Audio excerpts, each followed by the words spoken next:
Oh yeah, you said yeah. Yeah.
Well, good morning, everyone, and welcome back to the University of Nottingham.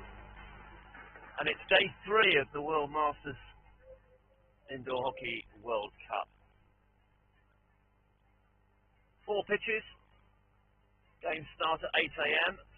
and the last game at 8 p.m. So 13 games on each pitch a day. That's, well, mathematics is right. On a Saturday morning, it's 52 games a day, and we're on pitch 3 this morning for this clash between England and Wales, and this is Pool B of the over 50s competition. Good to see plenty of crowd in already, and both England and Wales represented in the spectators' balcony below as the teams line up. So, just looking at the results so far for these two teams in this men's over 50s Pool B game. England have played 2. They drew with the USA 5-all and lost a tight affair by the odd goal in 11 against Netherlands. Wales lost 8-3 against the Netherlands, but they have a win under their belts with a 7-2 win. And so both teams really, if they want to stay in the hunt for medals, need to get a win here in the final handshakes. And there is plenty of hockey talent out there. A lot of experience at Masters international level and also National League experience in both England and Wales. Now, the two teams, Wales are in their change strip, if you like, the black shirts, red shorts and red socks. England in white shirts, blue shorts and blue socks. Our umpires this morning, Christian Lipsky from Germany, who is at the near end, and Andy Higgins from England in the far end. So we're all ready to go here. Game 1 of 13 here on pitch 3. I'll be covering hopefully 9 of those games for you today. as Wales immediately set themselves up in a fairly deep dice 5-shaped zone. McQuillan and Atala just trying to exploit those right boards, and immediately good England possession in the circle, and penalty stroke given. The shot on goal from Avery, Andy Higgins giving the penalty stroke, thinking that ball was going into the goal. Now, what I have a great advantage of up here from this commentary point is that it looked like that ball was heading wide, but Stuart Avery, 4 goals to his name so far in the tournament, will step up and take this penalty stroke. He won't complain. A natural striker, former Havant player in the National League, and a prolific scorer in his time. So, first minute, and within 30 seconds, England have the chance. And Avery makes no mistake, flicks it high into the rigging of the net there,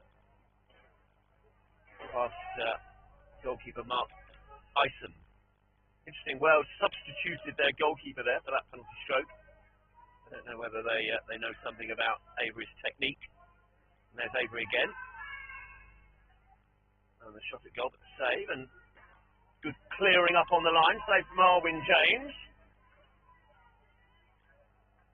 Described as a legendary saviour of Welsh Masters hockey, Arwyn James. Plays at Whitton Hockey Club. Played at Crossticks and also currently now with Brentwood in Essex, Arwyn James.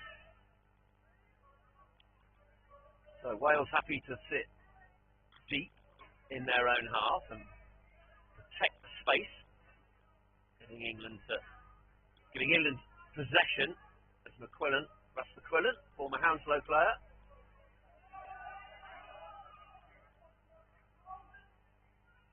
The ball turned over.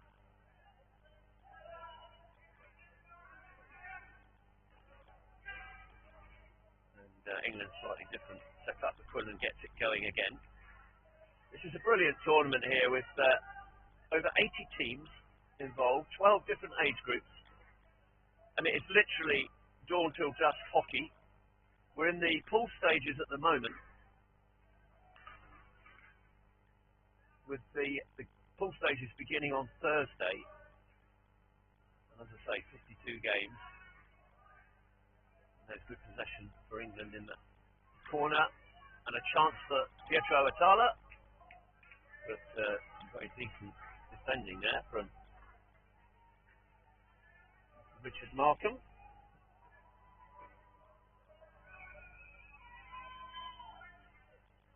Player coach at Trojans at the moment, Richard Markham, a well-known figure on the hockey family.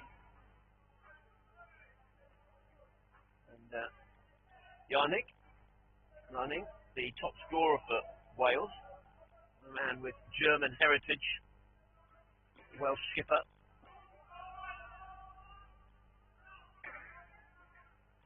Very much the coach and driver with his experience in Germany. Yannick, number 55 there. There's Avery with that snapshot, but the ball lifted across the front of the circle. So the rules of indoor hockey, if you have joined us and you are not fully aware, 6-a-side, you can only lift the ball when you are shooting at goal. There are sideboards, so the ball will stay in play unless it goes off the ends. So you have to keep the ball on the floor, which demands quite a high level of skill to get around players. Pull in, lovely goal, and he extends England's lead.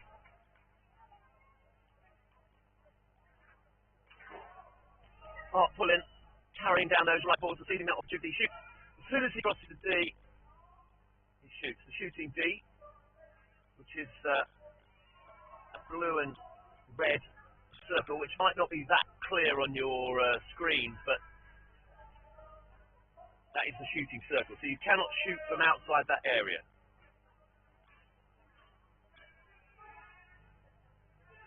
Tyler stepping up there, but the ball popping up off his stick. And over the sideboard, so it's a Welsh put-in.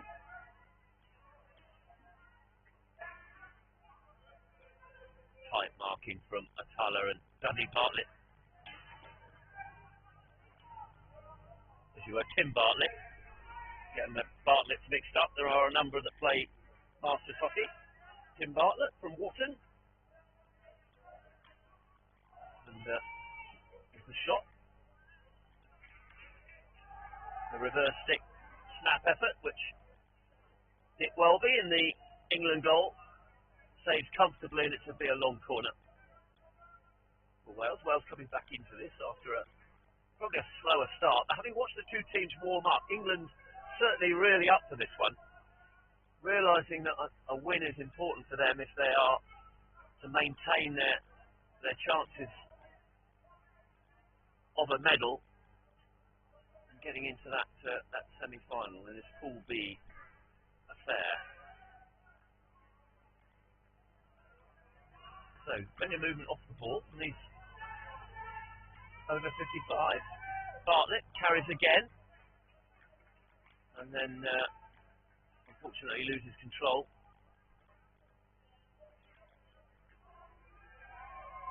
By his own admission, Tim Bartlett saying that after 35 years of hockey, he wanted to have a go at indoor before his knees give out, which is an interesting comment from a Masters player. And Bartlett taking a tumble there, and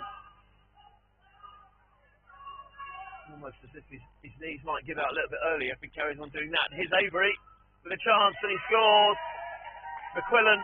Russ McQuillan feeds that ball down the left boards.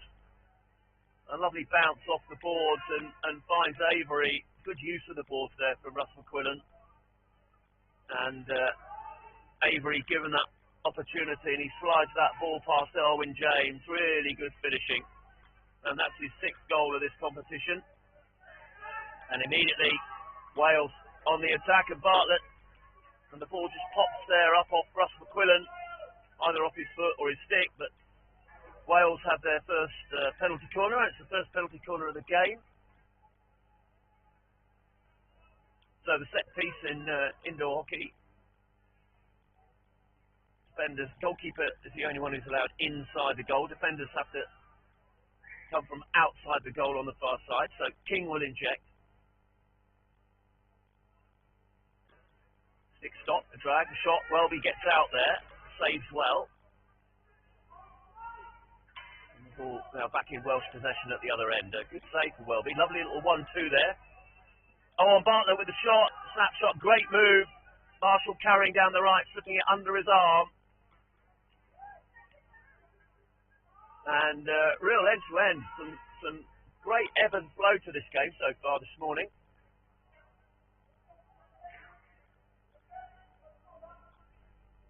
So, England lead 3-0. 7.5 minutes gone in this first quarter. Indoor hockey is 4 quarters of 10 minutes, 1 minute in between. Sharp tries to carry infield, but is dispossessed. And again, England very quick on the counter-attack. No shooting opportunity there. They try and recycle, but here's a Welsh counter-attack opportunity, and an important touch from Russ McQuillan there. He got that touch that took the ball onto the foot of Sharp. And if he hadn't have done, that would have been a clear goal-scoring opportunity for this Welsh team. The game really opening up in this first quarter. McQuillan does well, bounces off the boards, but finds the foot of James Steadman.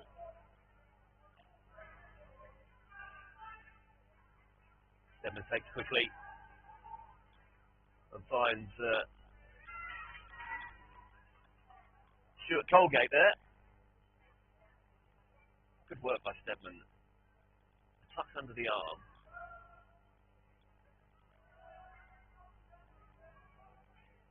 Finding Colgate. Great counter-attack. Really impressed with this so far this morning. It's a great game to get us on the move today with so many games ahead. And these games going on across all 4 of these pitches. The finals on Monday here in Nottingham. So, England have the first penalty corner into the last minute. It's a slip. Shot from Stedman. That's a save. And then Stedman, unfortunately, playing the ball on the floor, which you're not allowed to do. The rule around three points of contact. So if you can't have 3 points of contact on the floor, which means you can't put a hand down. Obviously, your feet are in contact, but you can't put a hand down and play the ball. Stops people lying down and getting involved in diving tackles in indoor. Slightly different to some of the outdoor nuances and rules. So England happy to sit back into the last 10 seconds here. And there's a lovely ball crafted down the right boards, and then the carry into the circle, and with only a couple of seconds left, really good work there from Wales. Chris King carrying into the circle and finding the foot of McQuillan. So this will be the last play. So set pieces, penalty corners, even if the hooter has gone, we still play it. And England's currently setting up on the wrong side. Donning face masks, those going on the line. Oh, and a great save. That's a really, really top-class save from Welby. He managed to get his right kicker to that. So, it's the end of the first quarter. And a really positive start for England. Stuart Avery getting them off to a really good start. And I have a 1 minute break. Avery with two, Mark Pullen with the other goal, that opportunist effort carrying into the circle. So England have just looked much, much sharper, I guess, on the counter-attack. Indoor hockey is a game that's played with a lot of counter-attack. So it's difficult to break down a defence who's set behind the ball. So when you get a Welsh team who are set in their own half. Petra Tala there in the ball. He's trying to penetrate the middle of the pitch if he can. But Wales protecting the middle, so making England play down the outside. Oh, and a double turnover, Marshall giving it away. Adam Drake carries down the right board. Drake plays for Peterborough and has done for many, many years. Former Southgate and Peterborough player. Drake again finds Groom. No way through for him. So Tala looking to play that ball through the middle to Groom, but turnover again. There is a lot of natural turnover in indoor hockey. You sort of think that the players are giving the ball away, but it's a natural thing because you can't use any 3D skill in indoor hockey, so you can't pop the ball over sticks. So there will naturally be teams will try and force the ball through, and naturally from that there is a lot of turnover. Good setup here for England. They need somebody in the middle of that Welsh zone, so try and plop somebody just in the middle, which will collapse it. Oh, there's a great pass, and Avery. Oh, super finish. Stuart Avery gets his hat-trick in the first 11 and a half minutes, and England probing there, and that diagonal ball, Avery with the deflection, saved by Arwin James, but the follow-up, and there is a prolific striker for you. Drake carries into the circle and shoots, and gets the fifth. Adam Drake given a little bit of space and time there, and allowed to carry into the Welsh circle. England certainly so far, I would say upsetting the form book here, but looking at the results that these two teams have had so far in this pool, As I mentioned, Wales lost 8-3 to the Netherlands and then beat the US 7-2. England losing 6-5 from the Netherlands and then drawing with the US, so England need a win and they need goals. Their goal difference. So the ball they're popping up off an England stick, and Wales have their third penalty corner.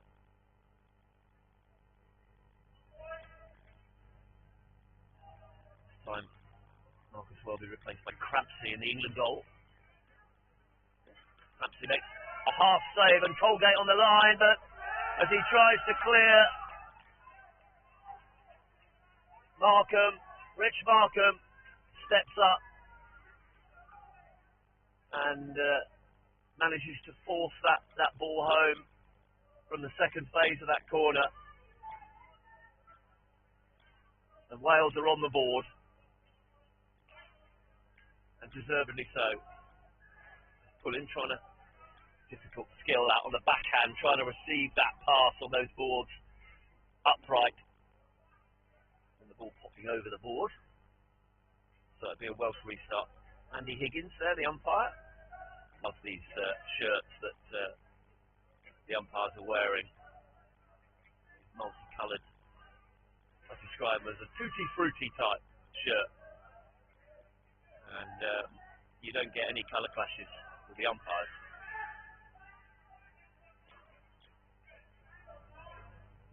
And King there trying to drive into Chris King into the circle, but be no joy.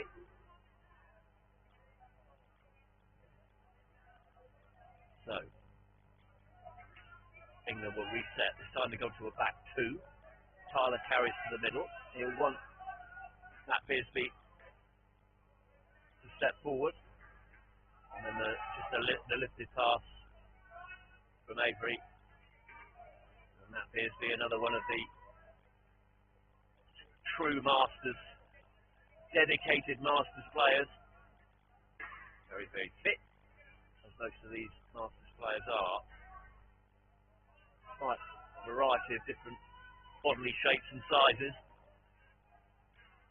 You have got to be pretty fit to play this game. So Wales is coming back into it. There's a chance that Yarning, when he shoots, and that just across the front of the goal. Great skill there. And Bartlett just not quite ready for that. Had Tim Bartlett been set and been low, that would have been a tap-in. Great work from Yarning. He is, as we've said before, and that's a great ball through the middle from Matala, who throws his arms up in the air in disgust. A great ball, not finished off by Avery in the circle. And pulling there, looking at the umpire. There was a rule around danger, so if the defender is set like that, then that will be a card. Yarning. They call it drilling. I mean, it's dangerous play.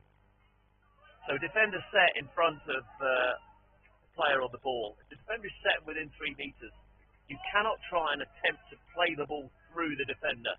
And it is an automatic green card. It's obviously a safety issue. It's a dangerous act. And we've seen fingers and hands broken.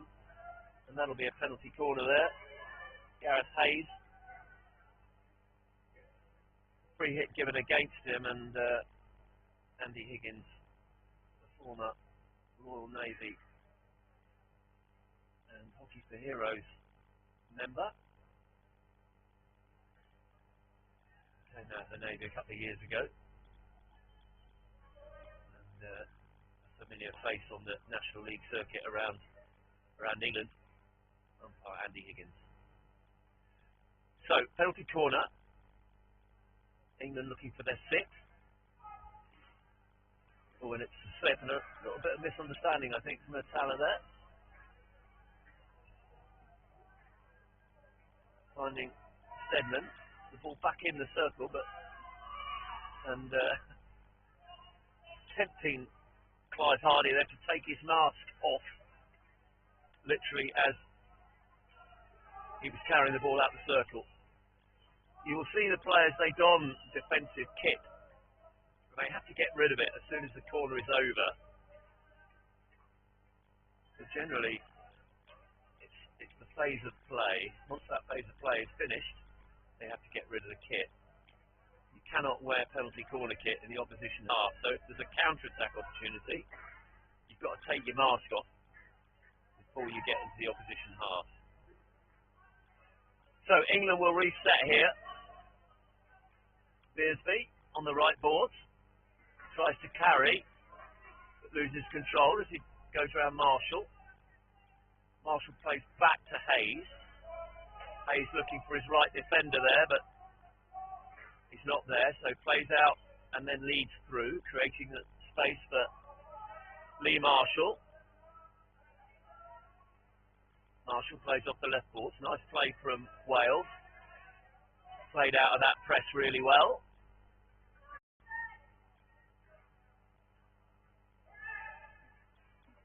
As Hayes takes a rest on the bench. Markham back on. Markham trying to feed that ball through, and a bit of a collision there between Pullen, Markham and goalkeeper Arwin James. So Markham, those quite bright orange shoes.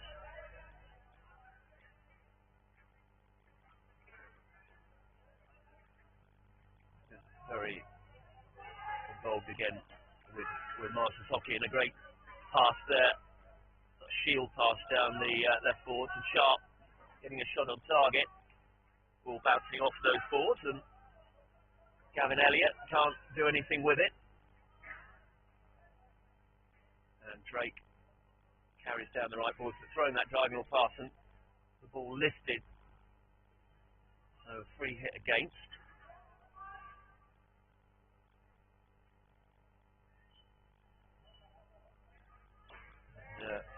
Markham using all his experience, but he throws it away, and the turnover here for England, trying to create space to shoot. Pullen does well to keep it in. As the half-time hooter goes, and it's a very positive half for England. Stuart Avery with a hat-trick, inspiring this England team. One from Mark Pullen and Adam Drake with a field goal. Rich Markham has replied for Wales, but half-time as it stands, England 5, Wales 1. And we'll be back in a couple of minutes for the second half. See you then.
So a fairly short half-time there, but not too much to say on the respective benches.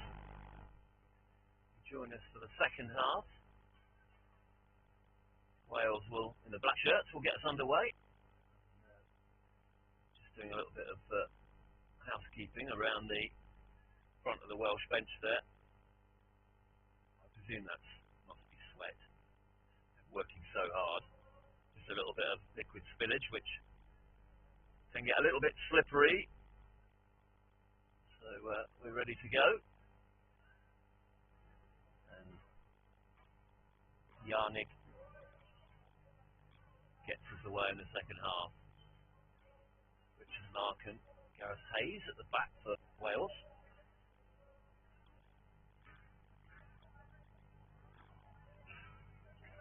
Markham, Hayes tries to play the ball down the left, but the England zone shuffling across the pitch, protecting the middle of the pitch.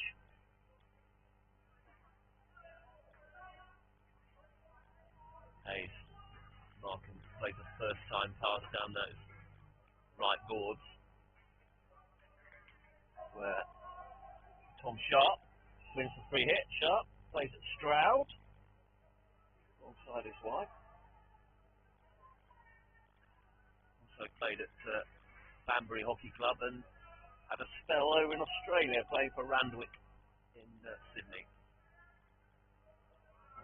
Many well-travelled Masters international hockey players.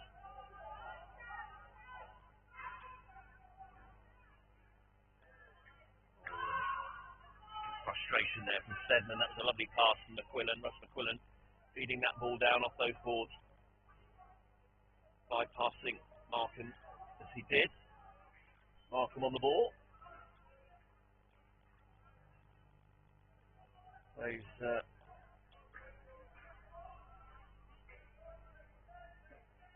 really interesting hockey history. Richard Markham spoke about him coaching Trojans and former Guildford player, won a European Cup Club bronze medal in '95, and played in the Commonwealth Games for Wales in Malaysia, 1998. Headmaster, and runs in the family hockey for Markham, England under 21 elite development programme.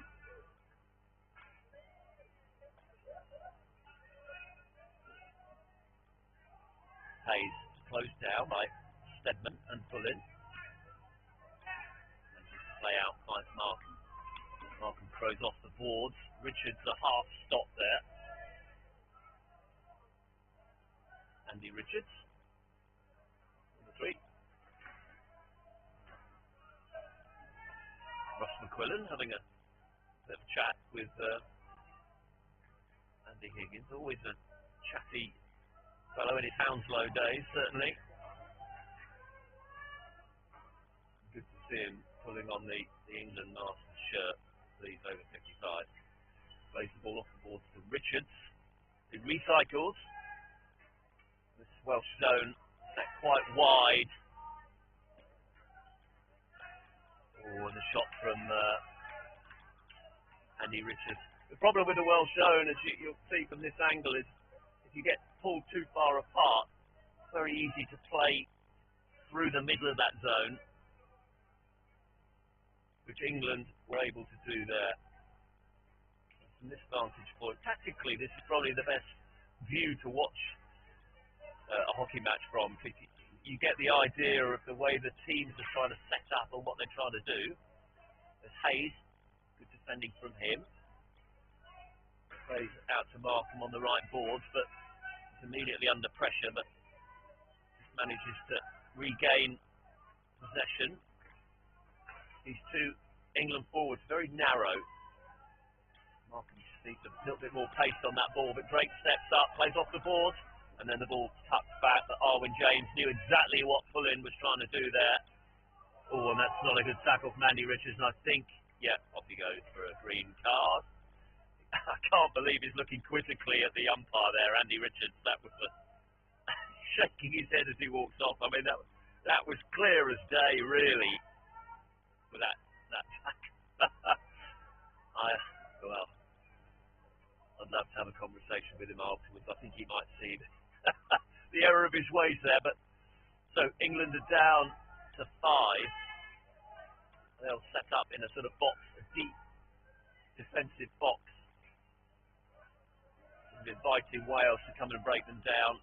So automatically teams, when they're down a player, they will drop and play a little bit deeper just to compress the space. Drake there. Sharp saying that that was a lifted ball, but umpires disagree with him.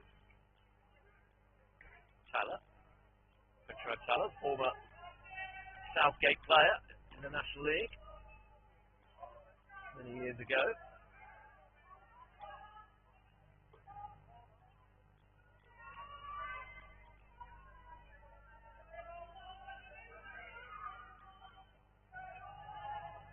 Ball lifted, but play on. And keep away from James, but Avery wins it. James pulled into action again, makes that save with his left glove. Oh, well, that's good defensive play from Talla. He just held his position there, low on the floor. Drake tries to find Colgate, but a very difficult spot on those boards, and not able to get his feet round the ball.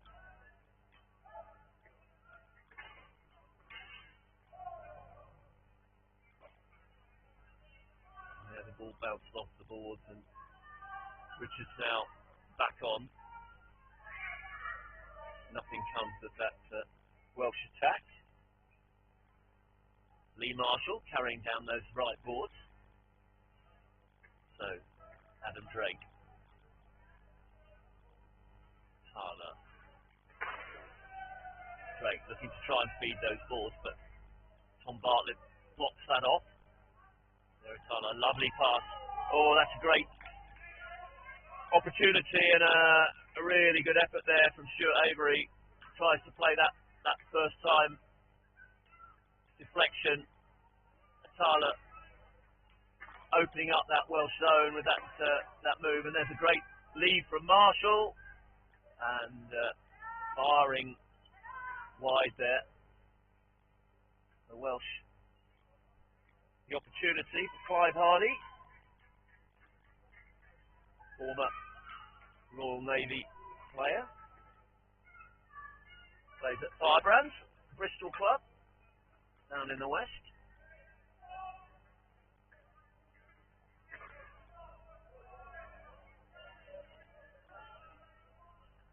Hardy, who has another great ball fed through to Groom, who tries to find Avery, but can't. Avery redeploys himself, but a little bit of a push there on the Welsh defender. Stuart Avery, a really difficult player to play against, certainly as a defender. Really very, very busy in the circle and makes himself a real nuisance, and has a brilliant eye for goal. As Yonig tries to create space, and a lovely goal. And Wales come back into it. Yonig with a shot. The save from Welby. Hardy then slips the ball under his arm, and Bartlett gets Wales' second. Tim Bartlett. And Avery straight down the other end with a shot and a save. And shoots into the side netting. I think Avery that naturalised the goal. Maybe he could have slipped that. And that was a rather cynical yarning. Takes the stick of Groom there, but the umpire had seen it and allowed play to carry on as England had the advantage. Talla again tries to feed that ball through, the ball popping up off Hardy's stick, and there's a carry, and Avery again on the reverse. Attempted diving finish, and there he is straight away back up and in front of King as he carries down the boards. Certainly this game's livened up. We're in the third quarter here, 4 quarters of 10 minutes, into the last minute of this third quarter.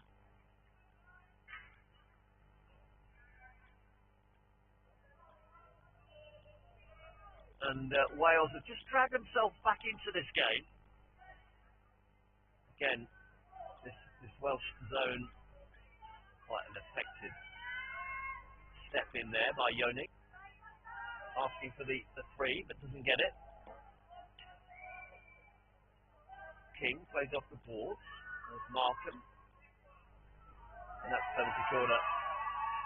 Matt Beersby. And Matt Beersby playing the ball, 3 points of contact there. He's effectively playing the ball on the floor with a knee down. And Andy Higgins has really no other option, but it's a clear penalty corner. So Yunig is on the strike. Markham to stop for him. Last play of this quarter. And Stuart Avery breaks the line. So he will need to go in the opposition circle. So if a player breaks the line at a corner, they effectively defend with one less. So the game is stopped. So England now defending with 5 instead of 6.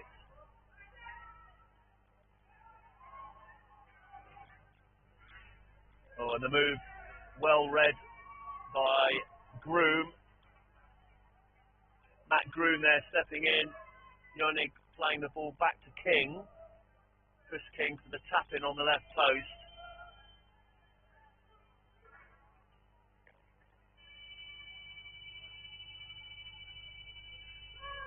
So it's a re-award. What will happen this time?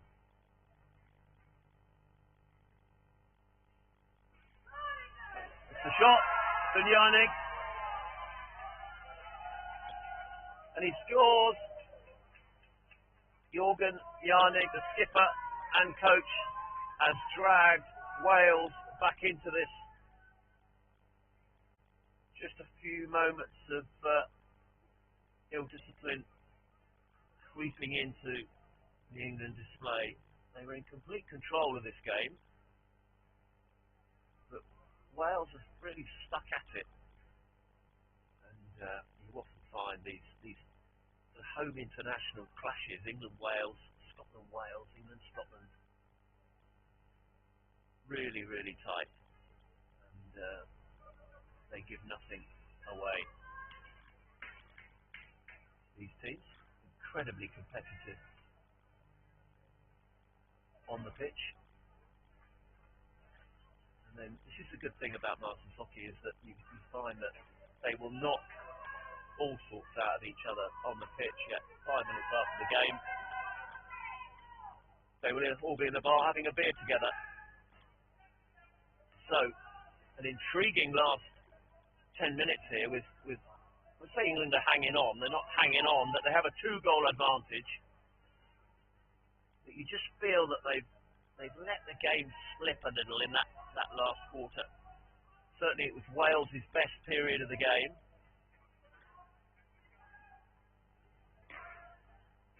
McQuillan finds Andy Richards on the boards, but again, Hayes steps in. Markham, and there's Avery stepping up and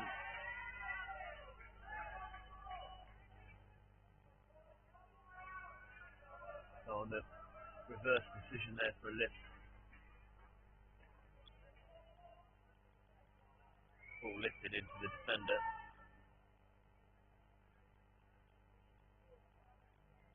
So McQuillan, that's McQuillan on the ball.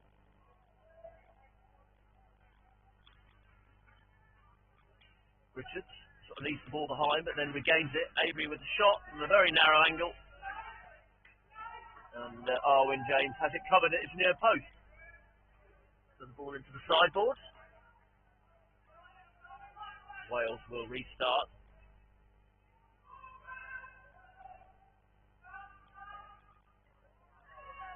Tyler there trying to bounce the ball off those boards, and there's the ball thrown inside, and a snapshot from Marshall. Saved by Nick Welby. Welby calling the shots here. You can hear him commanding his defenders and talking about where they're marking, where they're standing, trying to block off those passing seams into the circle, straight down the middle, and there's McQuillan. And there's a 3v2 counter opportunity here. McQuillan. Oh, and a lovely finish. That's a really good finish from Colgate. Stuart Colgate and Russ McQuillan combining together to extend England's lead to 3. The ball turned over in the middle of the pitch, and that's classic indoor hockey counter-attack play. A 3v2. And what will that do to this England team? You sort of felt they needed that wake-up call after that third quarter. Here's Avery again, carries right to left towards the circle. Hayes wins it. Avery trying to get out of the way. Advantage played. Hayes goes again. Avery's foot. And there the ball goes straight into the circle. So if you have a free hit in the opposition half or free push, you cannot play it in directly into the circle. The ball needs to go 3 meters before that can be done, and that ball was just played straight into the circle there. Stedman on the boards. Back to McQuillan. So 6.5 minutes left here. And it's England 6, Wales 3. Adam Drake in no hurry. McQuillan feeds through the middle and finds Stedman. Oh, and Arwin James just did enough there. Force Stedman wide. Turn Stedman and he put it into the side netting. Again, this very narrow front two from England. Unique.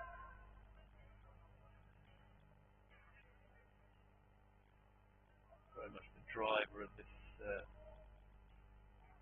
Welsh effort. With all his European experience there, bouncing the ball off the board. Carries into the circle. Which will find a penalty corner as he carries out.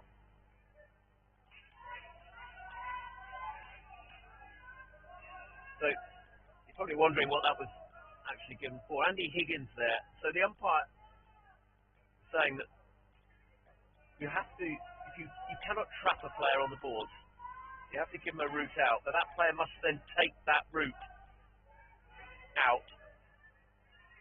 So if the player is trapped on the board, it's a free. So you give the player the route out of the board, and you have to take it. If you then take it, but then go straight back in, that is a violation. So free hit given again. So I hope you've understood that, how I've just explained it. Probably. If you're new to the game, you probably won't have too much of a clue what I'm talking about, but there's a slight adaptation of the rules. And there's that ball played through the middle, and Bartlett nearly getting a touch on that, and it's a long corner. So Markham will restart. Over halfway through its final quarter. Unig again. Opportunity, reverse stick, Welby. Welby does well. And now the time has been stopped. I think we've lost the ball there. So time stopped. An opportunity for both teams to make a number of substitutions.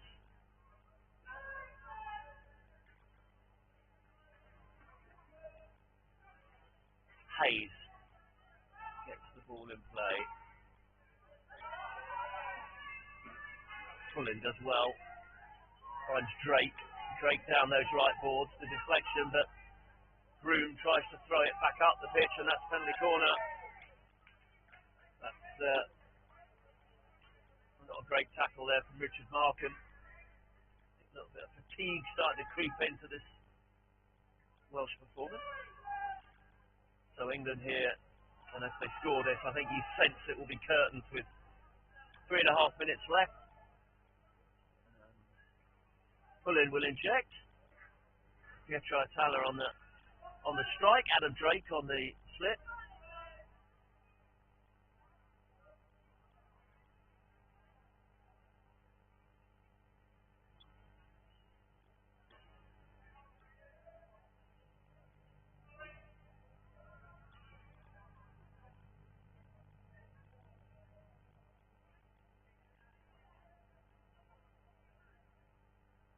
now we are set.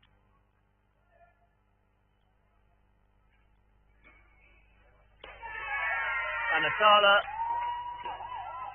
extends England's lead. Under 3 minutes to go. And England now have a 4-goal cushion. Pietro Atala there with a penalty corner goal. Good set piece. Diego Atala.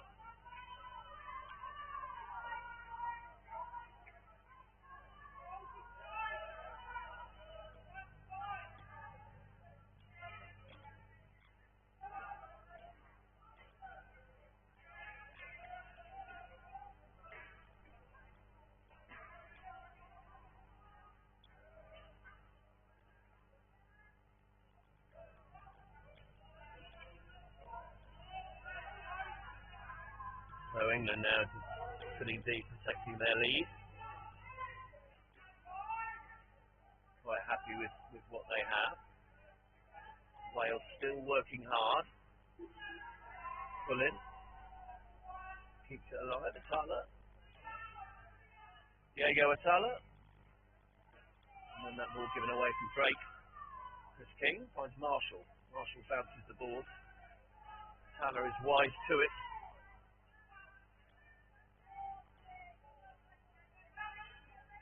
Looking to find Pull-in, who does well to reach that ball, but no way through, so carries out and then feeds into the circle, finding the foot there. So in the last minute here, and England claiming these 3 important points in Pool B, and there's the ball is popping up off the stick of Marshall, and the English supporters below me. You can sense their relief and appreciation. Pull-in carries into the circle, no way through. Drake, Adam Drake.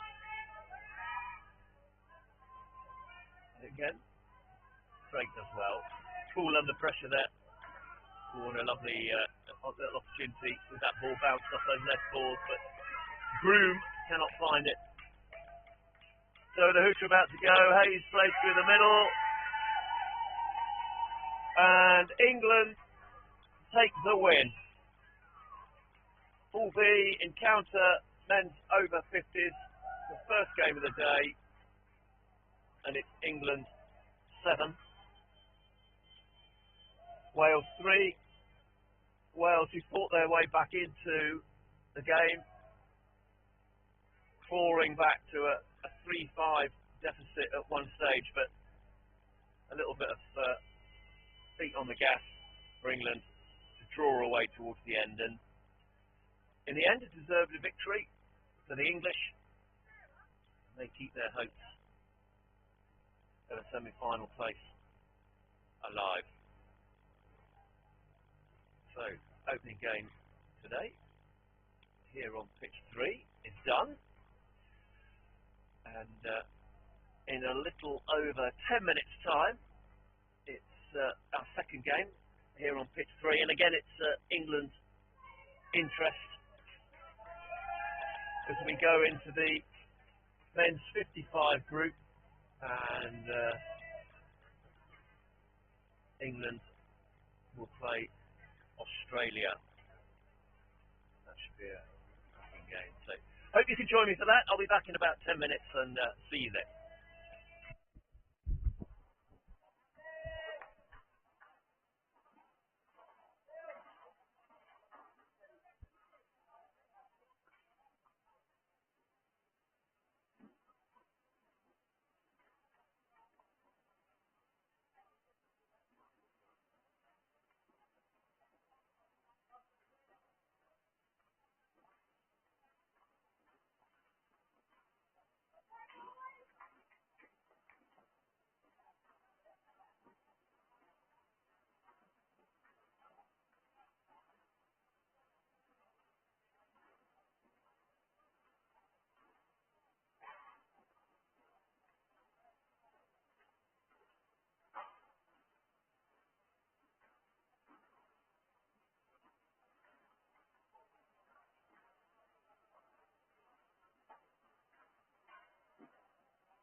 Welcome back to the University of Nottingham, and this is a Pool B men's over 55 game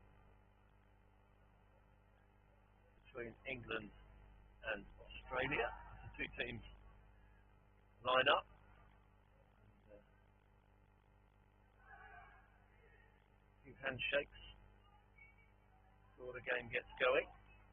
I watched this Aussie team yesterday and don't be lulled. Friendly before and after the game, but goodness me, they give it everything throughout, as most of these Masters teams do. So welcome back here at this magnificent venue here in Nottingham, David Ross Sports Village, as the two teams prepare. Just looking at the current situation, this is very much a playoff, but probably you could call it a quarter-final, with England currently with 6 points. So in this pool, this Pool B, England have beaten Scotland 12-2 and won 5-2 against the Netherlands. Scotland lost 2-1 in a tight. Australia lost 2-1 in a very tight game against the Netherlands, but beat Scotland 6-2. So England on 6 points, Australia on 3. You sort of feel that Scotland need to win this if they are to have a chance of getting through to the semi-finals. Other results obviously dependent here. So 2 umpires for this one. Florian Mahler is at the near end from Germany, and Graham Cook from Northern Ireland at the far end. So England in a sort of man-to-man marking pattern at the moment.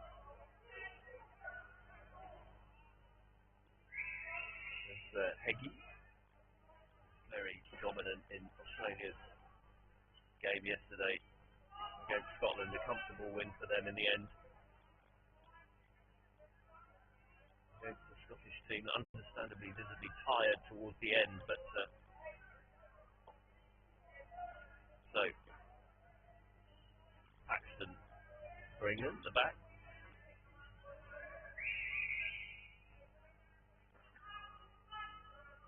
Carries across the circle, plays a lovely pass.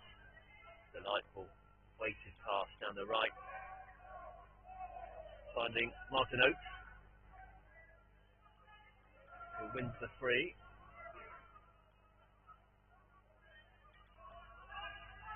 I think everybody thought the whistle had gone there. All players really seem to stop. Bartlett, lovely Bartlett.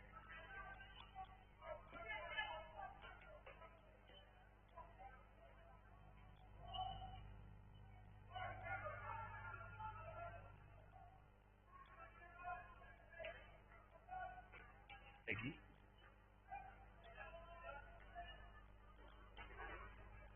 Good skill from him, but he carries the ball over the byline, and it's an England free out.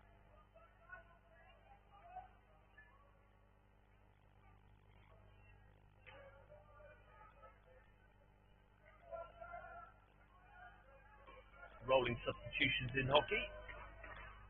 4 quarters of 10 minutes.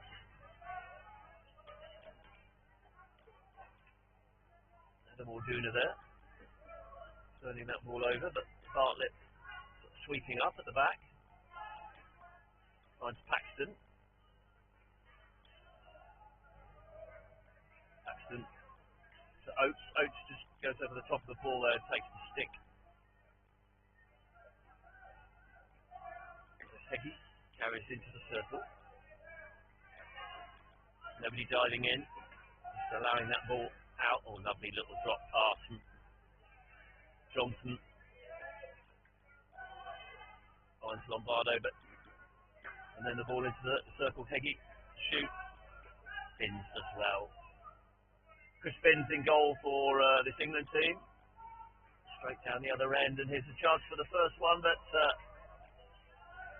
a real open game. Martin Oates there with that reverse stick effort. Looking for his 5th goal of the tournament so far, alongside Khalid Nazim up front with that white headband. Two top scorers for England. So that ball floated off the boards.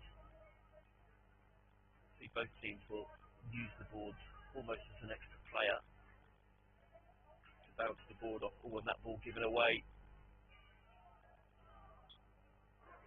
And Martin Oates believing that ball came off Australia's foot, but the umpires having none of it. It's a 9-metre push for Australia.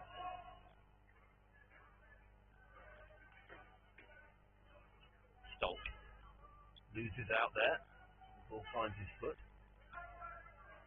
Stolt, score of a goal for Austria. Good player in the middle. That's a lovely, lovely tackle there from Stolt. That backhand tackle, but again, a lot of turnover in the middle. You'll find in indoor hockey. That's good play. Stolt just couldn't get the final touch on that, and Binns clears. Nazim shot at goal, and the ball lifted up off Nazim's stick. So Andrea in goal for Australia. He had a cracking game yesterday against Scotland. Tend to find some goalkeepers that, I won't say inactive, it's the wrong word, but they don't carry themselves around the D a great deal, act almost as a 6th defender, but not Lachlan Dreyer. He is a real live wire around the circle, reads the game extremely well. Oh, and that's a difficult pass off those boards. James Crabb manages to get the ball out of the circle, and Crabb steps in there. Paxton looking to bounce the board, which he does. And unfortunately there, no way through for Rich Candy. Just trying to carry the ball through that defender. 6-a-side, indoor hockey. Squads of 12. Maximum 2 goalkeepers. And you'll find that the subs will roll pretty quick. A couple of minutes, and fairly full-on experience indoor hockey if you've ever played it.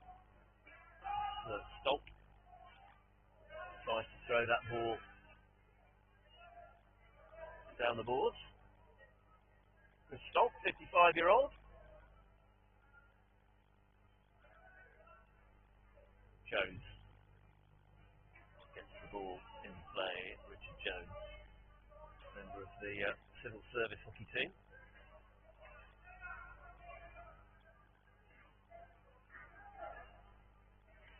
Good carry there. Andre Cabral, off the inside of the post. We saw that from Cabral yesterday, and rather a physical challenge there from Andre Cabral, but he certainly lit the game up yesterday against Scotland, and somebody to keep an eye open for in this game today. As England roll the subs.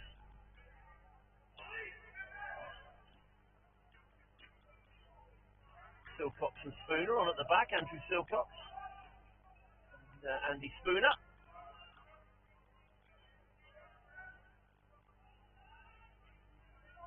Good rotation here from this English team. Jones tries to sling it down the left boards, and Dreyer, as always, on the edge of his circle there, reads that one. Spooner put under a little bit of pressure, but does well, and finds Jones. He's just getting stuck behind him there for a moment. And Silcox with a through that tackle from Orth. Kashmir substituted for Orth. And I think just Australia just being told to just calm their tackling a little from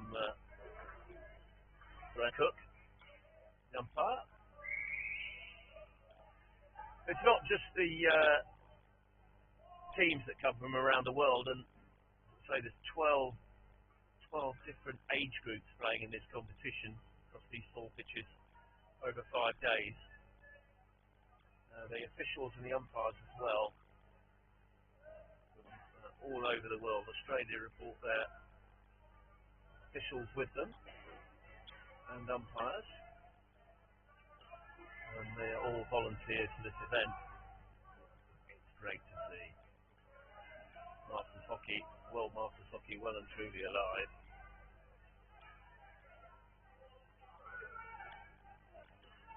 Bartlett plays onto the boards to Jones. Free hit given away. Jones runs back, but penalty corner given. So first penalty corner of the game.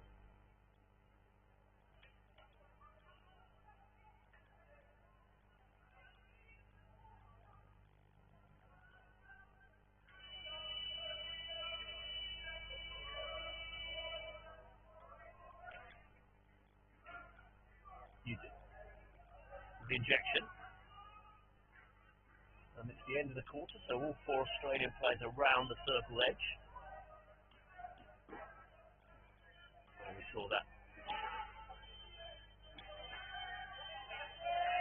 And they can't find a way through there with that penalty corner variation, and the hooter goes, and it's the end of the first quarter. Plenty of gusto, huff and puff from both teams. Quite a physical first quarter of that game. The 2 coaches get 1 minute with their teams. So 4 quarters in indoor hockey, 1 minute in between each quarter, and then slightly longer half-time break.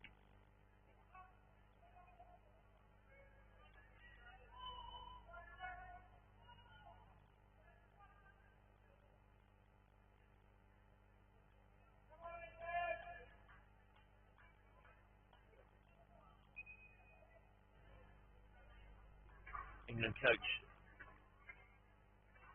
Toby Mullins.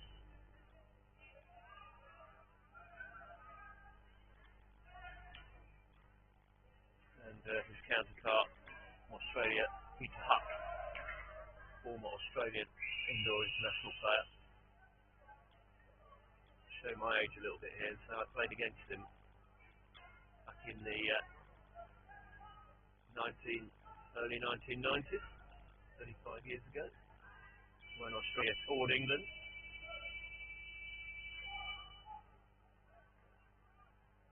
It's good to see Australian indoor hockey thriving at Masters level. They're not a known sort of top 6 nation, if you like, or in the world for indoor hockey, but with the climate they have there, it's sort of understandable that they do play quite a bit and have entered the World Masters competitions, but also the teams entered the Senior World Cup. Tends to be a standalone sport for them, rather than using the sort of outdoor squad to play indoor hockey, and that's one of the things around such a crowded hockey calendar, which prevents a lot of outdoor players from playing through the indoor season, certainly at the top international level.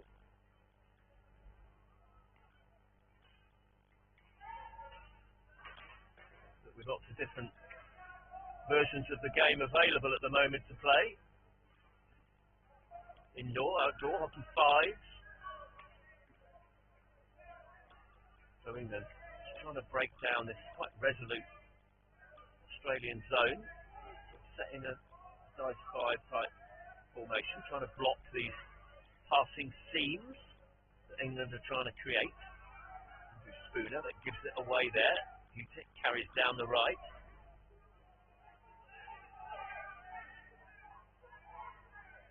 Peggy as well. That ball not travelling 3 metres. So for a free inside the opposition half, if you have a free push, the ball must travel 3 metres before it can enter the circle, and it didn't there. Peggy shoots to save the bins, but he can't do anything about the second one. Chris Binns makes the first save, but the rebound, and Peggy, fine effort from him, in off the bar, flicks high into the net. And Australia on the attack again with Cabral. Half-keep for the penalty corner, but Cabral is not going to get that.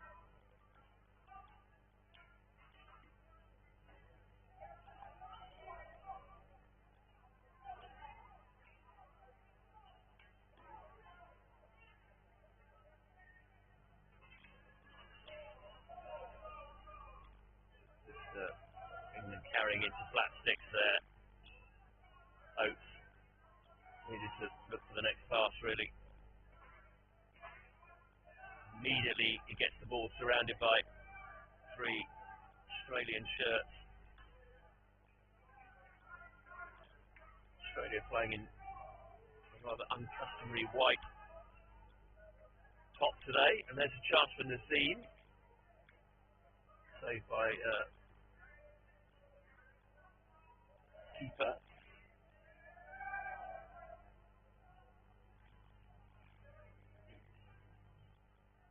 Paul John has replaced Lachlan Dreyer in the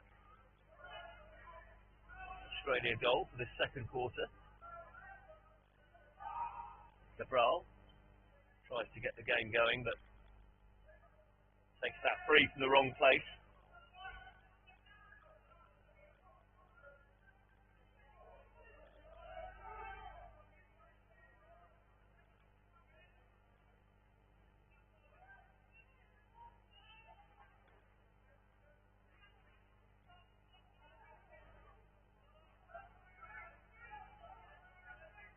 So Nazim carries left to right, but Stoltz does really well there to step in and win that ball, and then gets ahead of the game. And Nazim with that chance, but you can't do that in indoor. It's either a flick or a push at goal, and that was a little bit more than a push.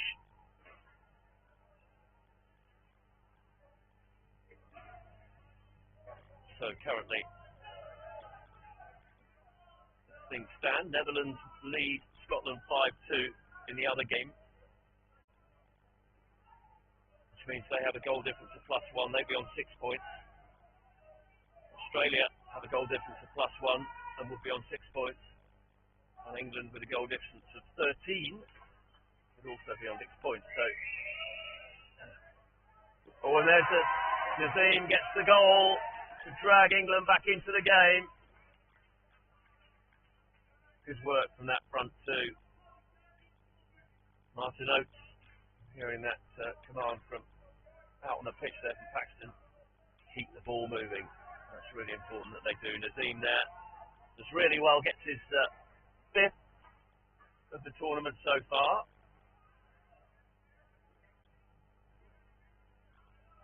So you feel that there will be a little bit of a nip and tuck here in this group, with the top 2 teams out of the 4 looking to get into that semi-final spot.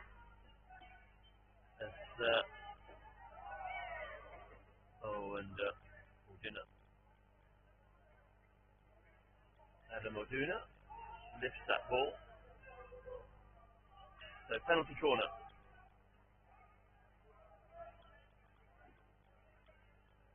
So second penalty corner for Australia, and it'll be Sharp, David Sharp, who will inject. Wolf on the stop.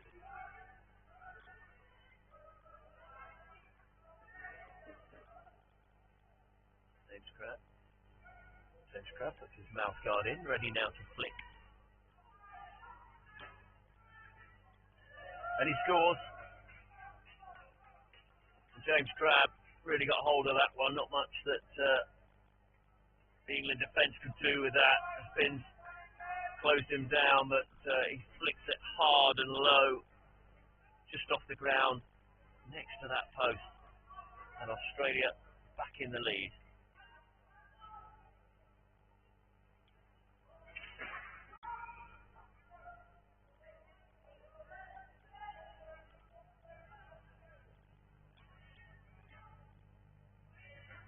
So, 2-1 to Australia. Just over 2 minutes left in this first half. Quite a tight affair, this one.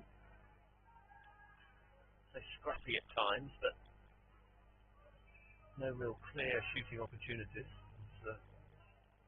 Paul John watches that one carefully past his near side post. Johnson, skipper, Australia this morning. He gives that one away. And Nazim with the shot at goal. And the ball gets stuck underneath Paul John. And as Steve Paxton, skipper for England, followed that one up with the ball stuck under the goalkeeper, and it's a penalty corner against Australia. So as we go into this last minute of the second quarter in this really tight group.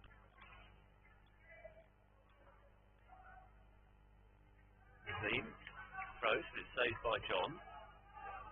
And then there was a foot from Nazim. The ball came off John, and Australia quite happy to throw that ball off the other end of the pitch.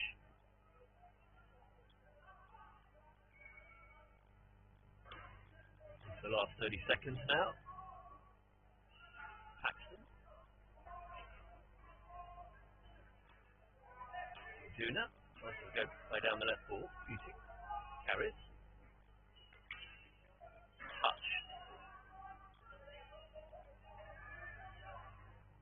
And then the throw down the boards, but thrown blind, and Australians just can't connect with each other there. And there is the half-time hooter.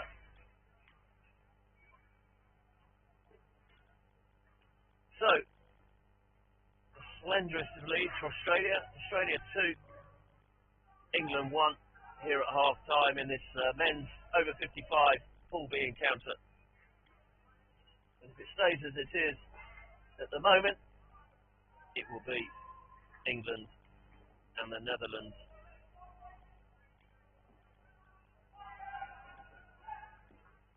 Well, England will be in top spot with their goal difference being positive. And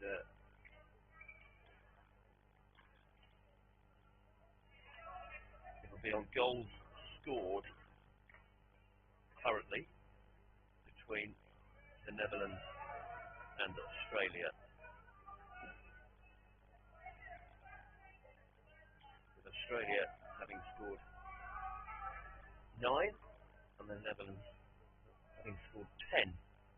So, looking very tight, second place in this pool.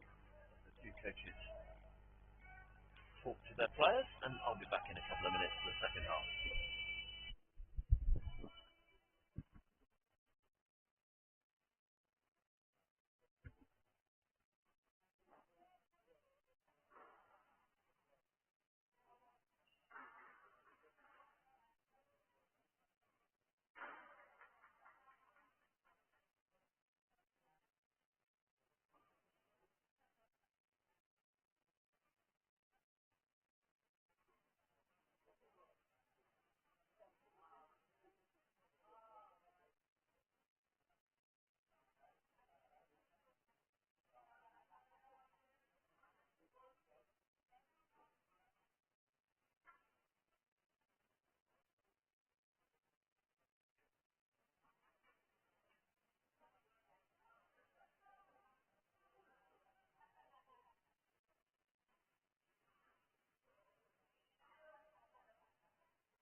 So 3 minutes half time is over. Teams back out on the pitch, England get us away.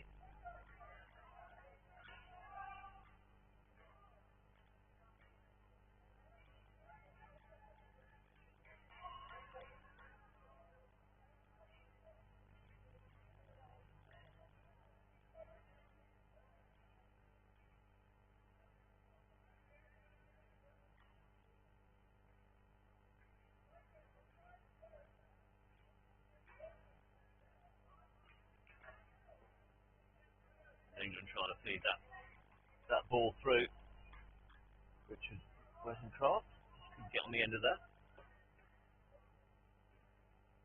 Australia with possession with Crabbe. Throws the ball off the board, but just a little lift there off Stock.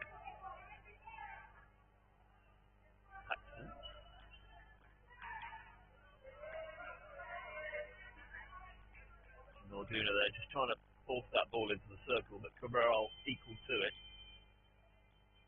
Getting his forehand down there.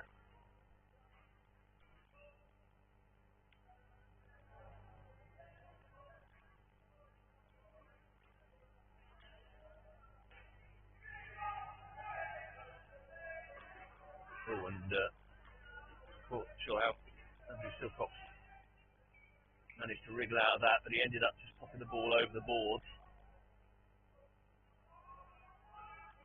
Crabbe, lovely pass down those left boards. Find Cabral.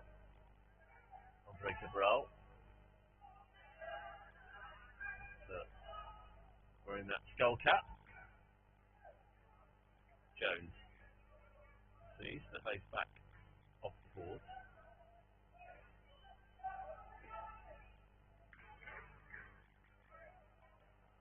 Again, the ball thrown off the board, but this time Sharp equal to it. Cabral into the circle with a reverse stick effort, but wide of the goal. So a cagey start to this second half. Obviously respect between these two teams.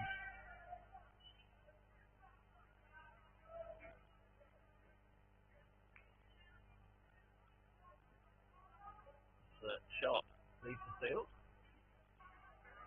Plays by Budic.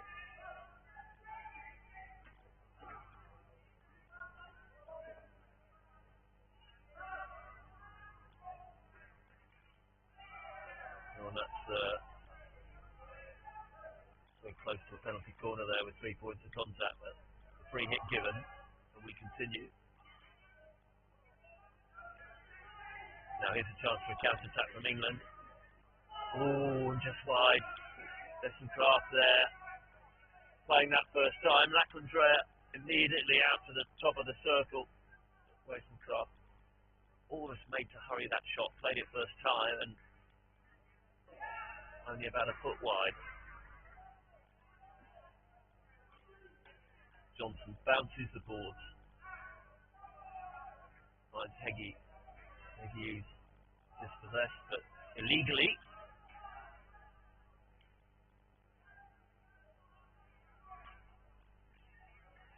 Heggie not to carry, but 3 red sticks around him.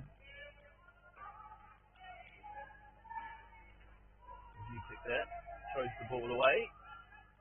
Straight onto the stick of Candy.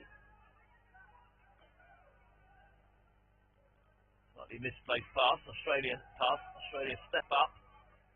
Jones does well to carry out there.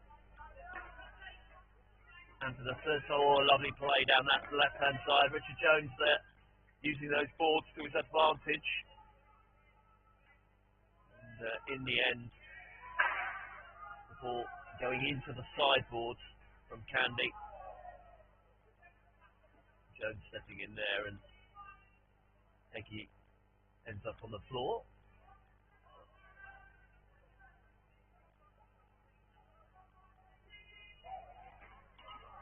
Greg Johnson, and then the ball played down those right boards. England defending really well at the moment. They really hardly any opportunity for Australia here, but here's a counter-attack, 3v2. Lombardo tries to play the boards, but he just can't find Kashmir ahead of him. Australian number 2. Scott Kashmir, 58 years of age, 1 goal in the tournament so far.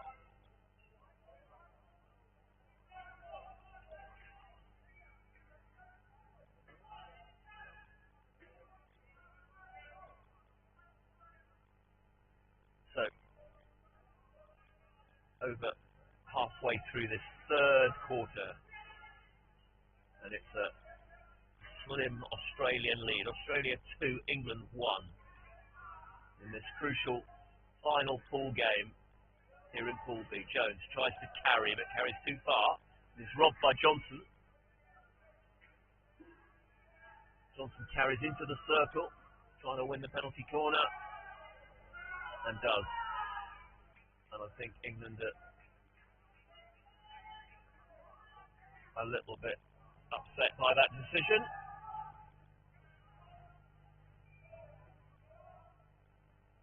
Fred Johnson there, carrying into that circle, looking to try and create something, but in the end, I think the ball just, well, England thought it came off a stick or a glove, but believed to be the foot, and Graham Cook gives the corner. And that breaks down there. The injection not quite in the right place as Australia swap the whole team.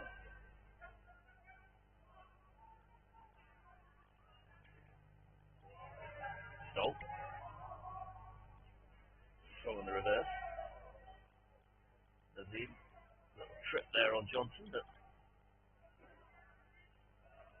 all very accidental, and Johnson will restart.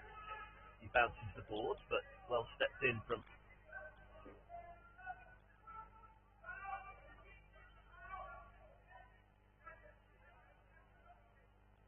Nazim there with a shot. The ball almost like a slap from Nazim, and I think that's what that was given for.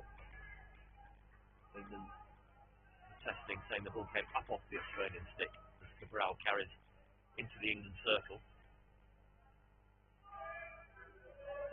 Silky skills from Cabral. Tries to play it through the legs of Oates, but can't. Oates wins it, but then fouls. Johnson substituted by Crabb. Crabb drops back, then plays the ball straight through the middle.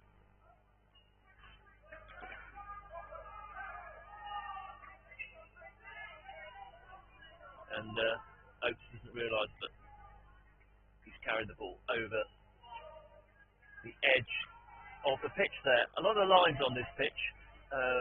The ones you need to be concerned with are the shooting circles, which are the red and blue sort of dotted line, if you can just about make it out. And there's Orth there jumping back, but fouling as he does. It'll be an England restart. Andrea steps in.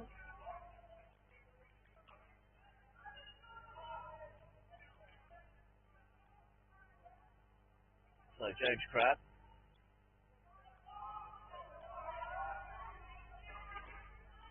Plays into Stolk in the middle. Finds Cabral. He carries into the circle, drops the shoulder. Good individual play and a shot. Put the shot in the air and going wide. You can only lift the ball shooting at target, on target. And if that ball is going wide, then it's a free against. Sharp doing really well there. Paxton preventing Sharp from playing the ball deliberately in the breakdown. Annoyed with himself.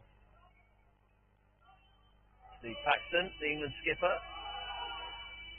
And that's the end of the third quarter. We will still play the set piece. David Sharp goes to inject.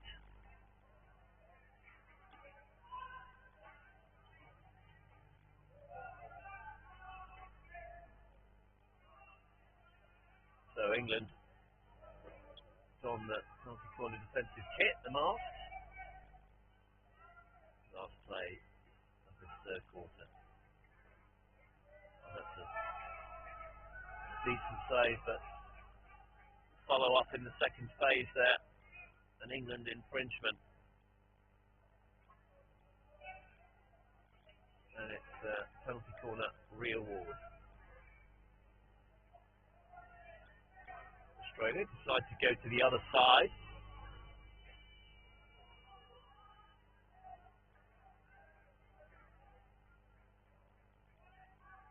So David Sharp to inject.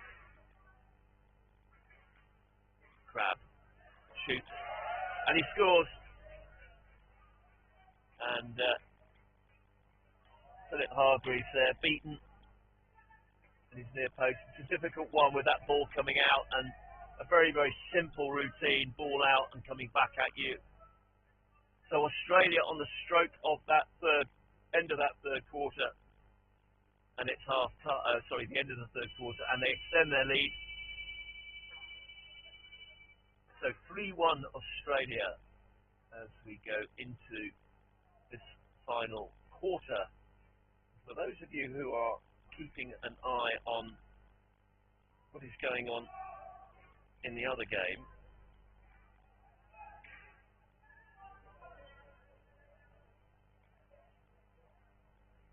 which is obviously over 55s. Get the other game that concerns this pool between Scotland and Netherlands. Netherlands are now 10-3 ahead. So England 1, Australia 3, Scotland 3, the Netherlands 10. And that will mean that currently Australia have a goal difference of +5. The Netherlands have a goal difference of +5 and scored more goals. And England have a goal difference of +11. So it's looking pretty tight in this pool. So currently it would be England and the Netherlands who would go through. Scotland need to score more goals. With all three teams on 6 points. So England need to be a little bit careful here. They've started off at +13. They don't need to allow Australia to go on any sort of scoring spree here. They could find themselves missing out on a medal playoff place.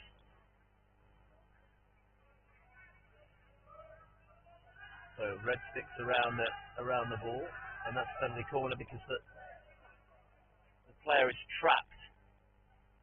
So Martin Oates there is protesting his innocence, but if the player is trapped on those boards, it must be a penalty corner. So he was effectively given no way out.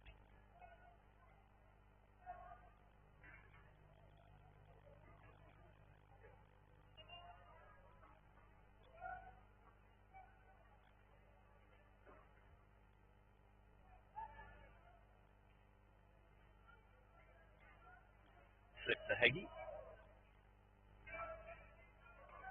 And Graham Cook trying to play an advantage there, but it doesn't accrue. Looked like Heggie was going to get an immediate shot on goal as an advantage, but it certainly didn't accrue. So the re-award of the corner.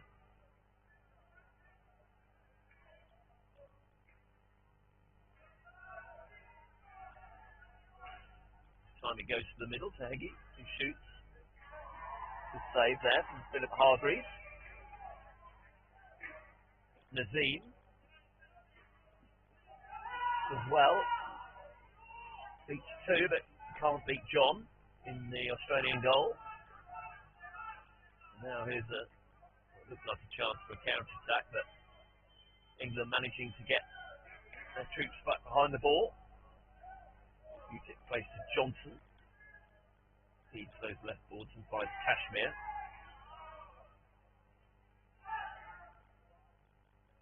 So 7 minutes to go.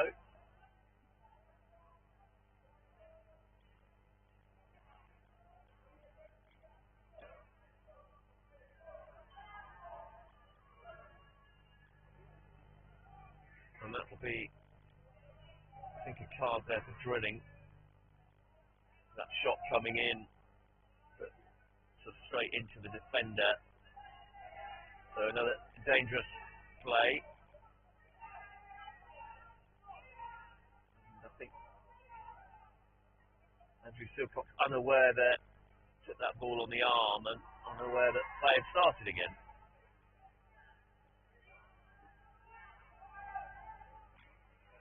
Silcock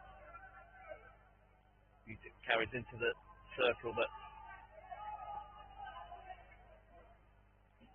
and there's the that was a deflection off Stolk, but ball off the end, so Australia in possession.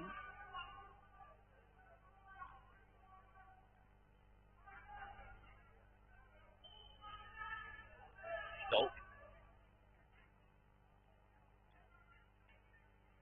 plays back through Sharp. Close down by 2 on those boards. And Paxton. And stop playing that back to Sharp. Release it. It's an interesting one, that, because if you play the ball deliberately off the back line, it's a penalty corner. But what was the intent there from 2 of them?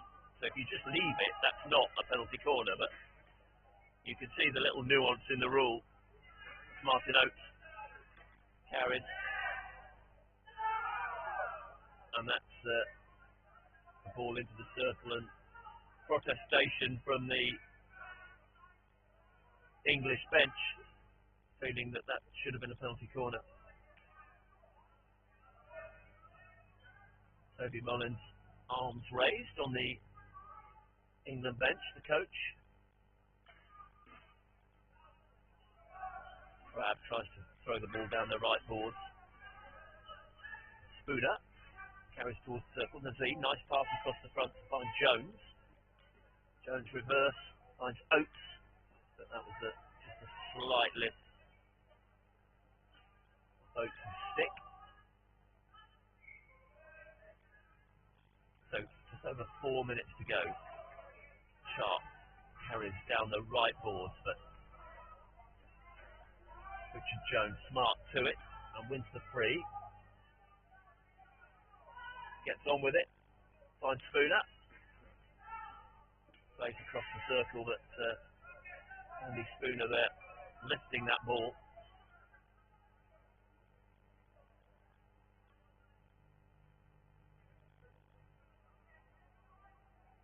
So the ball again with James Crabb. Drifts back to try and give himself a little bit of space, trying to find Cabral. Cabral to Heggie.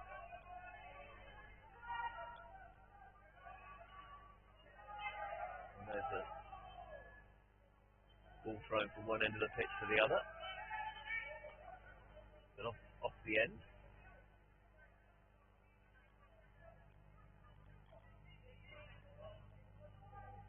Crabb throws through the middle, finds Heggie, wants Johnson to lead down those right boards, but good steal by Nazim. Free hit given away. Crabb again tries to create space. Good step up from England, and lovely passing movement, and that's a good save.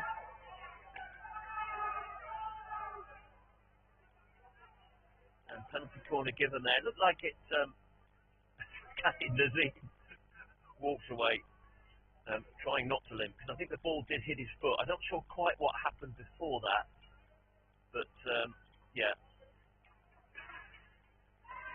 So it was offence before it hit the foot of Nazim from Paul John, the keeper, who made a good save there. So just over 2 minutes on the clock, the chance for England.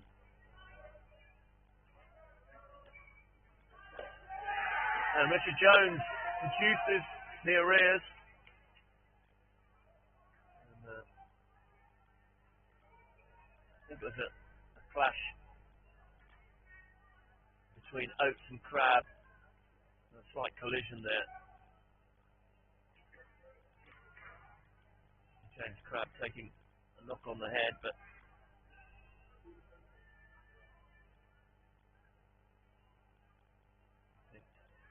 physio comes on. Crabb looks okay, but is unhappy with what happened there. The follow-up in the penalty corner. Takes his spot on the bench. So substitution made. Butic on for Crabb as England step up their press. Just over 2 minutes to go, and it's 3-2 Australia lead. Great skill from Cabral. A good save. What a goal. And Cabral has extended Australia's lead once again. A great bit of individual skill and the carry into the circle from Cabral.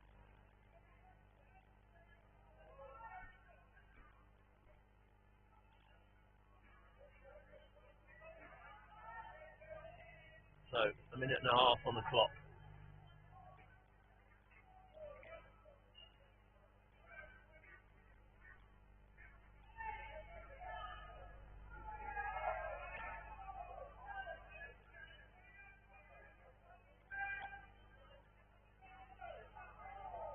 Oh, and that's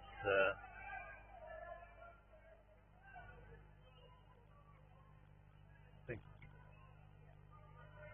let's step in and the aggressive tackle. Butic has it. Less than a minute left. Time ticks away. For England to get anything out of it.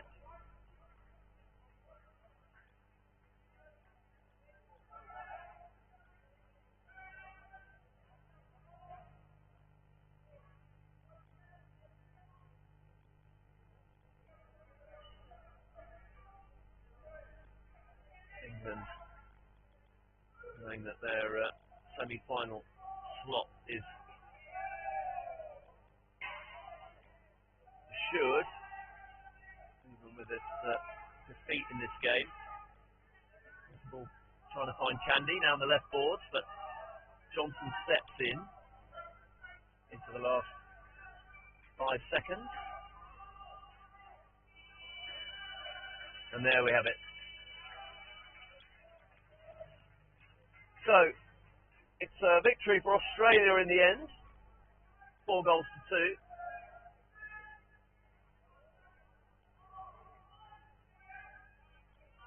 And highly competitive game between these two old adversaries, England and Australia, and as the teams shake hands at the end.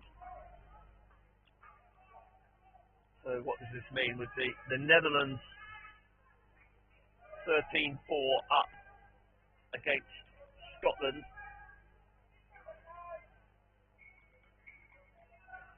The pool standings as they are at the moment. So England with a goal difference of plus 11, 6 points. The Netherlands, who will win their game, they have a goal difference currently of plus 7, so they go on to 6 points. England in first place.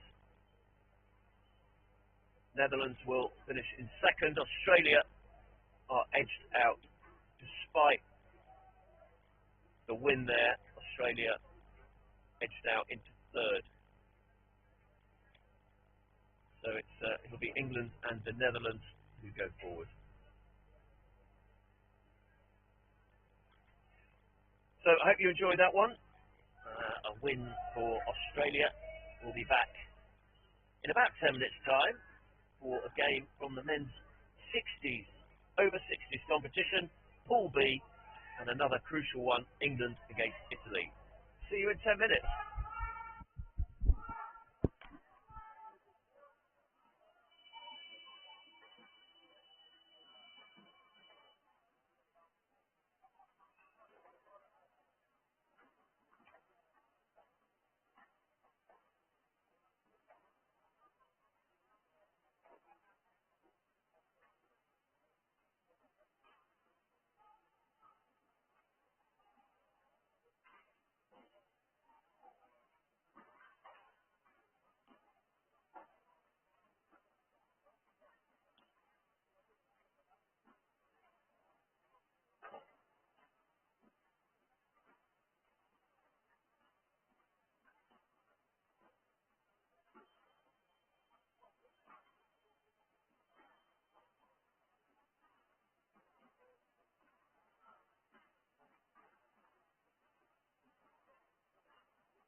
So welcome back to the University of Nottingham, and we now step into the men's over 60s competition. And this is a Pool B game between England and Italy. Much riding on this, with the results so far: Italy 7-1 win against Scotland, 3-2 loss to Germany, and England a 4-3 win over Scotland and a 2-1 loss to Germany. So both teams one win, one defeat, as the teams go through their final handshakes before this game starts. So it's really a winner-takes-all clash, this one, in Pool B.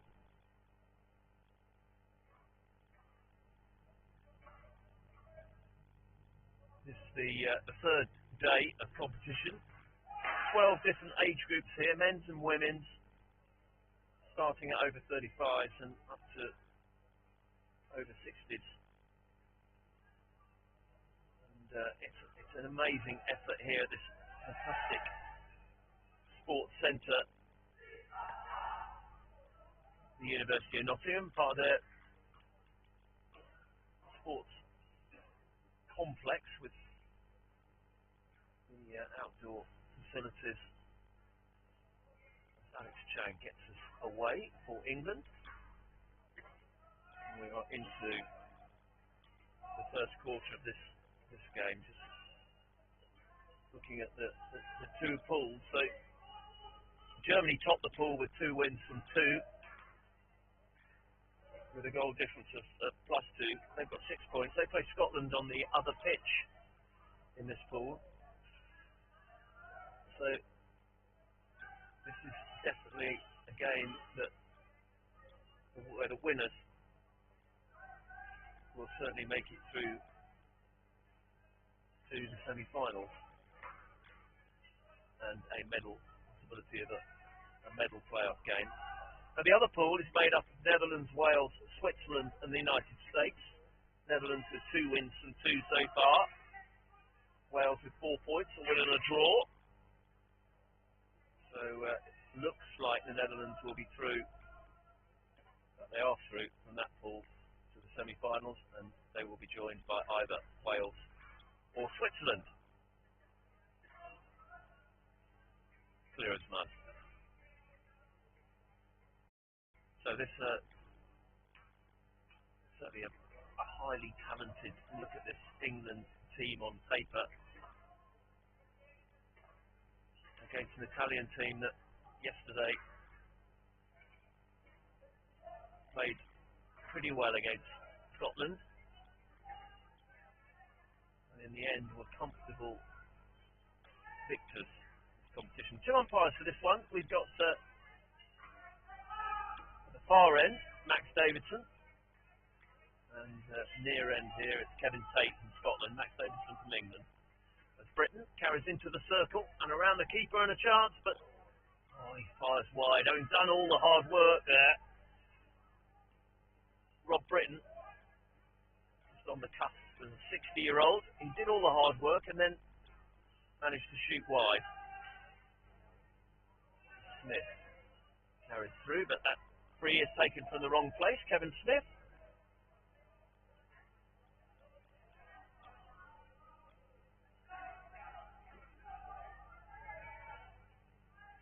Ball thrown away.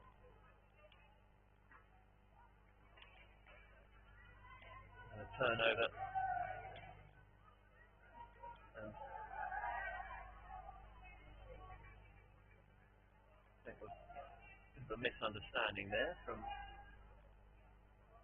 Kevin Smith.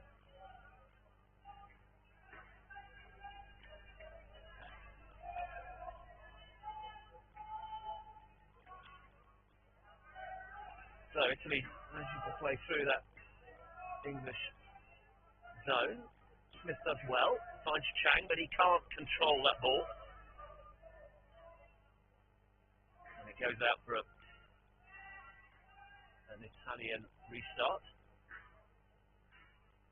Nisa Chowdhury steps on in front of the Italian defender there, Antonio Parisi. Has been played, and Chowdhury with a chance, and immediately a stick tackle there on Nisa Chowdhury, and a penalty stroke given, and Kevin Smith steps up and has the opportunity to give England the lead. And he fires low, confidently low to the right. No chance there for the Italian keeper.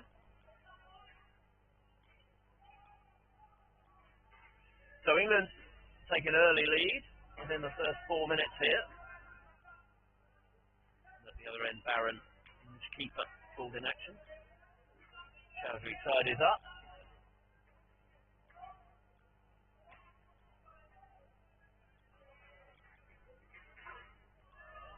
Andy Law in possession there, former Broxbourne National League player.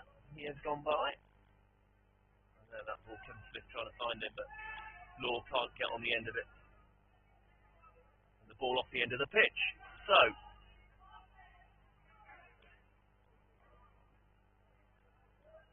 free to Italy, taken quickly.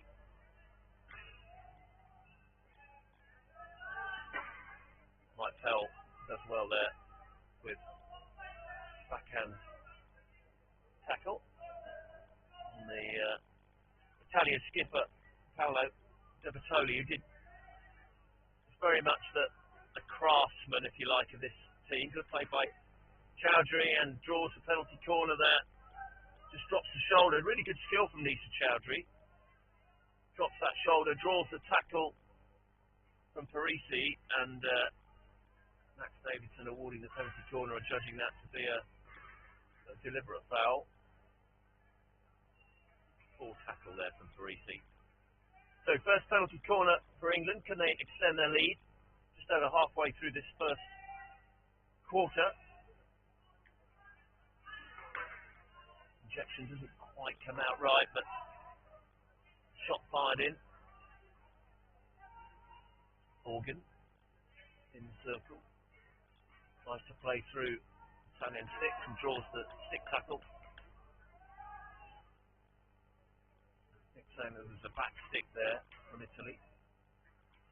So Richard Organ directing affairs, highly experienced indoor hockey personality in English hockey, coached East Grinstead men for many years.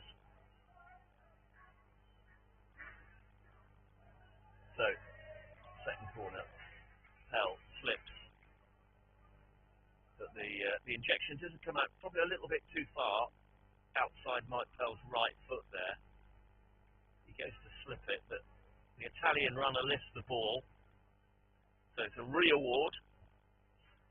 And this time, England go to the other side for this one.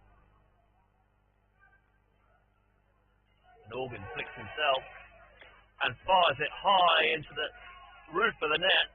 Clinical finish there from Richard Organ. High-fives his teammates, and absolutely no chance there for the keeper, Camerini.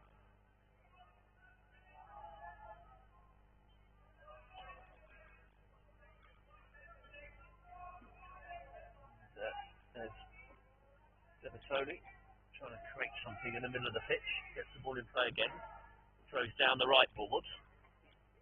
Italy just trying to get a corner. Ball rolling harmlessly off, and it'll be an England restart.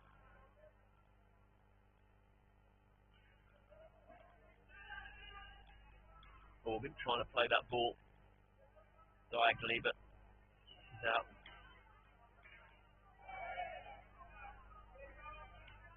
And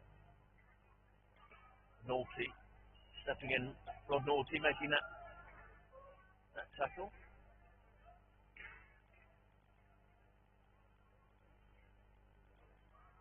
So Organ will restart. Rod Naughty at right defender, the former Firebrands player.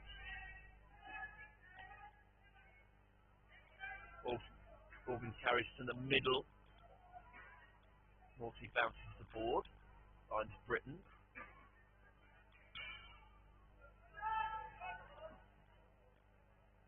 Organ does well there. Looks to play down the board, but turns it over. And Italy winning the free just inside the England half. There's a chance. Totally. The Italian spectators sitting underneath me here, thinking they should have had a penalty corner there for a lifted ball, but it's an England restart. Organ and Naughty patient at the back. Set up in this 2-2-1 formation, England at the moment. Alex Chang, the high forward. And that's penalty corner given there for danger. Max Davidson saying that into the hand there of the Italian player. So if the player is set within 3 meters, the defender in front of the ball, you can't just deliberately play it through him. And that was deemed to be a deliberate foul. So as England don the penalty corner equipment, and Richard Barron gets ready.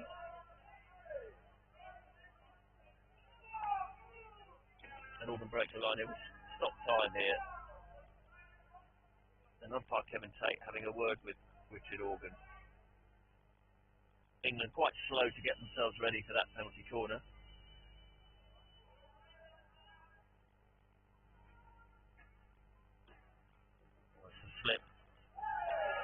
And Italy get one back. And a good routine there. Richard Barron goes out expecting the shot, but the ball slipped as he advances. No real number one runner. And the ball is slipped and confidently placed into the back of the net. So, it's the end of the first quarter in this men's over 60s pool game. The winners know that they will be in the medal playoffs. The losers will go into the 5th to 8th playoffs in this competition.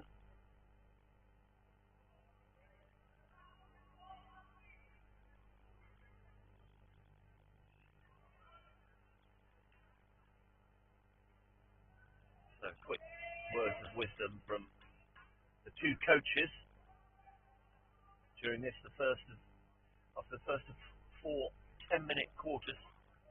Half time will be 3 minutes and 1 minute for these between the first and the second quarter and the third and the fourth quarter. So Organ there picking the ball up on the left board, tries to carry infield, but loses for free. And I think he said there that the Italian almost trying to, I would say, calm the umpire, but wanting the penalty corner. Max Davidson not happy about that. Wants it taken again in the right place. And a rather untidy start to this second quarter. England have the restart. Kevin Smith and Mike Pell at the back. The ball bounced off the boards there, looking for Nisa Chowdhury.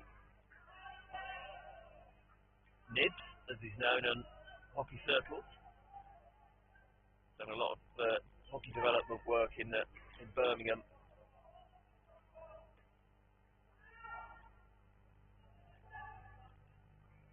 Owen is trying to ball played back, but it goes all the way back to Smith in his own circle, and an awkward ball there for Mike Pell to deal with.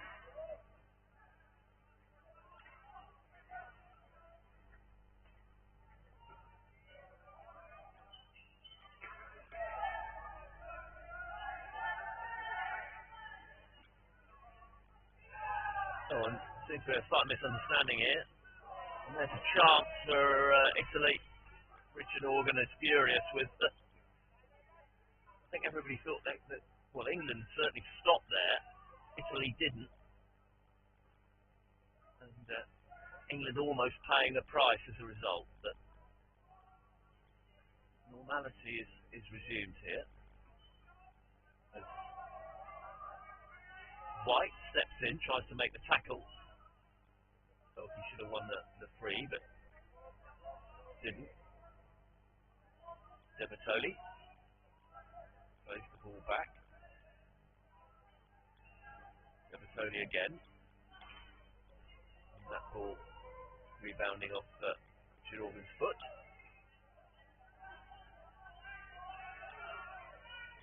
And the ball played straight through the middle. Organ gets it, and Richard Organ getting very upset with the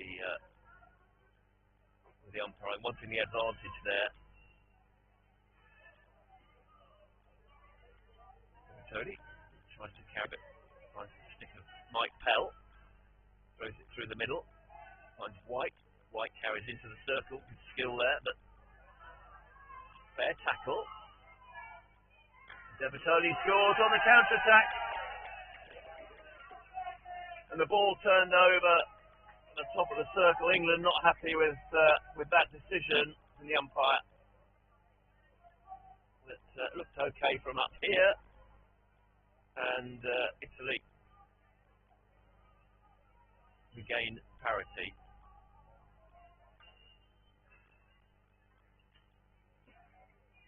So if this game does end up as a draw, it will be Italy that go forward to the semi-finals,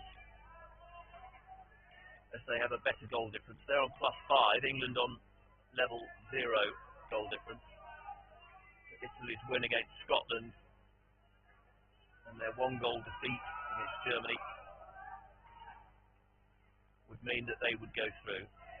Alex Chang, they're trying to get to the ball on the byline, but unable.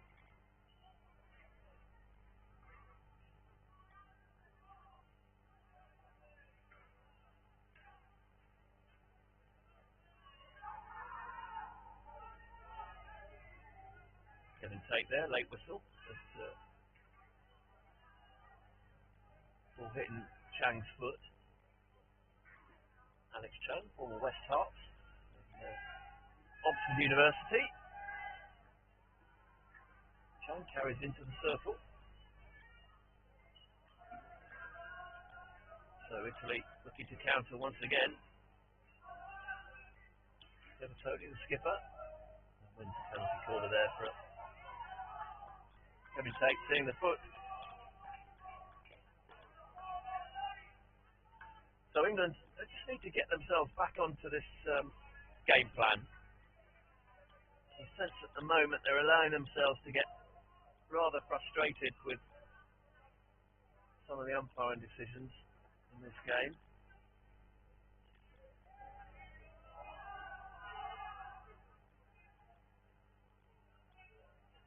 So Huggan, ready in goal.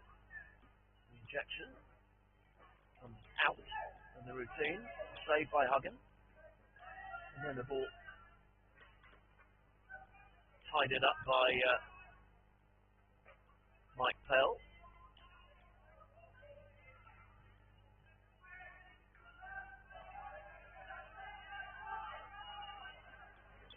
And the ball played straight to Pell, who has a chance to counter-attack, but 4 Italian defenders behind the ball, and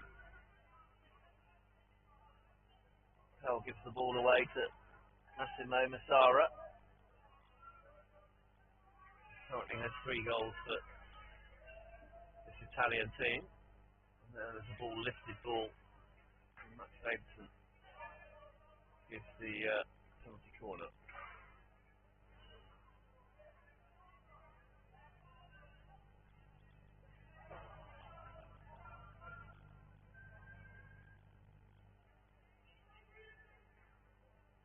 So England corner and a chance to get the lead. Ball out to Pell, but it ends up on his left foot. Creates a shooting opportunity. Tries to shoot again there, and the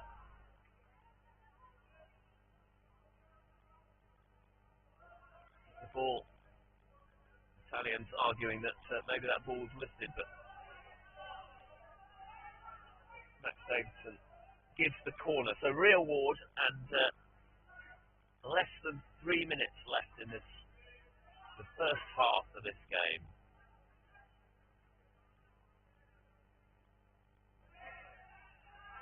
Pell again. This time it comes in the right place. There's a slip and a shot from Kevin Smith.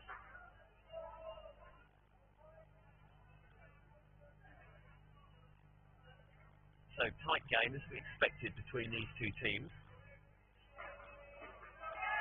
And the ball fed through the middle. Smith carries left to right across the top of the circle. No way through. Gets the shot in, but on the reverse, and the ball going wide of Camarini's goal.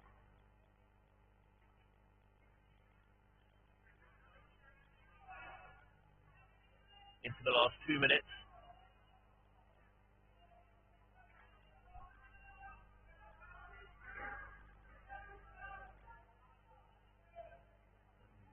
Oh, umpire Kevin Tate taking a bit of a fall over the ribs and over the boards there.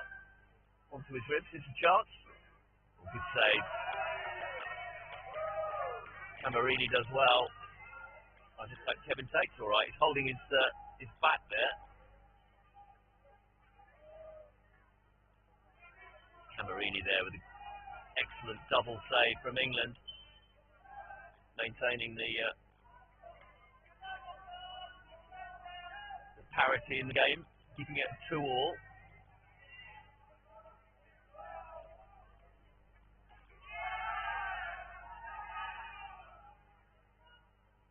Ball thrown out and popping up off Alex Chang.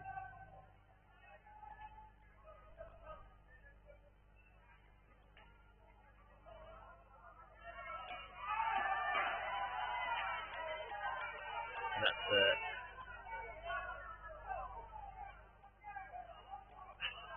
a coming together. Mike Pell there alongside Stefano Pagliara, and there was Max Davison saying that Pagliara was carried across and sort of ran into Mike Pell, put his shoulder into Mike Pell. Mike Pell stands his ground, and in the end, Max Davison, it's his decision that stands, and the penalty corner not given. The ball bounced off the boards there. And high press into that, Italian press into that left corner, but he's not given a route out, he's trapped in. So that's free hit to Italy.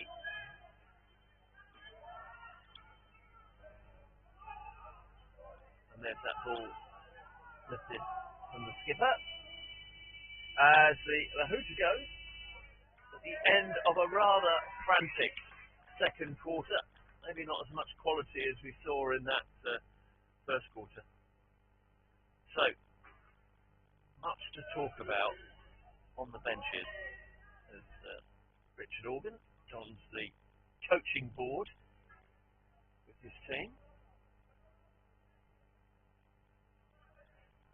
So 3-minute half-time break.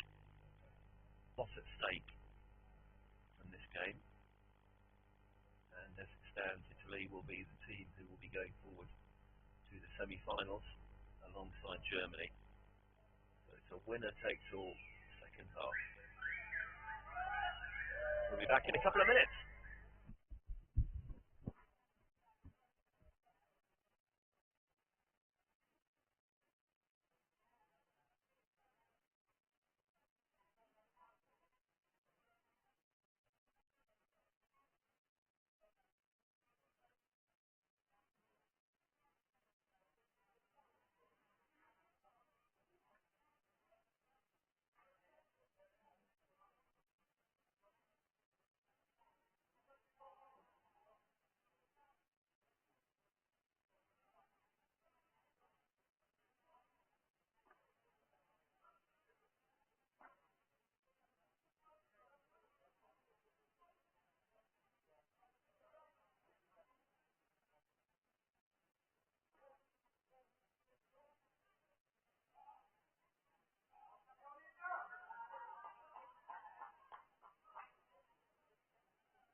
So welcome back.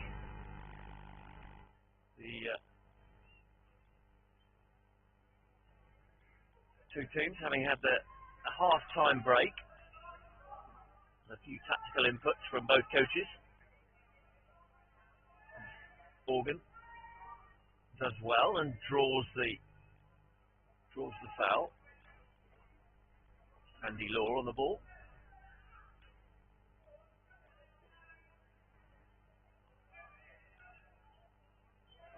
Here's a chance to carry from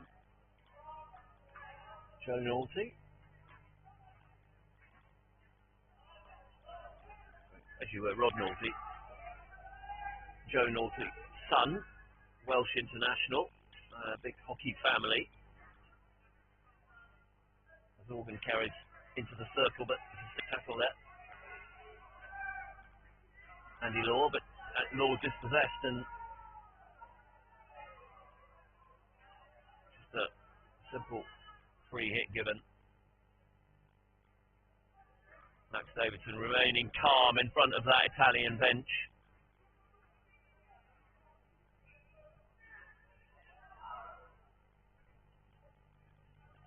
Bertoli gets it. Ball in play again. The ball played down the left board. And that will be a penalty corner. I think England sort of feeling that that might have been dangerous play. The ball being dragged into the stick, but anyway, penalty corner given. England need to switch on a little bit here and get on with the game. There's too much challenging and questioning of umpire decisions, and by which time it's now taken almost a minute for this England team to get themselves ready for this penalty corner. Time is stopped. I'm a great believer that in these games there ought to be a time limit for getting ready at penalty corners. Rather like they do in the outdoor game, international game, just to get a little bit of a hurry up. So the corner breaks down. Always a chance for Chowdhury. I think Bertoli has a point there. I wonder whether Nisa Chowdhury just put his stick over that ball to stop the tackle coming in from Bertoli. It's an England corner. Andy Law injects. Stop Naughty and Organ on the strike, and that'll be a rear award there.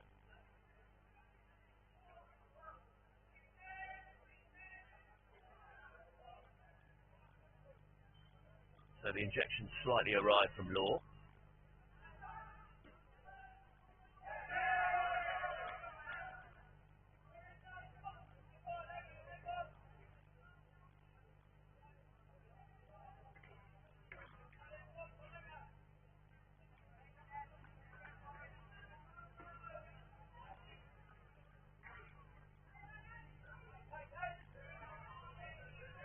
So Italy defend with one less. Better in the spot, but Richard Organ fires wide, well wide as well.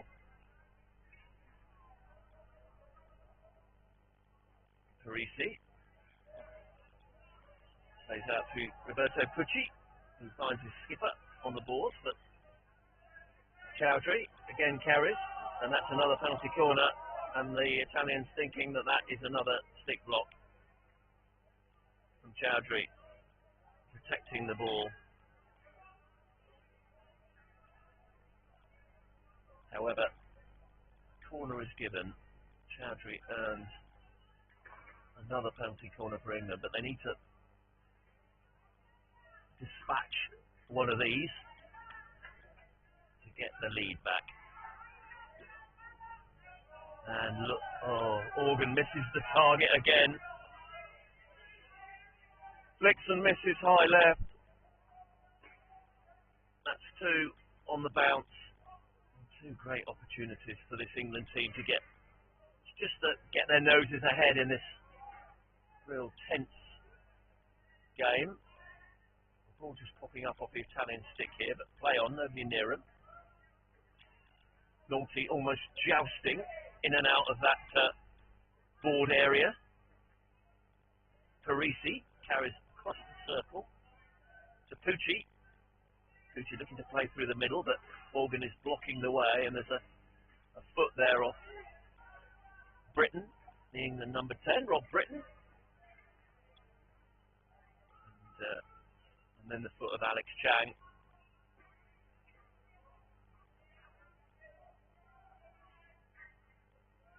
So, Italy restart.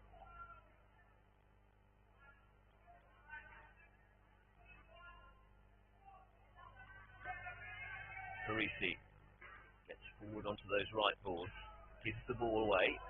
Chance for a 3 or 4 on 2 here, Chang. But he's dispossessed. Masara releases Massimo Maida down the left board. And that's a lifted ball.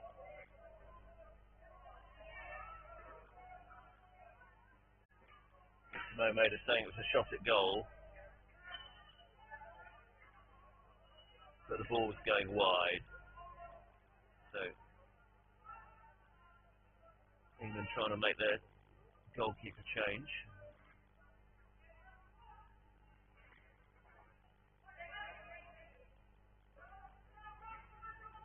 And that ball loose down the boards, picked up by Masara.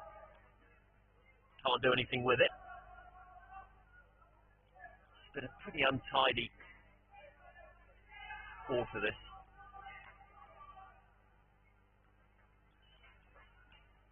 And again another turnover.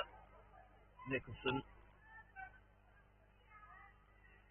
Maida tries to do something down on those left boards, but Chang carries.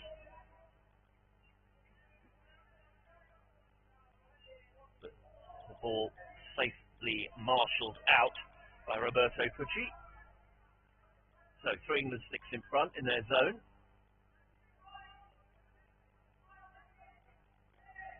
And there's the double team from Italy, and a chance. Oh, it's a lifted ball. Frustration from Italy.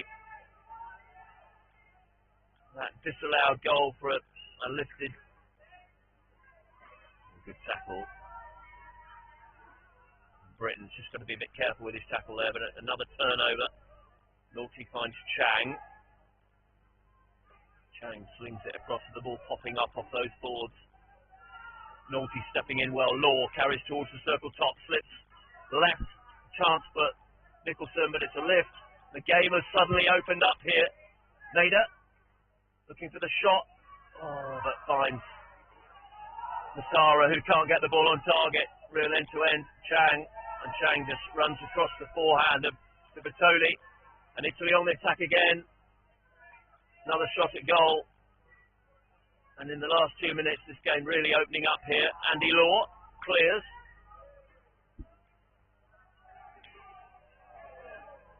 And that'll be a card, I think. Yeah, stick challenge there. Stick tackle from Roberto Pucci. And he gets a green card. So the last minute and a half, Italy will be down a player for a minute. And they will be no hurry here to... I think that'll be an England card as well. Yeah, green card for Nicholson and penalty corner. Stick tackle. So, 5v5 at the moment. A game that's gone into, well, it's sort of out of control. It's gone into a little bit of counter-attack versus counter-attack, and there's really no sort of shape or structure to it at the moment. But it makes for some exciting hockey. And with just over a minute to go, Italy have a chance to take the lead. Slow injection, but... And that ball lifted. There's a chance of the Italian goal there, but the lift at the penalty corner of Bertoli finds Tagliana as we go into the last minute of this half. Chowdhury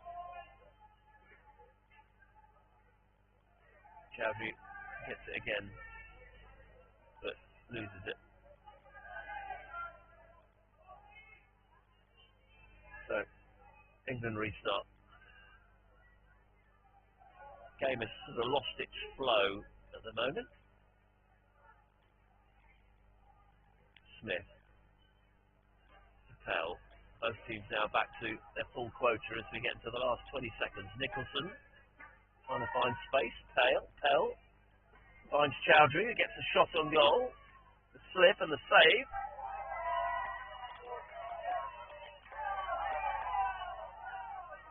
And penalty corner has been given.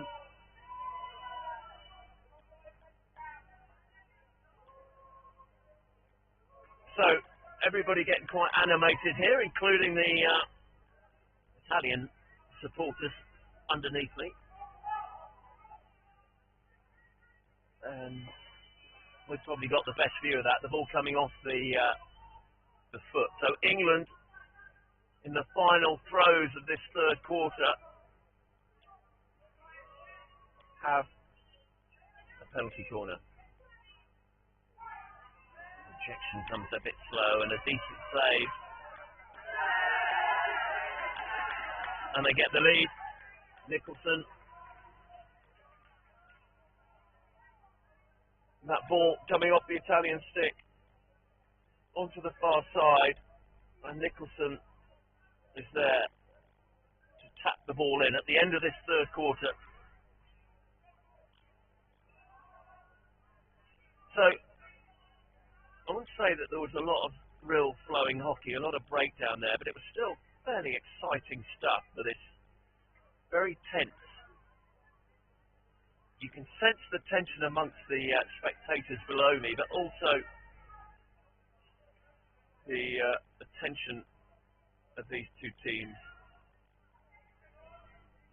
as they strive towards the playoffs. This final pool game in the over 60s competition, England lead Italy 3-2.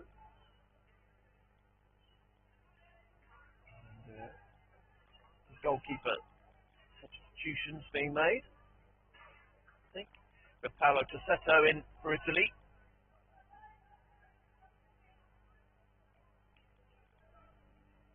Nick Huggan in for England. Oh, sorry, no, Mick Huggins off, and Richard Barron in goal for England. So you feel this is going to go down to the wire, this game. Tightest of margins. Pell trying to play through, wins that free on the edge of the circle. Smith back through Organ, looks to play those boards, but finds White. He carries inside and into the circle. Advantage played, and he flicks high and wide.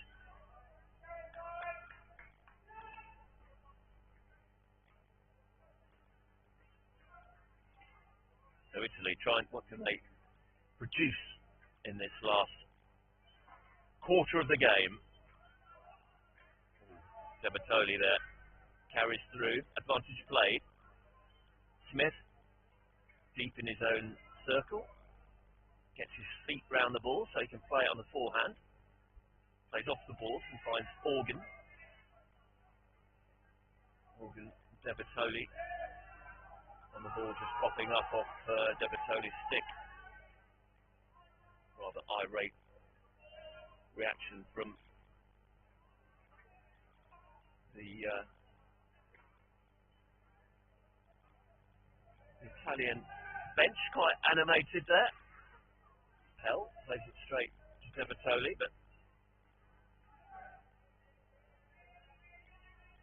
the ball shepherded off the pitch by Richard Barron.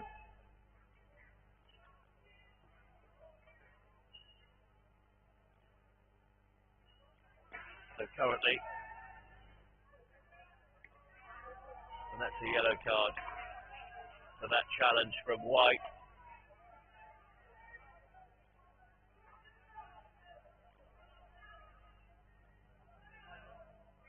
So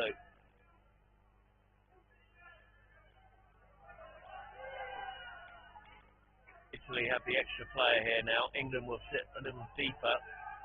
Italy immediately giving the ball away. And England will be in no hurry to... Oh, is a chance for Italy, and they get one back.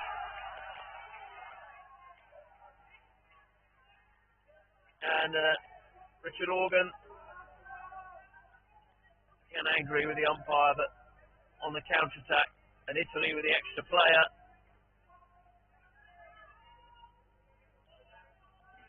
And they'll be keen now.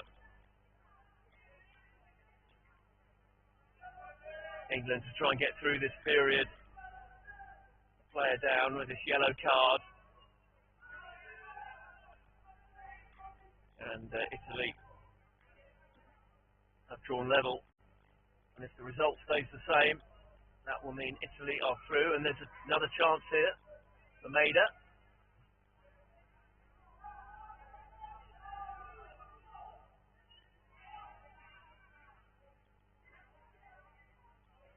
Sorry, Pagliara there in the English circle. As Smith plays back through Organ. Organ carries into the circle. Finds the foot.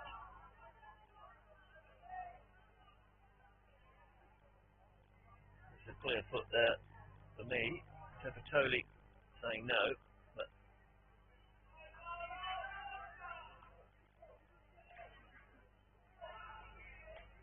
plenty of oomph, I'd say, in this game.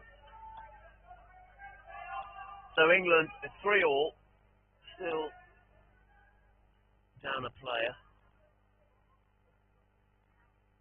Have the chance to get back in the lead here. Pell to Organ, the slip. And Smith finds the back of the net.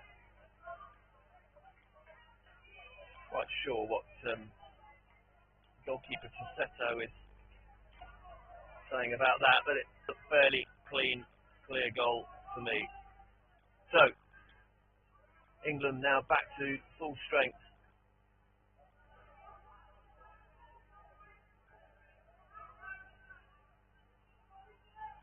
All three ahead, 5 minutes to go. You can cut the tension with a knife. As Pell finds Chang, carries into the circle. And the ball ends up behind Chang. So they try and take it quickly, but they can't. So now taken from the right place.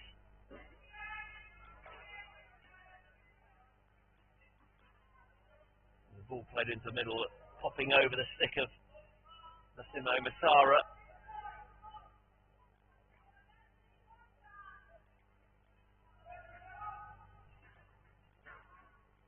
Organ receives, carries, infield, creating space for himself. And a little clip there on Organ's leg, and he overbalances. And creates the scoring chance. So the other game currently in this pool, Germany 5-1 up against Scotland, which would mean that Germany will top the pool. And as it stands, England will go through with them with 6 points, Germany with 9. Organ draws the save from Tossetto. And there that ball not taken from the right place, and the Italian bench very frustrated with that, but clearly the right decision. The Italian player taking probably 3 or 4 metres advantage there from where the free was taken. So 3.5 minutes left, and Italy need to find an equaliser here. And they threaded the ball through, but good play from Kevin Smith. Carries to the middle, slips the ball. Britain carries into the circle. The ball's still alive, and Chang finds the foot. The Italian defender there, just a little bit too upright. Roberto Pucci didn't cover his feet.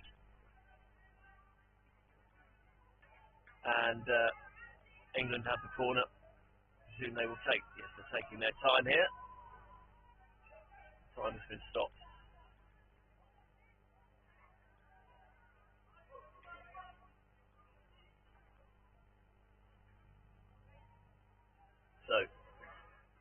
player will inject. To Organ, who slips, and Kevin Smith fires wide. Will England brew that miss? 2.5 minutes left in this one. 4-3. England lead. Needing the win. Italy need the draw.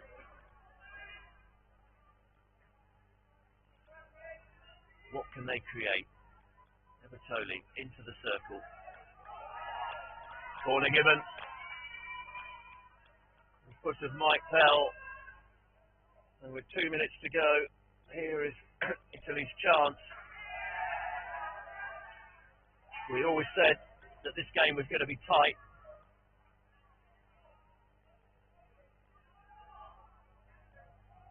So as I said, Italy need to get a goal back within this last 2 minutes. It's a slip. And penalty corner given. Saying that the defender was sort of within 3 and the ball was sort of flicked into him. The two umpires are going to discuss this. Kevin Tate and Max Davidson. Max Davidson has given the corner, saying that the defender was outside the 3 metres. To the rear ward. Time has been stopped. 1 minute 26 on the clock, and he's given the free, saying that the defender was within 3 metres. England will take their time here with the substitutions, with the time being stopped, and that really was a decisions or games will turn on those sorts of decisions. Quite critical decisions made by the umpires there. Very subjective situation. As Organ, he's dispossessed. And the Italian free hit just over a minute to go. Italy pressing high. Making sure that ball goes 3 metres before it's played into the circle. England sticks around the ball. And the power on that, just a little bit. The ball now going behind the Italian player. Italy need to get the ball in the circle. 40 seconds left. Hand on the floor here, and the free given. England low behind the ball. Bertoli plays the ball directly into the England stick, and Andy Law will take his time here. Less than 30 seconds. He feels that there's still something in this game. As Law carries back, bounces the boards. And the ball taken from Bertoli, and Richard Organ wins the free hit. And the ball, last 10 seconds, the time is stopped. Ball given away. Italy have got to do something here. They've got the free, and the ball off the end of the pitch, and that will be it.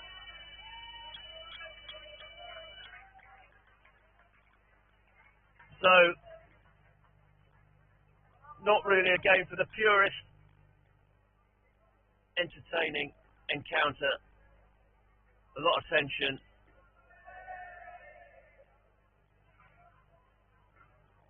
And the Italian coach having plenty to say to Max Davidson, the umpire.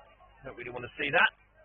So as the things tend to calm, England take the win 4-3 and will take a semi-final berth. So it's Germany who top the pool, and England will finish in second position in this men's 60s competition. And in the other pool, Netherlands, 3 wins and 9 points, and Wales finish second with 4. So semi-finals, which will come later on in this men's over 60s competition. England against the Netherlands and Germany against Wales. So thanks very much for joining us, and I'm going to take a break for the next game. That's 3 games on the bounce for me here on pitch 3, I'm going to take a break and I will be back in an hour's time for the next clash, which will be the unbeaten Scottish women's 55 team, over 55s, against the Netherlands. So we'll look forward to that one. See you in an hour.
So welcome back to the University of Nottingham here, the World Masters Indoor Hockey World Cup, and 12 age groups competing here. And believe it or not, this is game 122. Another game in the pool stages. And for this one, it's Scotland against Netherlands in the women's over 55 competition. And there's one pool in this. 7 teams in the competition. United States, Scotland, Germany, Netherlands. The Alliance, made up of teams who don't have World Masters federations. Italy and Australia. So this is actually quite an important clash as far as this group is concerned. Scotland currently sit the only unbeaten team, the only team having a 100% record, having won all 3 of their games. They sit second in the table behind the United States, who have 10 points but have played a game more. Netherlands, well, for them, it's a win, a draw, and a defeat. And just looking at there's a early chance there for Scotland. Norma Brown in the circle. And the ball with Janet Jack, who plays it back to Ali McFarlane.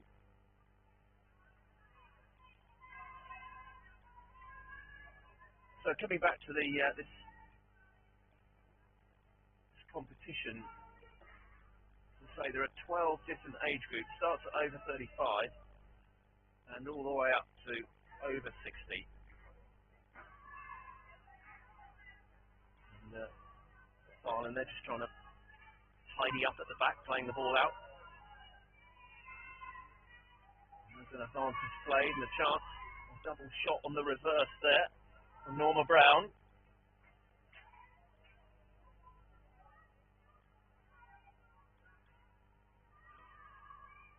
Apologies to her. I missed an eye out in her name, Norma Browning.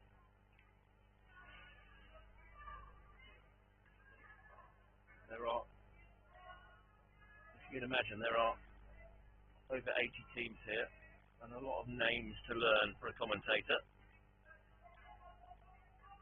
Netherlands stepping up their press on Scotland here. So just coming back to the games they've played already, Scotland, they've won 3. They've beaten Italy 6-0, the Alliance 6-0, and Australia 5-0. So this Scottish team are solid defensively, I think it's fair to say. They're yet to concede a goal. The Netherlands lost 5-1 to Germany, beat Australia 4-1, and drew 2-2 with the Alliance.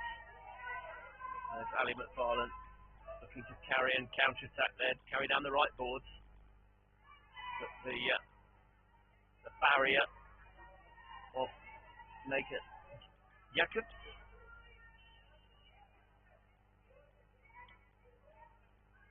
Janet Jack plays this time. Out to Lizzie Sturrock. Finds herself at the back. Lizzie, whose husband Niall plays Masters hockey himself, so they're certainly a Masters hockey family. Oh, and the jab, and here's a chance for Janet Jack. Plays the ball under her arm. And then a snapshot from Ellen Murray. He's easily saved by Agatha Booten. The 2 umpires today for this one. On this end, it's Rob Jenkins, who he is one of the umpires officials who's actually in charge of effectively the officials committee, if you like. Highly experienced English umpire. I think 600 National League games, something like that now. And his colleague at the other end is Ben Tonkins, who I would suggest is a few years younger. And I'm not doing Rob a disservice by saying that. So, penalty corner, the ball off Janet Jack's foot. And here's the first chance for the Netherlands.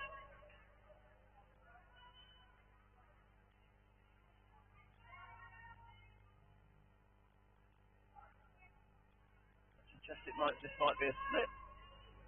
Yeah, on the ball, just popping over the stick of Jakob there. Illegal. So it'll be a free out for Scotland.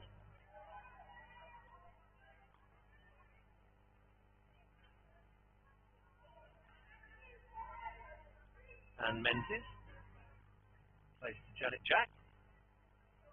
Netherlands slightly higher press, but Jack does well to find Jude Martin in the circle.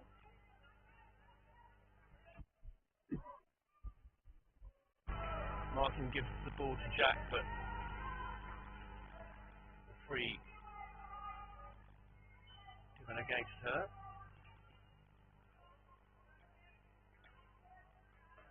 Good play by Menzies again. A lot of indoor hockey experience in this Scottish club. Menzies looks at the boards, but then decides to go for the shot herself as she carries into the circle.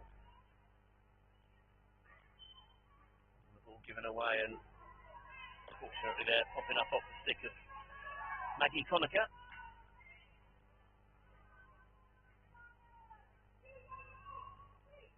So, Dutch restart. Dutch in their traditional orange shirt, white sports and orange socks.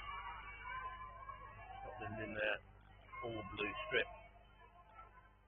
It's Ali McFarlane there, no way through for her, so she plays back to Menzies, who bounces the board. And that was an illegal tackle from Jekers.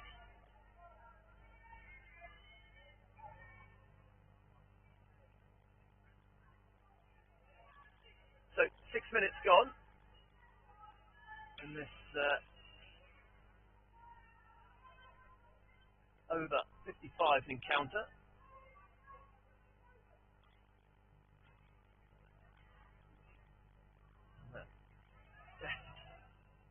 Touch down the boards there from Ellen Murray.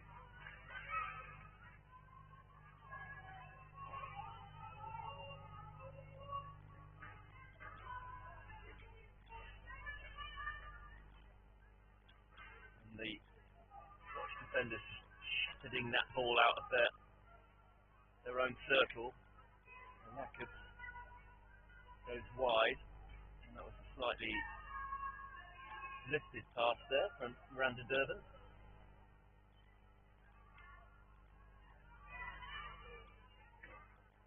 So Murray with the free. Plays to Menzies. Ali McFarlane there trying to play that ball, thread that ball through to Norma Brownie. And the ball off the Dutch stick. Out for a long corner. Substitutions being rolled, plenty of substitutions. As this Scottish under 55, over 55 team has certainly won plenty of accolades within Scottish sport. It's great to see. Although Masters hockey ultimately is a social event really for everybody, I think winning is important, but not as important as the enjoyment of the whole event. And it's not just the stuff on the pitch, it's off the pitch as well. And chatting to the Scottish team before this game, they were saying, ultimately that's what this is really all about. It's great fun, a lot of togetherness within this team as Jack carries into the circle. And the clearance there from Agatha Booten just goes into a Dutch foot. And Scotland have their first penalty corner.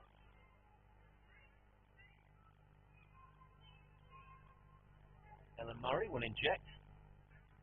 Janet Jack on the right. Alison McFarlane in the middle. Jack, who's scored so far 2 goals in this tournament to date. Corners. The deflection, and Scotland take the lead as we approach the last minute of this first quarter. And it's a simple deflection.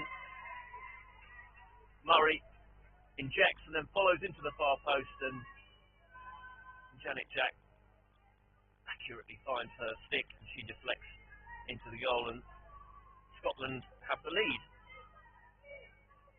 Jack now carries left to right across her own D, plays it off the boards, trying to find Lizzie Sturrock.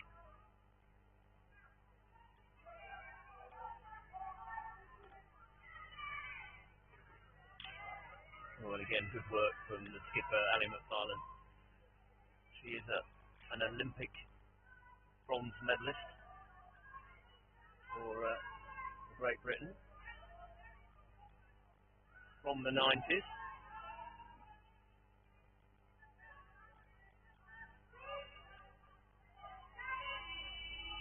And that's the end of the first quarter, and Scotland with the slenderest of margins. They lead 1-0.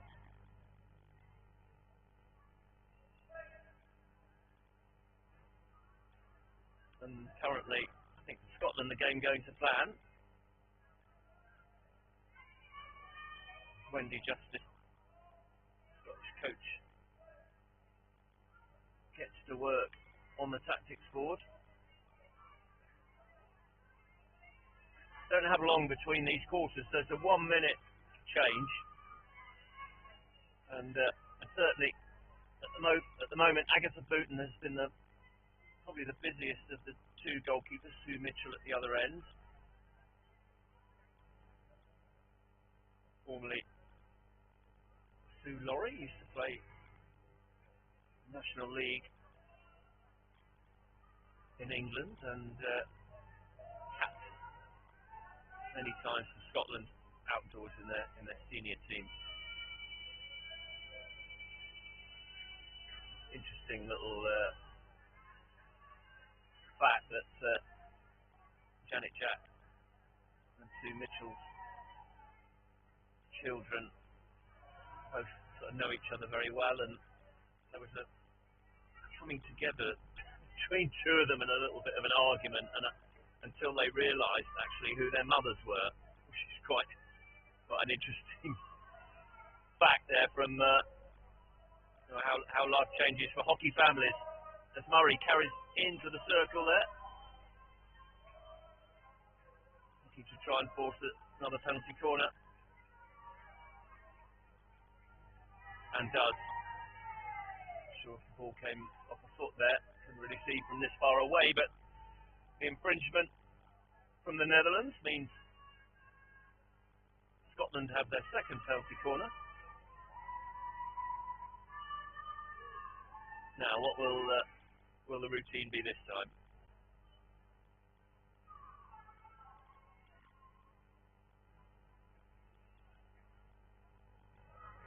Out to Jack, doesn't quite come out quite right, but Ali McFarlane steps in and fires the ball low and left beyond Agatha Booten,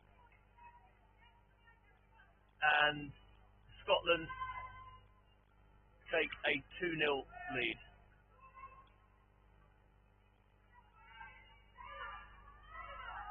And looking at Scotland's defensive record in this tournament, so 3 games, so they're 3 1/4 games in, and they haven't conceded a goal. Now, in any indoor hockey, that's a fair achievement. So 140 minutes of indoor hockey without conceding. Says much about the quality of this team in blue.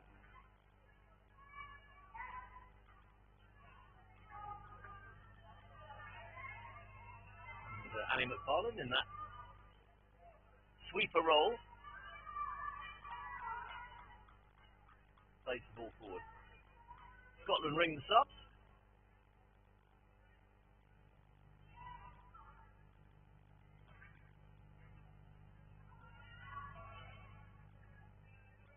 Played by the Netherlands down the right board. First shot for Sue Mitchell. And their advantage being played by Rob Jenkins. Is a counter-attack chance here, 3v2. And that has somehow gone into the net. And it was a sort of a half shot and then a deflection of Jacobs, Nicky Jacobs, that has somehow gone into the back of the net, and Scotland have a 3-goal lead now.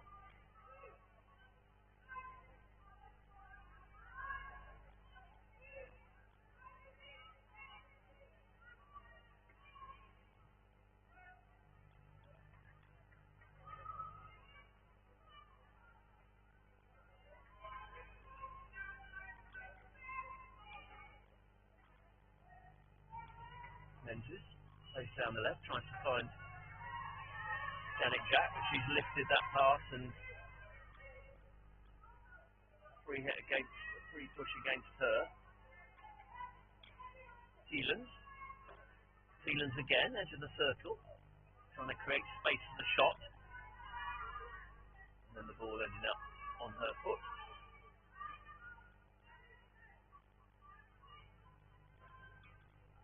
That ball thread through the middle of the pitch between Bockhout and Dubretz. And again, Scotland have good possession, but they have to recycle, so out to Jack. And then Menzies.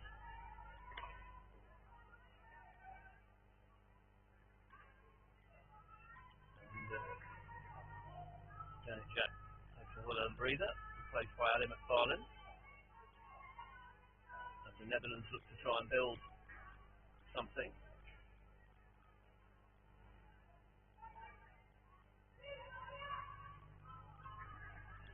The Netherlands have a free. Jacket carries left to right, tries to throw into the circle, but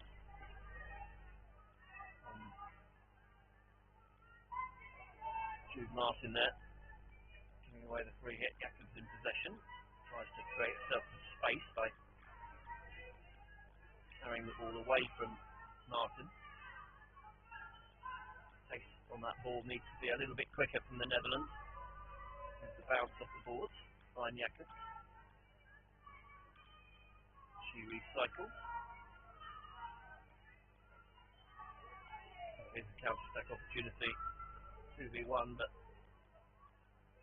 now becomes a 3v2 as Menzies carries into the circle. Good defensive work there from the Netherlands.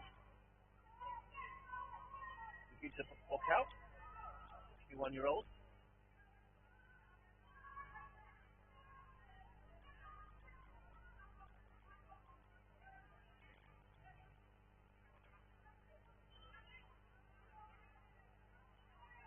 Menzies tries to play down those left boards, but no way through. Can she carry into the middle of the pitch? She does. Tries to play the ball, and there's a classic third-party obstruction there from Gita Bockout, running across her partner, her defender.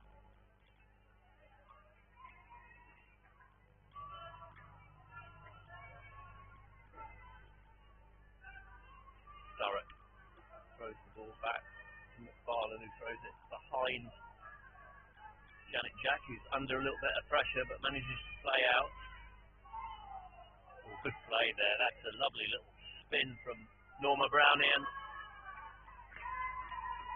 Shooting opportunity results in Ben Tompkins awarding a penalty corner.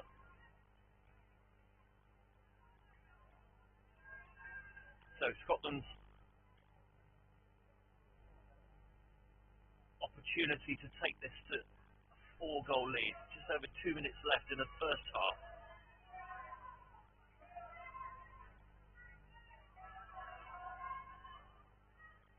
Now to Janet Jack, who this time shoots, but it's a save.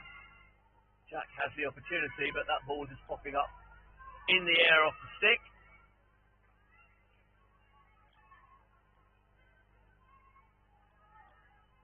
So Scotland will sit just in around the halfway point in their zone, their sweeper zone. Ali McFarlane sitting at the back of the zone with 2 wide players on either side. And that sort of system is quite well suited to this form of hockey. Jack, lovely glance off the boards for Murray. Carries into the circle, but there's a snapshot. And Sturrock extends Scotland's lead.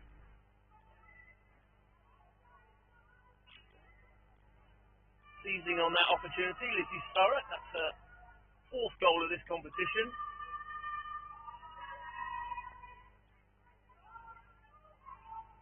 And with a minute to go in the first half, Scotland carry on their fairly dominant form from the first 2 days of this competition.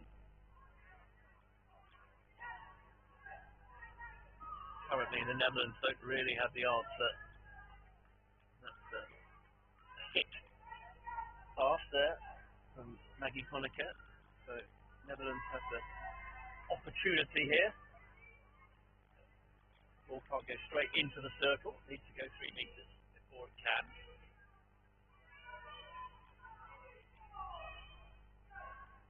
Here, Wendy Justice on the coaching on the sideline for the Scottish team. Very vocal. McFarlane bounces off the board. Janet Jack steps in. Murray throws it under her arm. Lovely pass. Finds Jack. Janet Jack just can't adjust her feet. And that's the end of the first half. And it's a fairly dominant display from this Scottish team, who look like they are going to extend their winning run. 3 games, 3 victories so far, and it looks like they are well on their way to a 4th victory here. So half time, Scotland 4, the Netherlands 0. We'll be back in a couple of minutes.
So we're underway for the second half.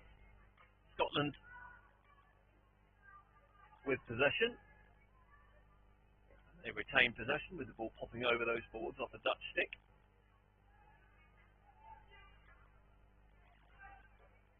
Well set up there from the Netherlands. Hubretts.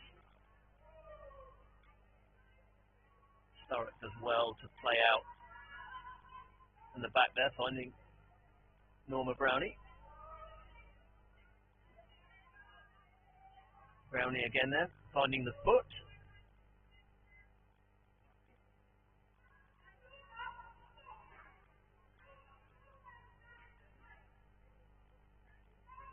Yeah, you can hear Wendy Justice shouting instructions to her team.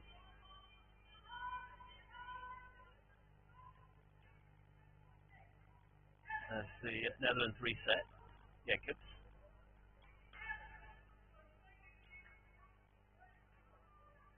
Given away there by Hubretts.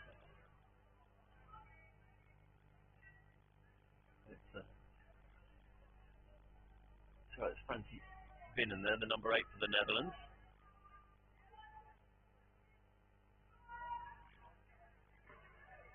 Jacobs tries to throw diagonally but can't.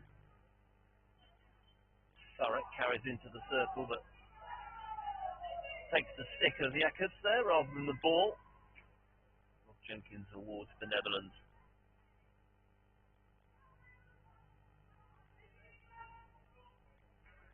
Oh, well played, lovely ball threaded through there, and a chance for the Netherlands, but Janet Jack equal to it there. Really looked as if Scotland were going to concede there first goal of the tournament. Very well organised Scottish team. They tactically well drilled. Penalty corners look sharp. 2 from 2 so far.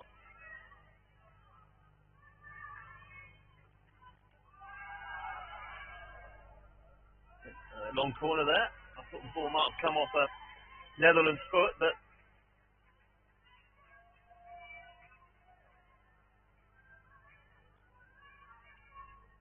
so 3 minutes into this second half, and Scotland so far have not added to their total.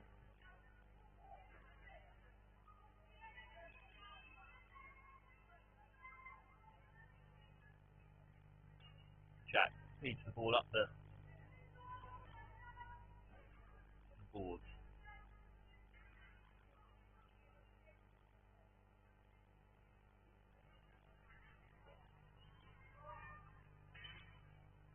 Menzies tries to draw that stick tackle there, but Scotland keep possession. Good work from Jacobs there. Stepping in to make that tackle.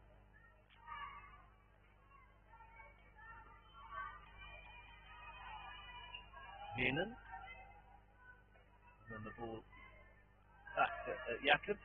Advantage being played there. Unfortunately, nothing accrues for the Netherlands, and Scotland regain possession.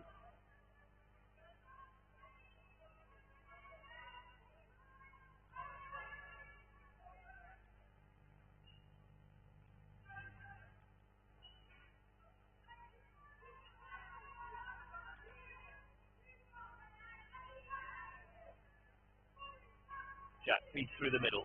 Lovely first time deflection on the shooting opportunity. Play from Booten. But that's a lovely bit of outlet play there from Scotland. All fed through the middle, and that first time pass.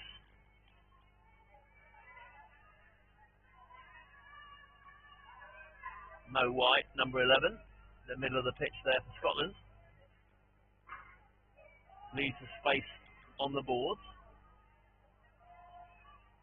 Jude Martin. The ball pops up off our stick as Jacobs tries to play through. Fires into the circle. Ali McFarlane, Menzies, sorry, steps up to win the ball. And Maggie Conacher just can't quite get on the end of that.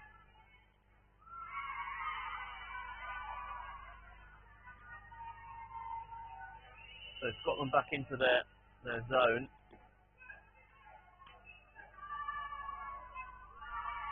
And that's really good work there from Maggie Conacher. Scotland win a long corner.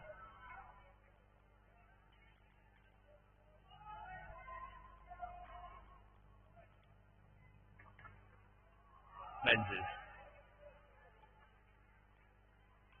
Finds McFarlane, tries to feed it through. The ball pops up off Mo White's stick, but she gets it back. Gives a chance to carry into the circle. Good running ahead of the ball to create that space. And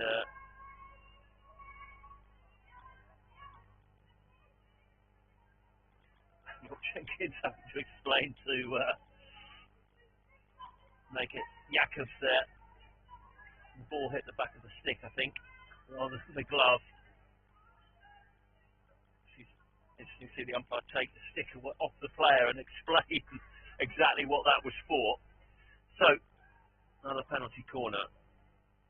Don't have their first routine on, Scotland, but Farland stops and doesn't make any difference. Ellen Murray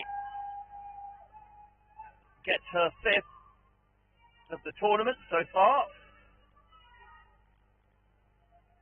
She makes no mistake, and actually looking at the depth of the penalty corner attack quality that that this team has. And they have to be real chances of a medal in this group. So I've done Ellen Murray a disservice there. That's her sixth goal of this competition. It's the second for this game.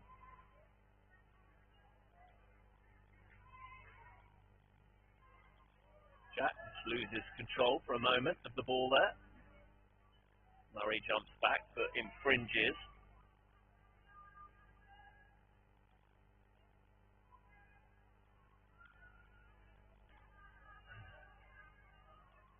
Jacobs, oh, lovely pass. And they've scored.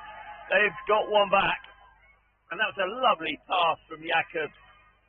And the first time shot there from Birgitte Bockhout.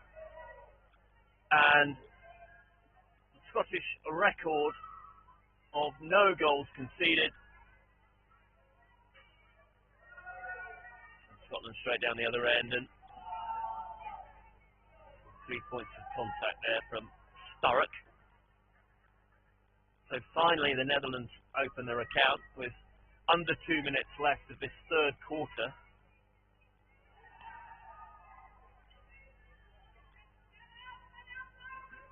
The ball thrown away from Jacobs. Oh, and the little bit of a foot there from Jude Martin.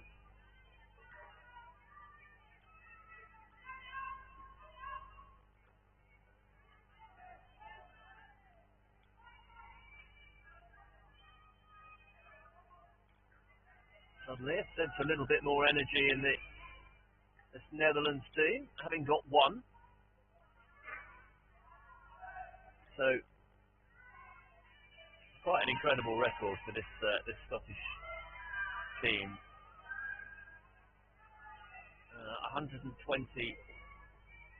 and then add on to that the number of minutes they played in this game, which is about 28. So about 148 minutes of not conceding a goal in indoor hockey, and that's a pretty good record. But the Netherlands have opened their account as we enter the last 30 seconds of this third quarter. Scotland still in charge. And confident work there from Ali McFarlane.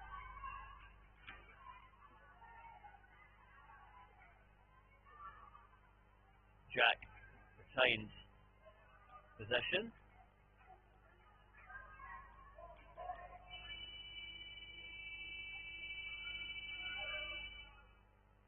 Not sure everybody heard the hooter there.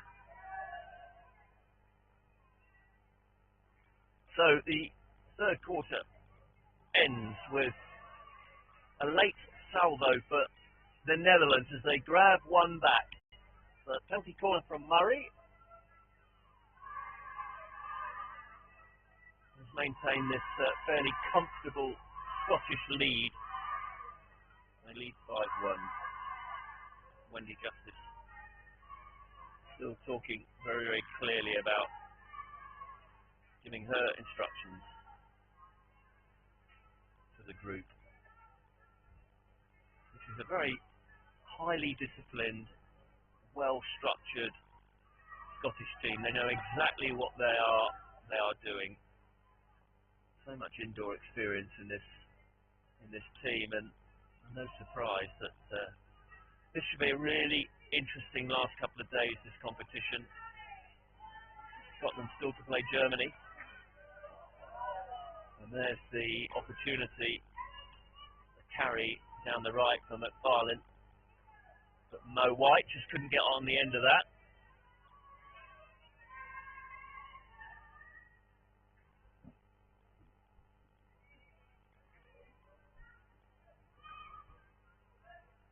Jack feeds through the middle. He finds Norma Brownie, who draws the tackle in from Jacobs. And a fairly harsh, strong blow of the whistle from Rob Jenkins. So we've got Janet Jack back on. Ali McFarlane in the middle.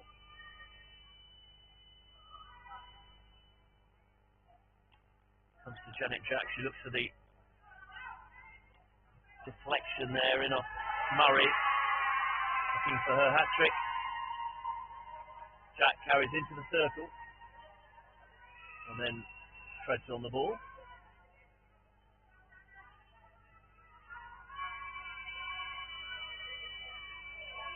Good work by the Scottish front two. And just a little bit of misunderstanding there between Norma Brownie and Ellen Murray. Ellen Murray running away from the ball there. Jacobs, very much the playmaker for this Dutch team. Francie Inan is dispossessed.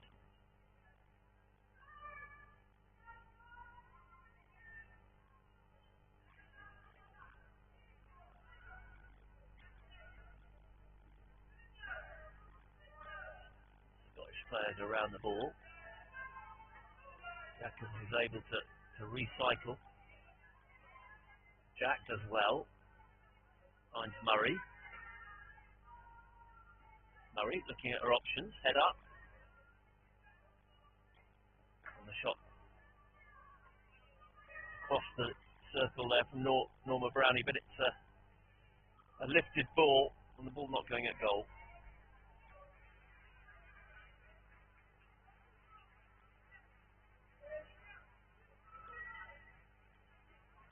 The ball given away there, there's a chance that and that deemed to be a stick tackle.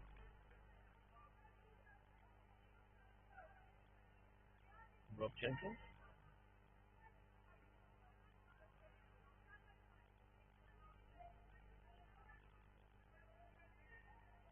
So just under 7 minutes in this game remain, and so far it's a comfortable lead Scotland have. Jack on the strike here. She's eyeing up like the left-hand post there as she looked. Ball comes out. She drags in and finds that slot, takes a deflection on the way in. I think the ball might have been going wide there, but from this angle it may have just been creeping in. Who knows?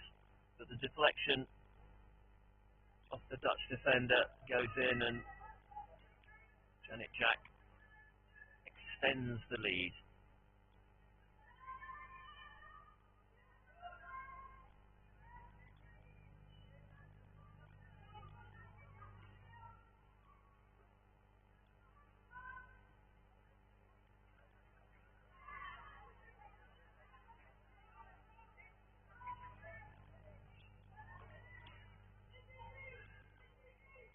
Menzies plays back to Jack. Jack, advantage played, nice pass, dead through to Sturrock, but she can't collect.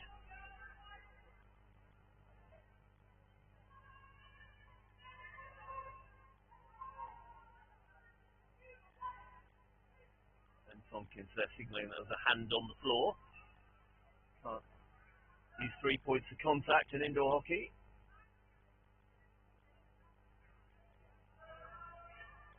Nobody near that foot from Stuart Hubretz.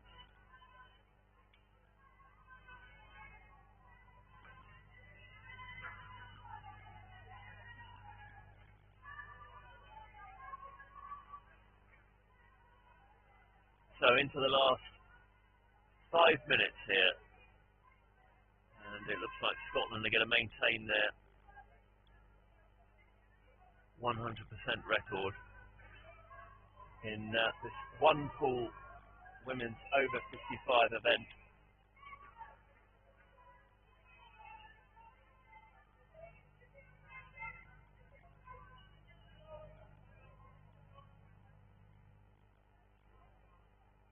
That will be a bully. Don't see many of those these days. This is the ball stuck, trapped between two sticks.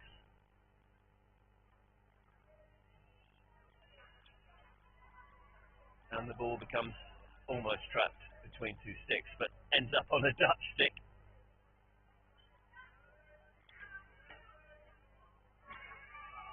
So currently in this snapshot there from Jude Martin.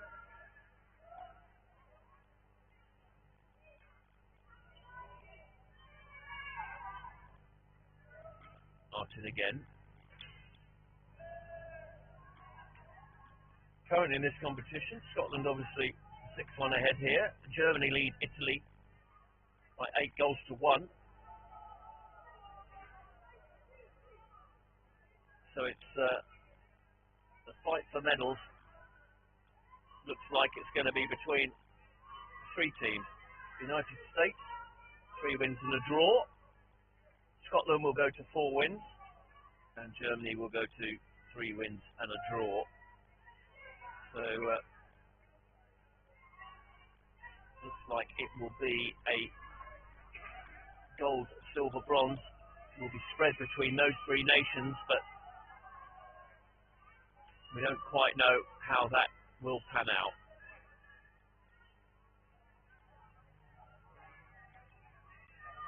But do not rule out this Scottish team. There is a real chance that they could win gold in this competition. Obviously they still have to play the US and Germany.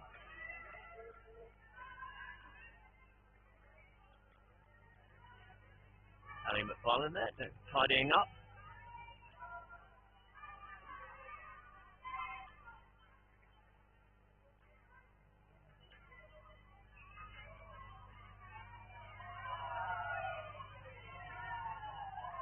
And again, good work from McFarlane. That's taken from the wrong place, Nella Murray.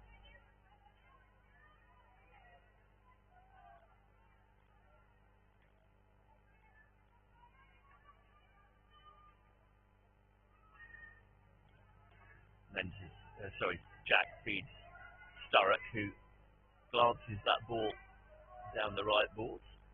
Sturrock.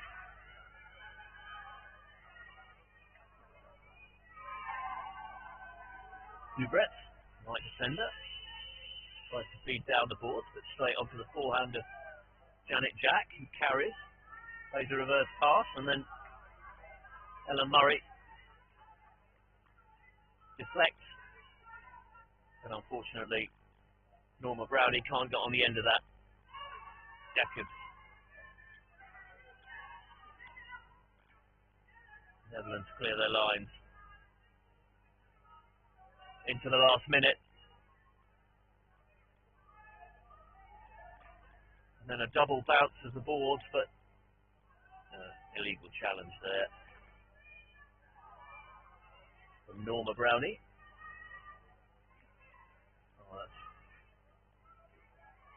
Menzies, I think, had a hand on the floor there, but so into this last 30 seconds, Netherlands in possession, but the ball given away to Murray. Murray tries to carry through 2 orange sticks.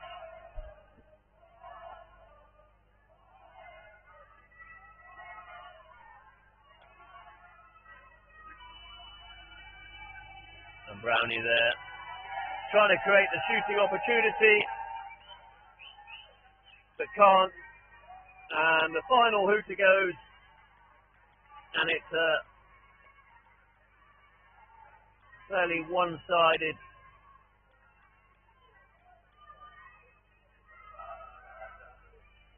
win for Scotland,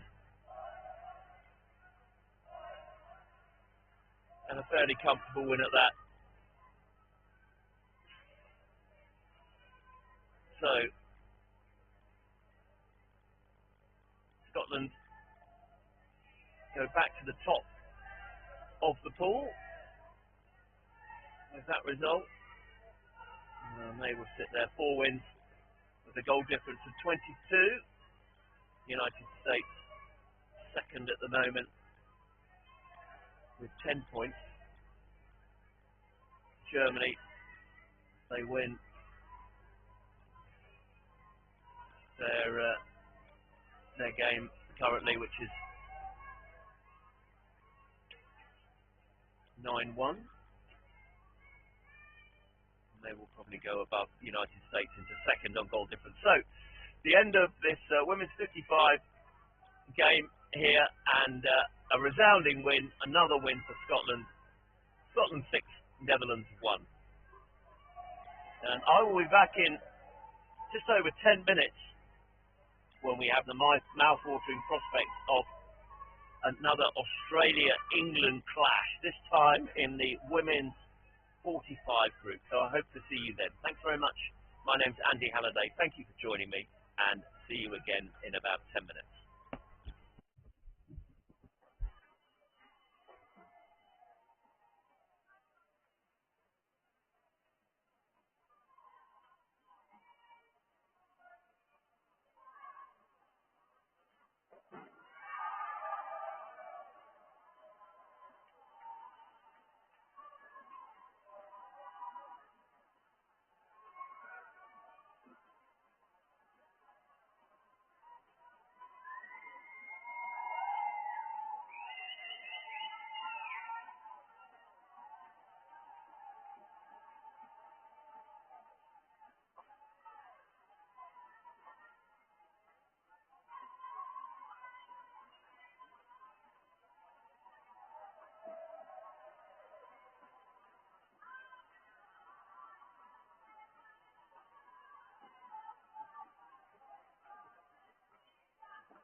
Well, welcome back to the University of Nottingham, and we now delve into the women's 45 group, Pool B. This game number 126, and it's the clash between Australia and England.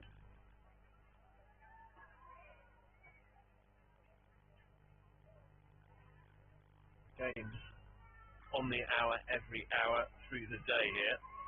So just looking at the record so far, England 2 wins out of 2, Australia a win and a draw. So you would think that England with a goal difference of 14 would be fairly safe. It would have to be a very, very heavy victory for Australia and a win by Italy, who are in third place, to overcome this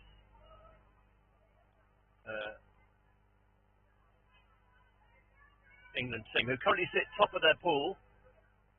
The semi-finals to come.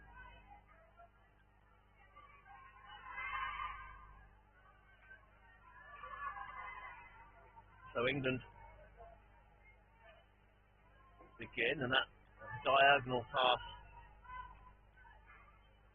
fired in.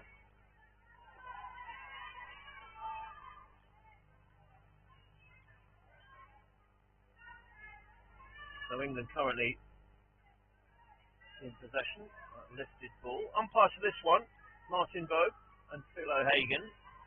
Martin from Scotland, Phil O'Hagan from England.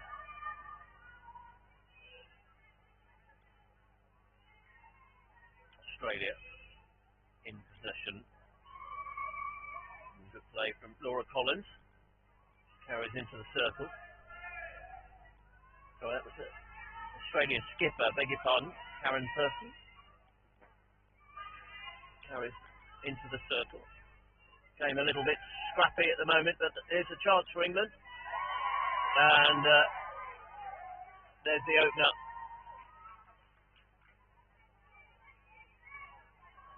And it's the England skipper there, Lizzie Wheelhouse, who scores, flicks high into the net. She's a member of the Ipswich club, still playing National League hockey this season.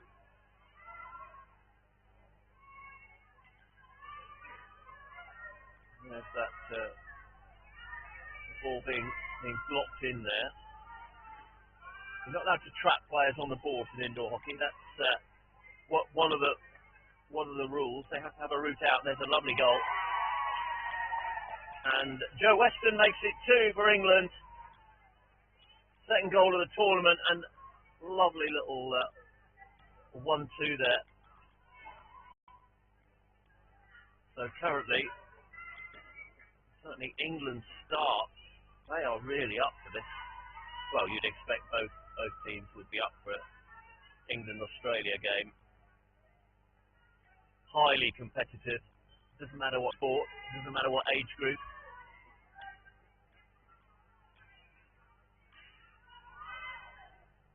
Oh, a lovely flick pass and a very, very quick reaction there from Billington in the England goal.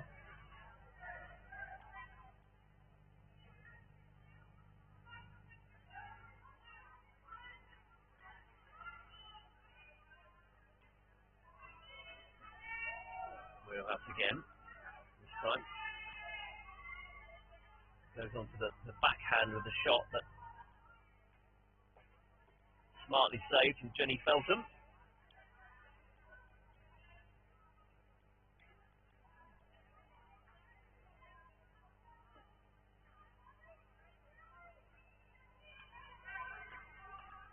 So that English set up marking system that they're deploying here.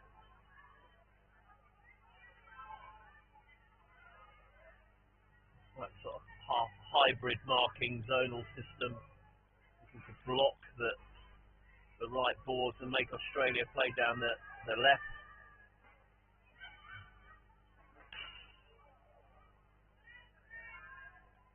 Good work down the right there from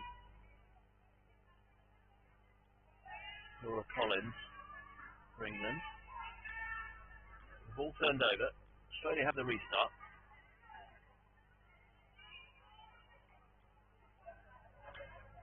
There's a turnover there at the penalty corner. Not really much option as that ball came across. Lisa Roach just playing it off the back line. So it's a deliberately played off the back line, and that's a penalty corner. So Joe Weston is on the stop, Wheelhouse on the strike, with Roach on the slip.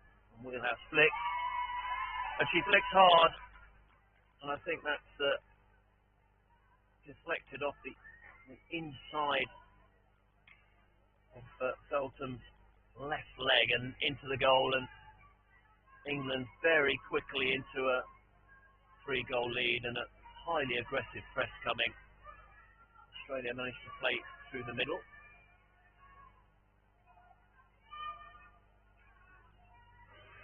Marika Basley.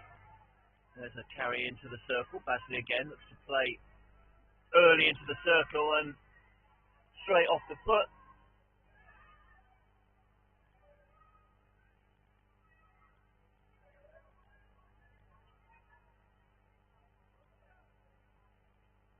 So, first penalty corner for Australia. 3 goals. England are ahead really quickly out the block. 3 goals in the first 6 minutes. Basley shoots to save from Billington. She manages to get it out from under her body there. And that ball rolling off.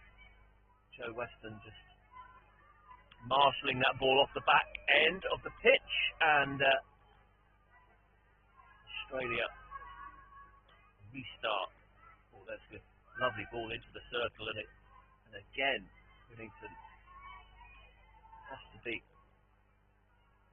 off the line very, very quickly there to deal with that, but the ball, I think, getting stuck under the body, so it's a penalty corner.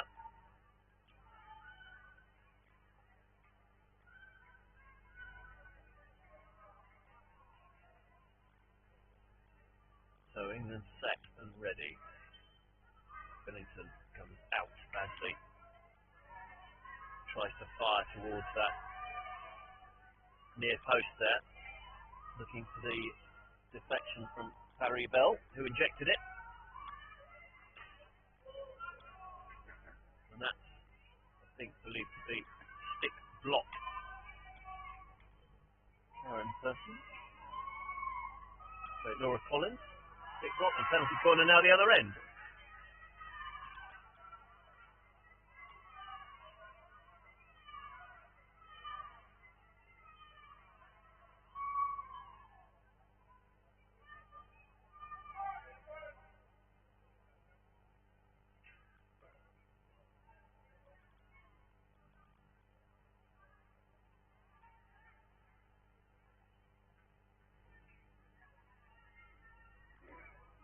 So Australia just a little bit slow to make up their mind which side they're going to take this set piece, this penalty corner. Basley will inject, and a breaking of the line there, which means that they will now have to defend with 4. Ball off the post. Shot from Person, hits the post. A little bit of a coming together there between Mann and Person, but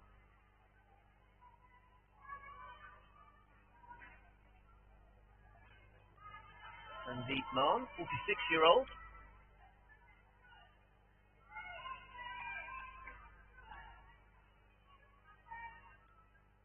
So, Lizzie Wheelhouse leads the spearhead of England's attack. Watson plays to Holmes. Slightly ironic combination there. Holmes and Watson at the back for Australia. I'm not sure that's ever happened before.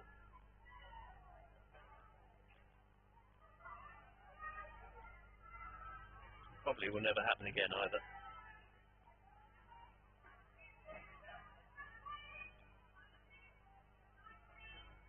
And there's the ball fed back onto the stick, or the hand on the stick for Watson. And the ball off the end of the pitch there, and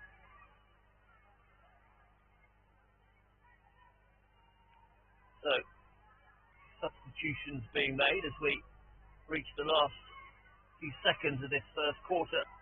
England really dominant. The high press, effective press, and their counter-attack has looked very effective as we end up this first quarter, and England with a 3-0, comfortable 3-0 lead against this Australian team, who have had forays into the England circle, but Amanda Billington has kept them at bay. 2 or 3 very quick reaction saves. Has to be off her line. But at the other end, Jenny Feltham, certainly the busier of the 2 keepers, and so far having to pluck the ball out 3 times from her net. And Jenny Feltham replaced by Lee Hodge, who takes her spot in the Australian goal.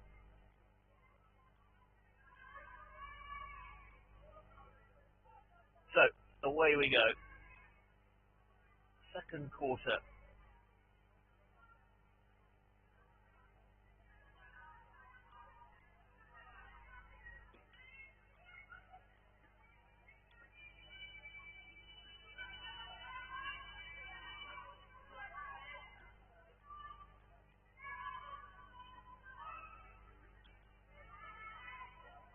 And Donna Blockley, they're stepping up, shepherding the gold shirt. They win the free, quickly taken.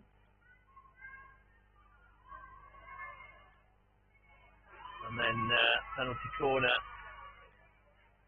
The ball just, I think, popped up off Blockley's stick. So she might feel that there was a little air of danger about that play from the Australian player. So those defenders are set and they're within 3 metres and they are set. You can't drive the ball through them, play the ball through them. Now considered dangerous play. Probably heard it called as drilling. So it's an Australian penalty corner. And the deflection. And yeah, that ball on the way in, but I think it's hit Izzy Wheelhouse there. Not sure whether it hit her foot,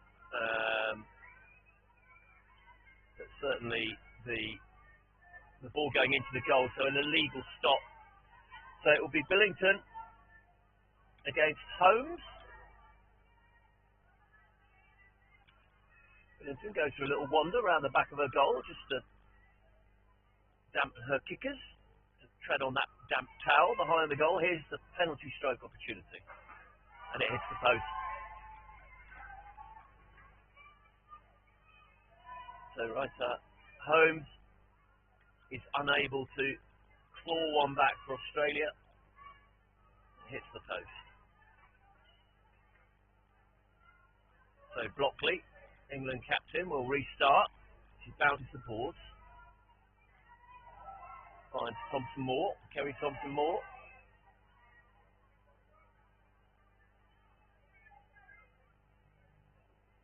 Roach penalised there for that tackle. That ball fed into Thompson-Moore, and that shot on target from Thompson-Moore, but straight into the defender. Oh, a great early pass from Basley. And the snapshot. Karen Person there with the shot. Bazley, lovely pass. Marika Bazley pretty much involved in everything that's going on for Australia, everything positive. So having missed a penalty stroke, you feel that Australia have got to get themselves back into this game, or England might run away with it. Bazley, and Bazley does that, just that. A very simple routine. The ball come out outside her right foot, and she collects it onto the forehand and just slings it very, very low. And there was nothing that Amanda Billington could do about that. So the arrears reduced for Australia. That's a lovely pass off the board, but sadly the finish from Jones, Gemma Jones, couldn't quite get that ball on target.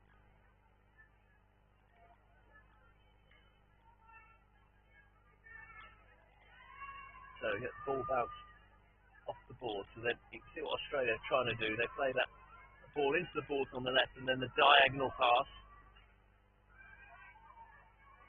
Wheelhouse carries left to right, dangerous carry, keeps going, and then she shields the ball behind her. And that means that Australia unable to make the tackle there. 4 minutes gone, second quarter.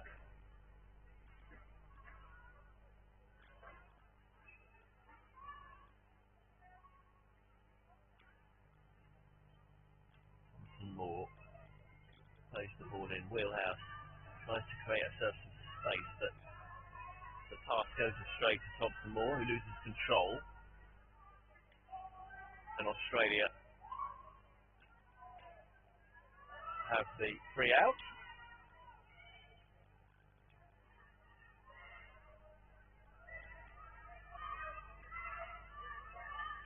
Helper plays it square. Person tries to bounce the ball, but can only find the stick of Laura Collins. Collins again bounces the ball, finds Wheelhouse, and wins the penalty corner.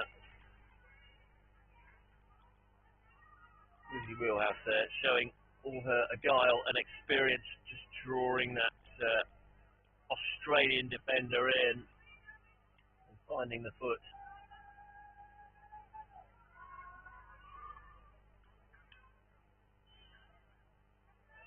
So here's the scoring opportunity. Wheelhouse flicks, saved by Hodge, but it drops behind her. Safely out for a long corner.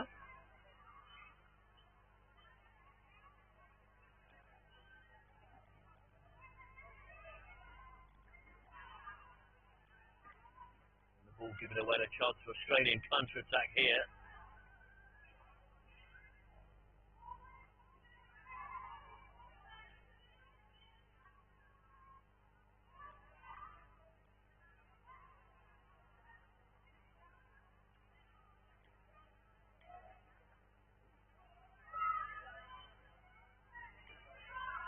England happy to play with a back two at the moment when they're in possession. Just wonder whether they need to change that a little bit. Maybe go to a three, play with a sweeper. And Mann.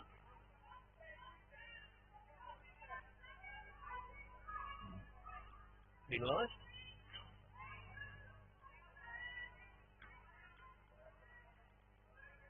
Ball given away again.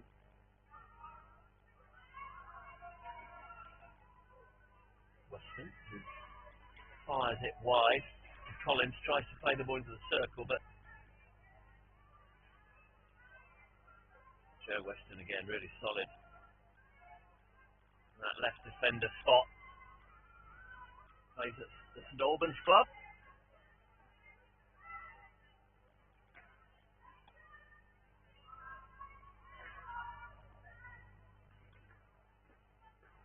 Shot at goal there, and the ball popping up off the stick. Laura Collins with the shot, and the penalty corner awarded.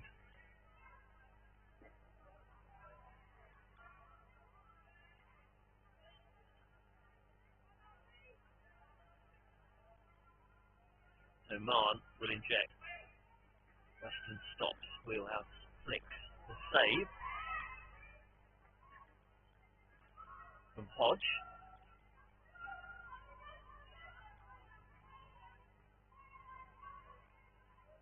And Australia sit in their dice 5 zone. England trying to break them down. 5 gold shirts in front of them. Mahon steps into the middle of it, but can't control the ball. As we approach the last 2 minutes of this second quarter.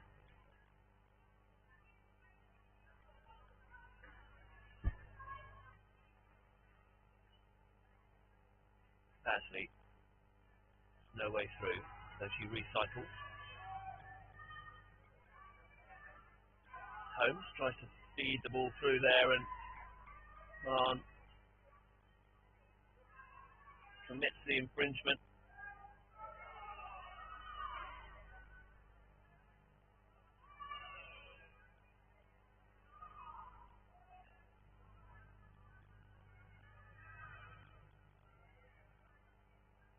So penalty corner, and the England lead gradually could it be whittled down here? Just over a minute to go. Basley fires, this time too close to Billington, and that's a lifted ball.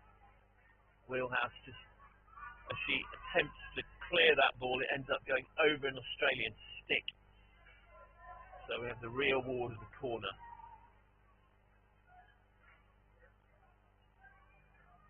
Billington talks to her defenders. Basley this time slips. Oh, and it goes wide. Person fires wide. Lovely bit of disguise that from Basley on the slip, and draws Billington in, but with a fairly open goal. The ball goes wide, and then Person again just can't get on the end of that one from Basley.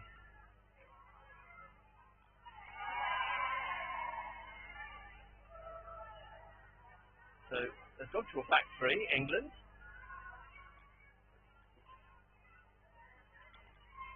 And then a double bounce, but the second stick down, and that's the end of that first half in this Pool B game here in the over 45 competition. And England lead Australia 3-1. They were out of the block so quickly, but Australia gradually have clawed their way back into this. So we should be in for an entertaining second half, and I'll be back in a couple of minutes.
So goes back, gets us underway, second half, but there's the parry from Collins, shot from Wheelhouse, but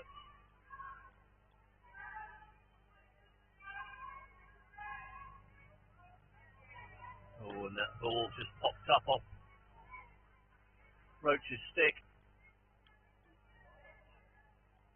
And penalty corner early in this second half.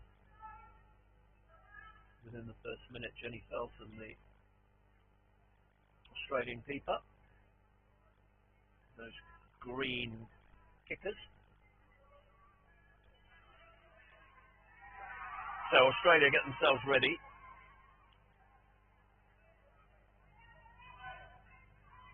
And I think there was a break of the line there. So Australia will defend one left without Karen Person. This time it breaks down. Collins.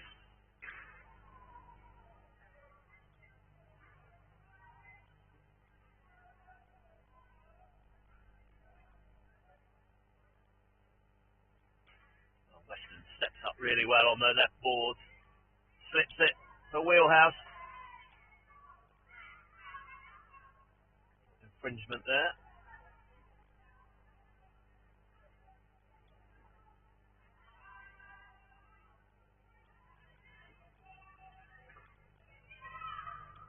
England very obviously blocking those right boards for Australia. They've obviously seen the way that they play. Lizzie Wheelhouse stepping across and blocking the pass down those boards, making them play down the other side. There must be space somewhere if she's stepping all the way across. Very tight English zone. Weston falls, but Australia have possession. Person gets a feet round, lovely pass. And the shot from Hunter. But again, Billington very quick off the mark. You felt that needed to almost be a first-time shot there from Hunter. And there's a chance for England at the other end, and the ball, I think, getting stuck under Jenny Felton's body. And a penalty corner.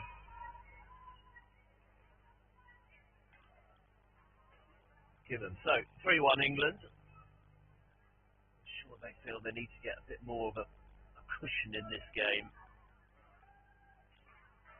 And there's the flick from Jones, and the ball comes off. I think it's a deflection, but then off the bar. No way through.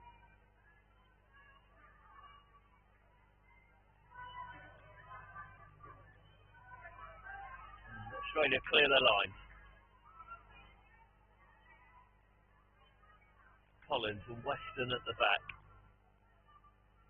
Collins plays to Weston as she moves. But this Australian zone sitting quite deep. Weston bounces the boards, but gets the ball away. Asley plays to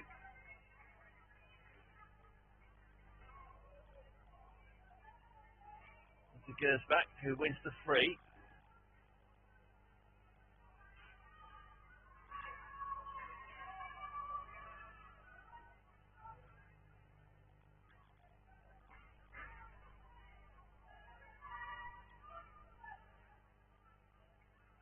So this time, sitting a little deeper, it's England's zone.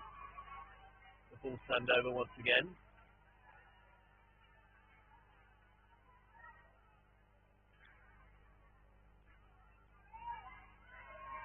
Play on, the umpire. Thompson Moore looks to carry through the middle, but that ball not stationary. So it will be an England restart.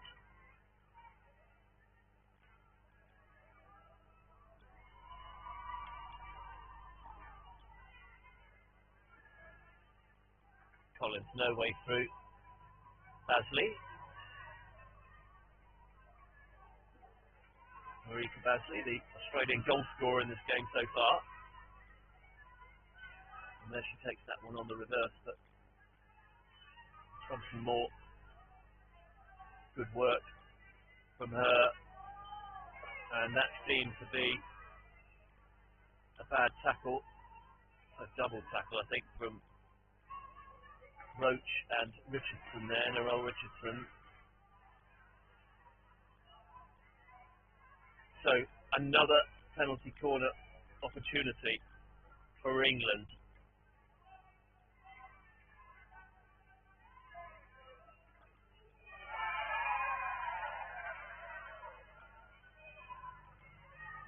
Weston tries to find Thompson Moore, but it breaks down. Jones plays down the boards and penalty corner given there. Thompson Moore, I think, probably made the most of that slight obstruction from the Australian player. She couldn't reach the ball.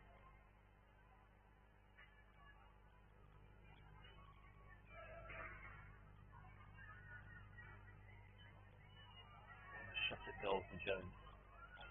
Gemma Jones, save. Thompson Moore again, trying to carry into the circle. Ball ends up on her foot.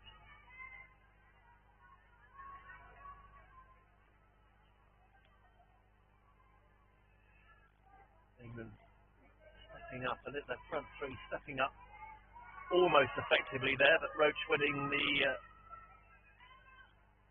the free for Australia.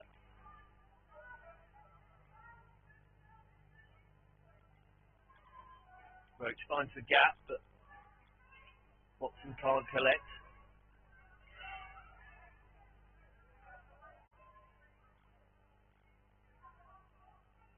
Watson plays through the middle. Finds Bell. Billington reacts quickly out of her edge of her circle. And there she is again, just marshalling that one harmlessly off.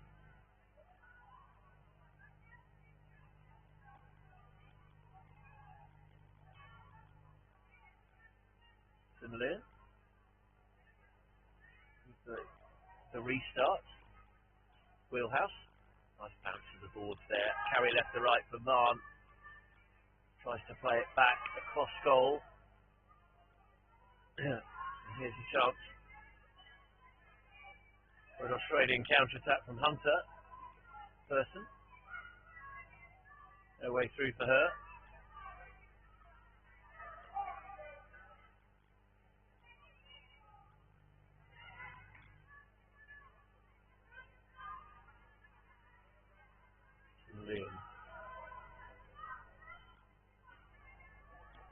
Australian press stepping up a little bit higher. Weston plays it behind her, finds Collins, who carries down the boards, finds the foot. Watson backs off.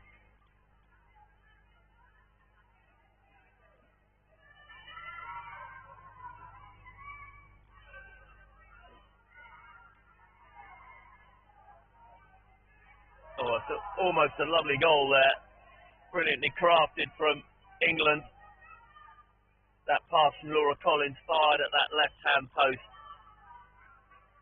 Roach just couldn't get on the end of it.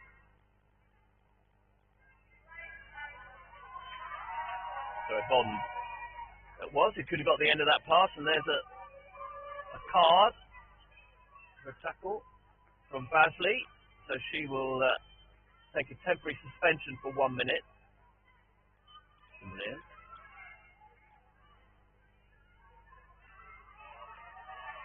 So England have the extra player. It's on the block, he can't play that one out. So with the extra play, you'd expect a little bit of urgency and a bit of overload, but in fact, that's the buzzer to the end of the third quarter. So as you were, England lead 3-1, no goals in that, despite penalty corners. England could not increase their lead.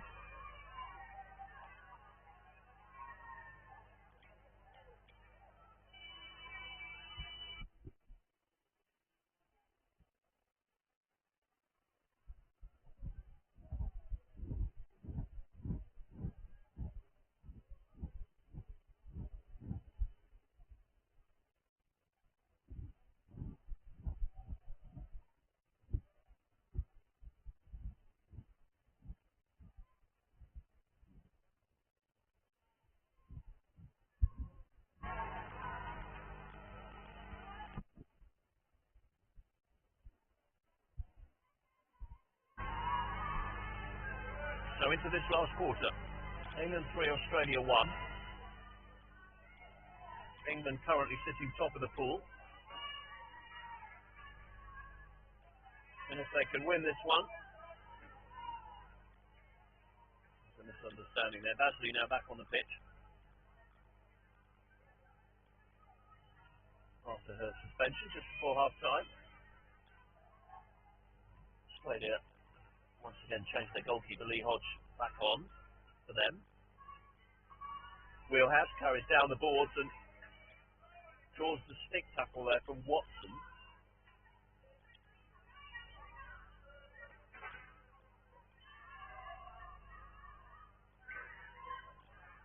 So the way that this pool is currently looking, obviously England tops the pool.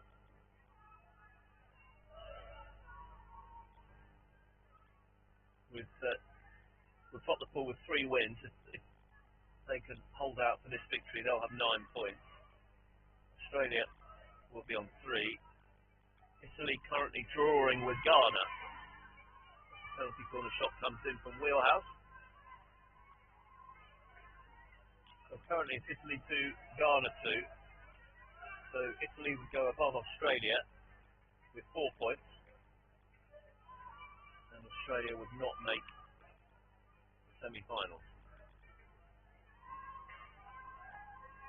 The other score is interesting after Ghana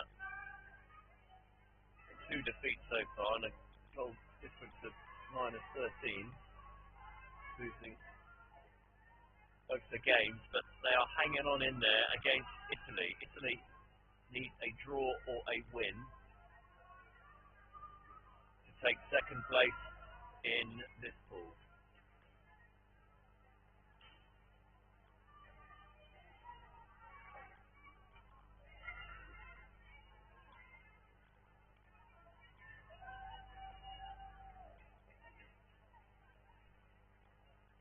So England restart on the block lead.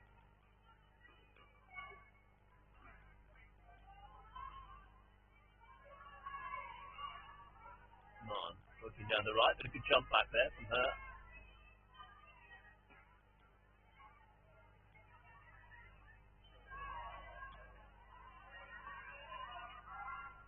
Thompson Moore adding a little bit of something extra special in this game. Certainly her individual stick skills are of the highest quality.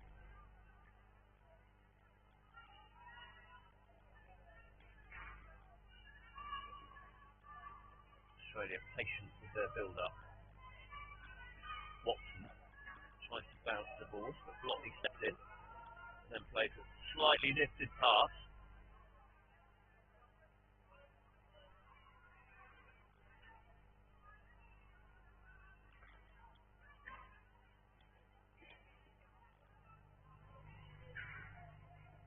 Bell trying to create space in this circle. Least by Similian. He wins the 3.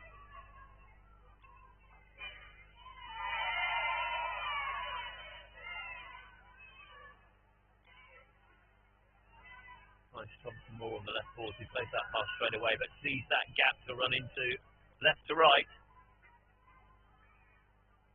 No way through, and there's that first time pass in from Blockley, and that'll be a penalty corner, I think.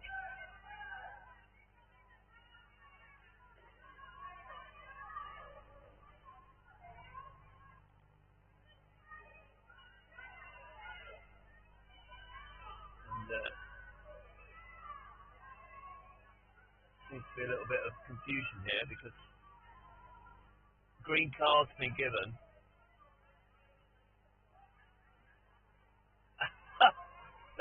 Well, that's quite a humorous little moment there, where green card given to England player for shove. Australian player thinks that she's the one that's been given the green card, so both players leave the field. Australia there desperately trying to get their player back on because she hadn't done anything wrong. So here's a chance for Australia with England down to 5. The lead's still 3-1. 5 minutes left in this game.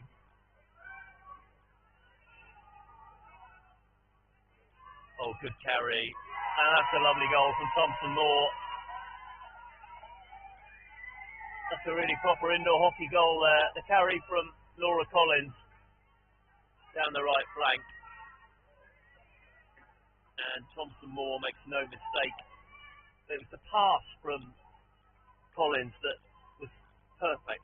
Absolutely on the button. The carry through that space in the right. And then the slip under the arm. And an easy finish. Thompson Moore. So England have a cushion now. 3-goal lead. 4 minutes left.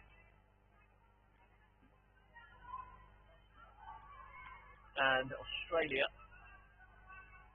are going to be hoping that Ghana can do something in the other game if they're going to get into a semi-final. And currently, Italy lead Ghana 3-2. So England would sit top of the pool on 9, Italy on 6, and Australia would finish third and miss out on the semis.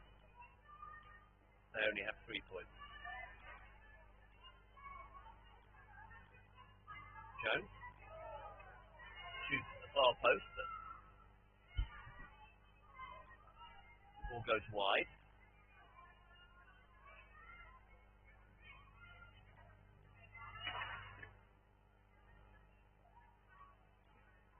Wheelhouse gets the ball in play once again. Thompson Moore in the middle.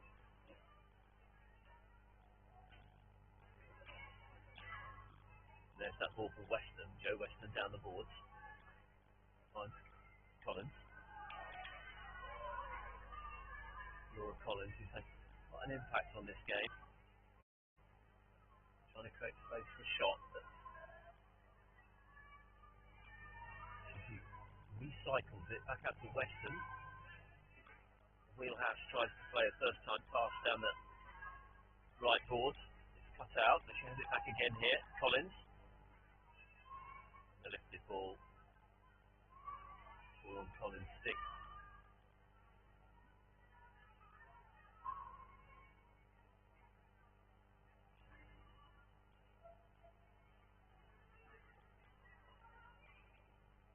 And the ball left by Basley there, and a shooting opportunity.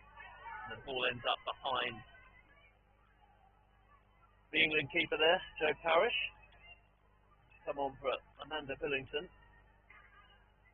And the obstruction leads to a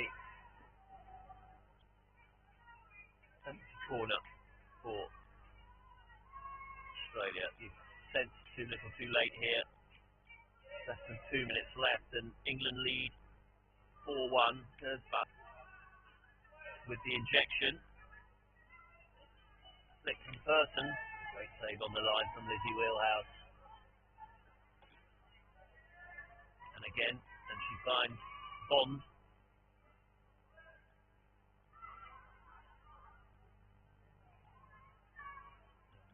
And Joe Weston there, just trying to create space for that shooting opportunity, but saved by Lee Hodge.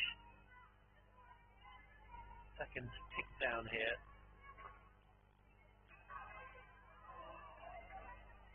This full B game, over 45. And England, despite they will top the ball, and there's another effort there from Wheelhouse that is saved.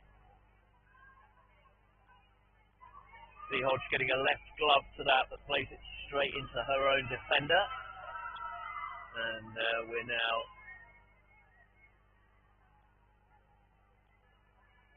well into the last minute.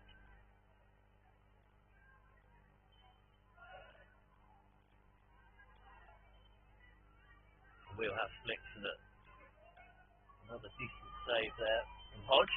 Ball back into the circle. Oh, and that will be, I think, a card. Yellow card for Wheelhouse there for dangerous play into the body. So she will miss the last few seconds. Weston there. Ball just pops up off her stick. Australia will take this corner. They have a chance to reduce the arrears. Gersbach will inject. So this will be purely a consolation for them. As Joe Parrish and the defenders get set. Watson looking for the deflection off Gersbach. The save from Parrish, and that's it.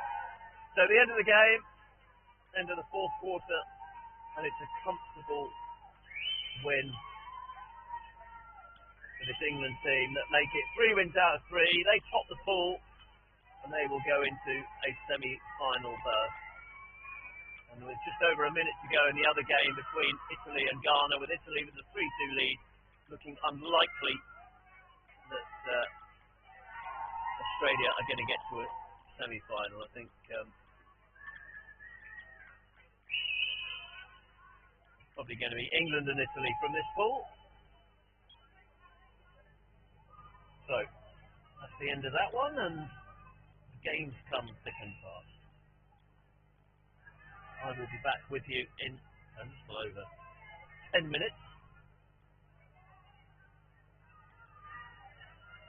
Bring you game men's over 40s clash between England and Ireland.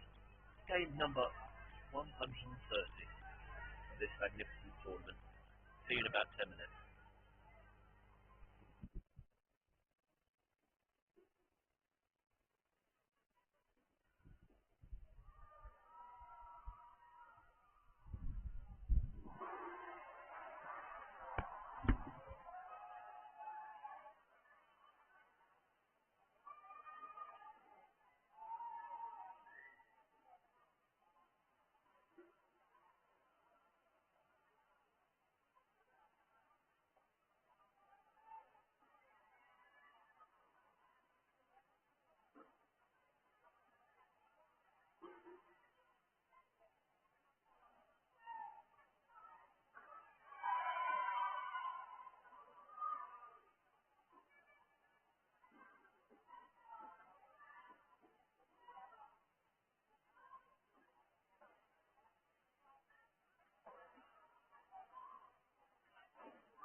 So welcome back.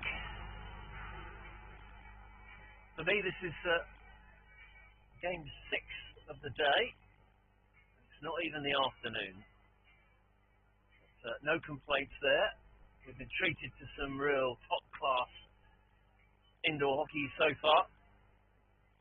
And although the stats would probably say there's nothing on this game, in that these two teams have already qualified for the medal playoffs, I would suggest that any England-Ireland clash will be far from any sort of friendly. So this is Pool A of the over 40s competition, England against Ireland. And currently, the way that it's one pool, this competition, the teams of Germany, England, Ireland, Scotland and Ghana.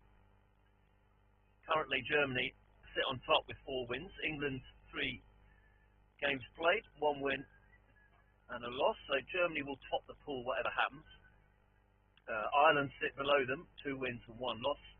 England with a goal difference of 16, Ireland with 10. So if this ends as a draw, England will finish second, and whoever wins this game will finish in second place in the pool and go into what are effectively the medal playoff games.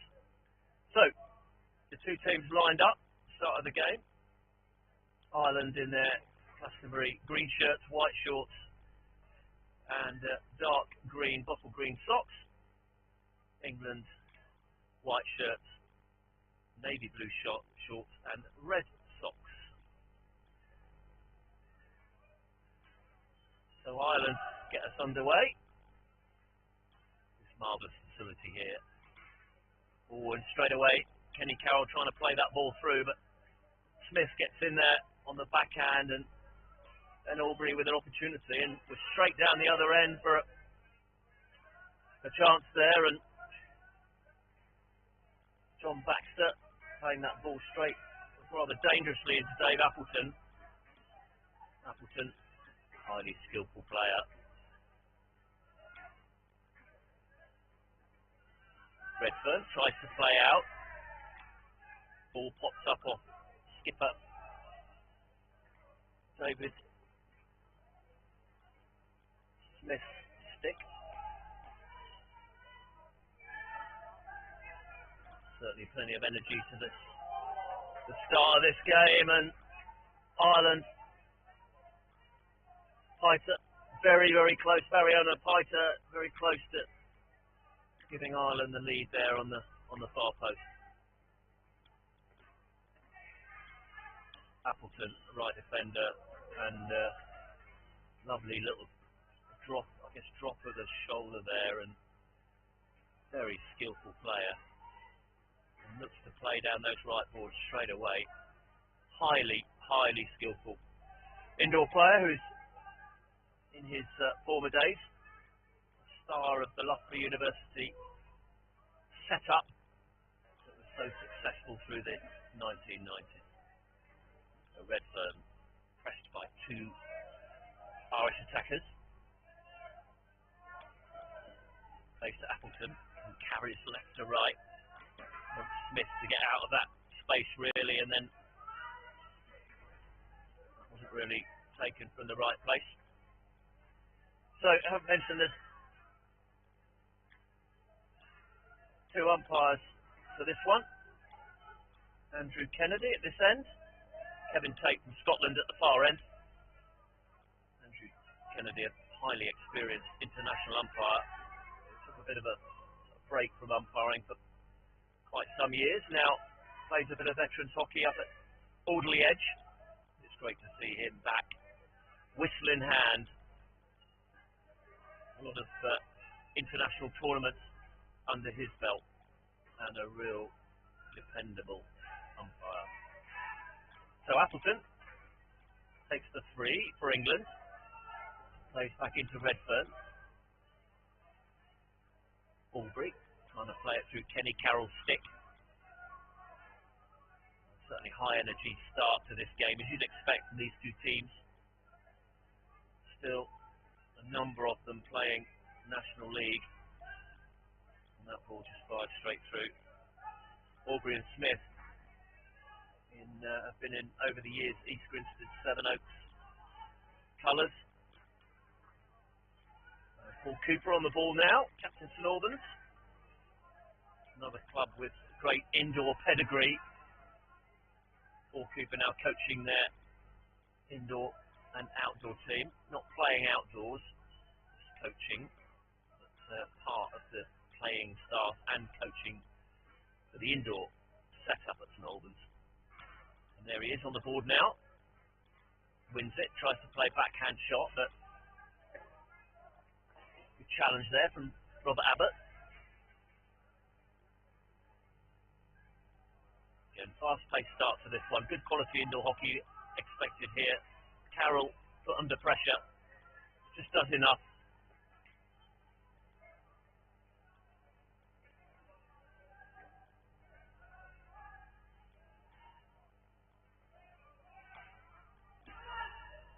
Redfern, Cooper, who drops it to Appleton.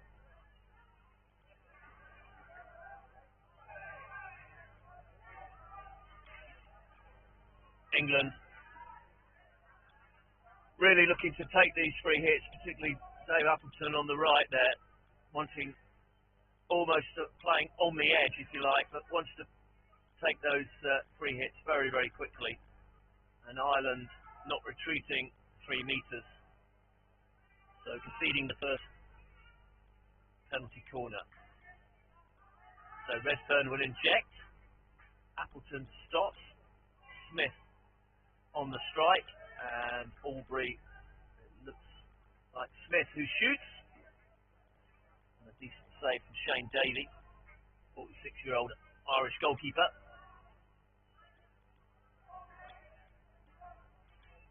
So Cooper to Appleton,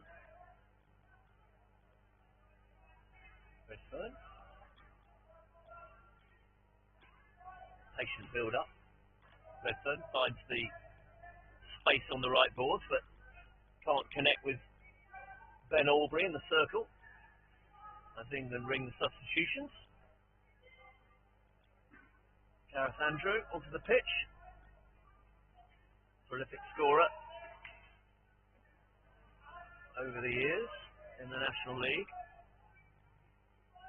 has one senior indoor cap to his name.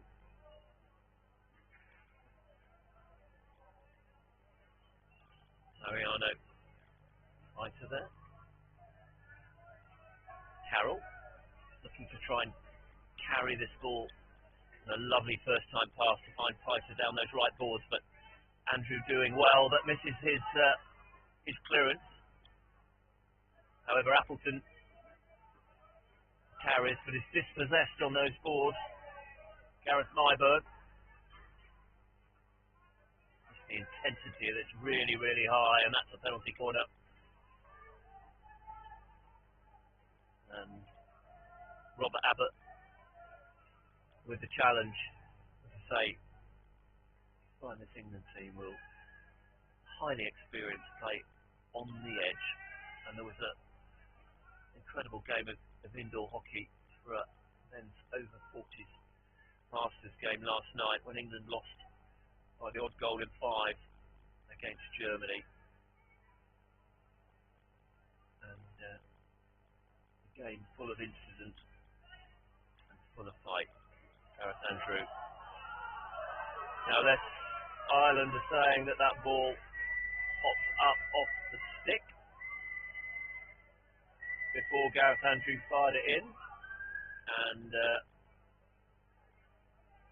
I think what Kevin Tate is saying there is that the ball's popped up off his stick, but this is no Ireland player anywhere near, then the goal should stand. The subjective nature of indoor hockey sometimes with the lifted ball. The ball did pop up off the stick, and I know some umpires who probably would have actually given that as an infringement. And Andrew Kennedy stepping in now, telling Gareth Andrew just needs to calm things a little.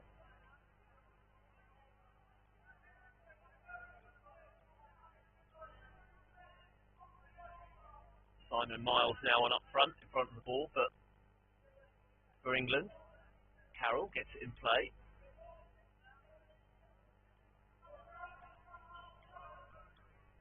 Neville.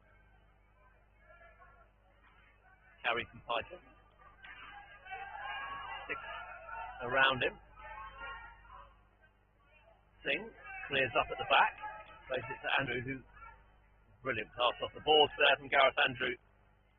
Notice the pace that not only the game is being played at, but the transfer. The ball wings around really quickly on this court, and it gives the ball receiver that extra little bit of time to play. As Brendan Parsons is closed down there, however, illegally by Simon Miles. So England with a slender 1-0 lead as we enter the last minute of this first quarter. Paul Cooper gets things going again. Amrit Singh. Cooper tries to play first time from those left boards. And penalty corner given there Neville for a physical tackle.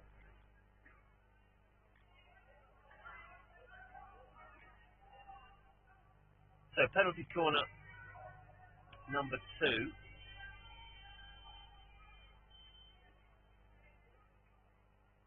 As we approach the end of this first quarter. Oh, the injection too far to the right for Gareth Andrew there. Really not in the right spot. So, end of the first quarter. Speed, commitment, pace on the ball, aggression. We've seen pretty much everything in that first 10 minutes. And as we come to expect from this team, as the two coaches have very little time really to brief their teams. It's a 1 minute turnaround for these teams. 3 minutes for half time. And the two coaches, Stephen Port, coach of the England over 40s, former St Albans player. 8 national titles to his name when he played.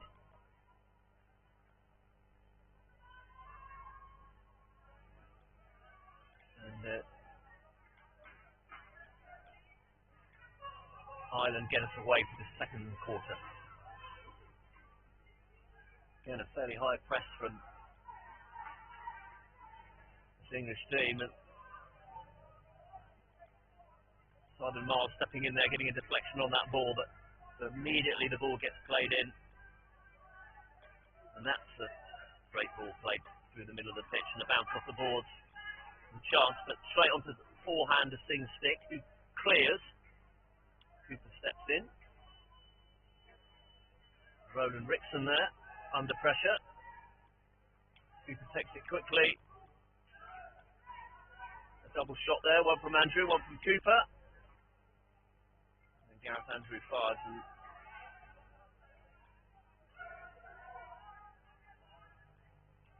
from the attempted clearance there from Roland Rickson, and Paul Cooper having a little bit to say to Andrew Kennedy about whether that was a slapped pass.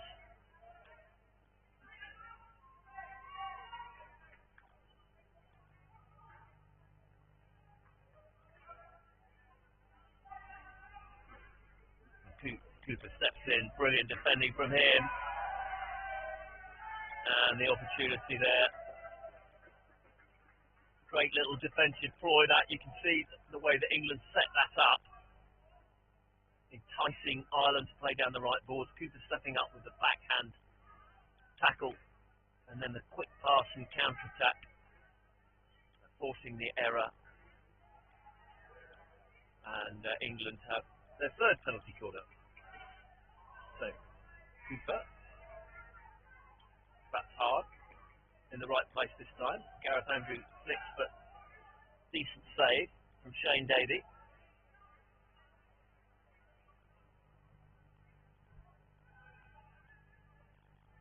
So, rolling the substitutions. England.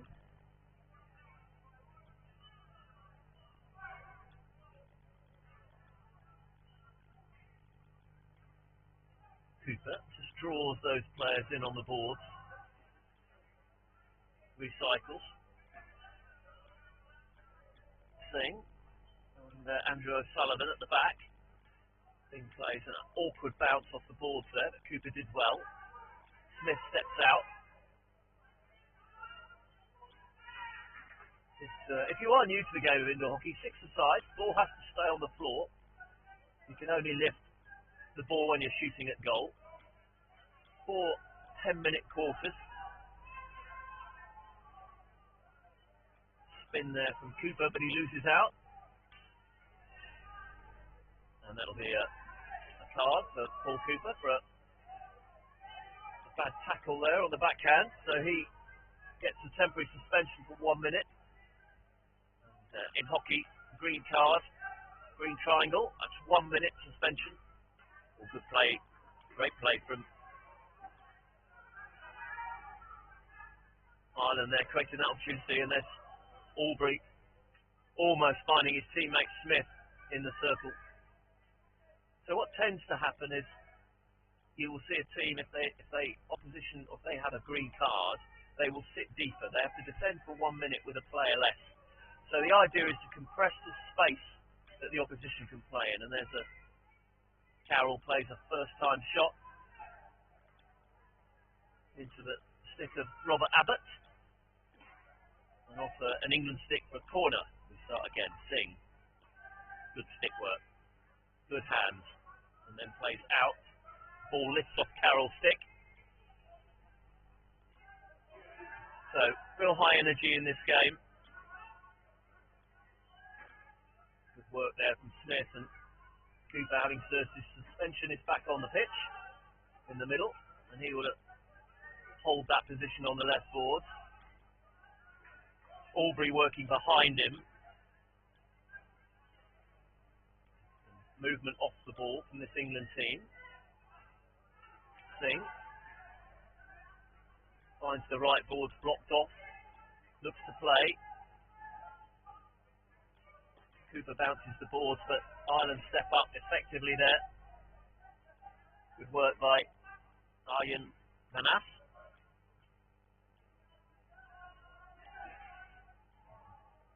Ball bounce there, but Smith, lovely little drop. Great indoor hockey sense there. Trying to find Aubrey behind him. Really good relationship between these two players, both National League.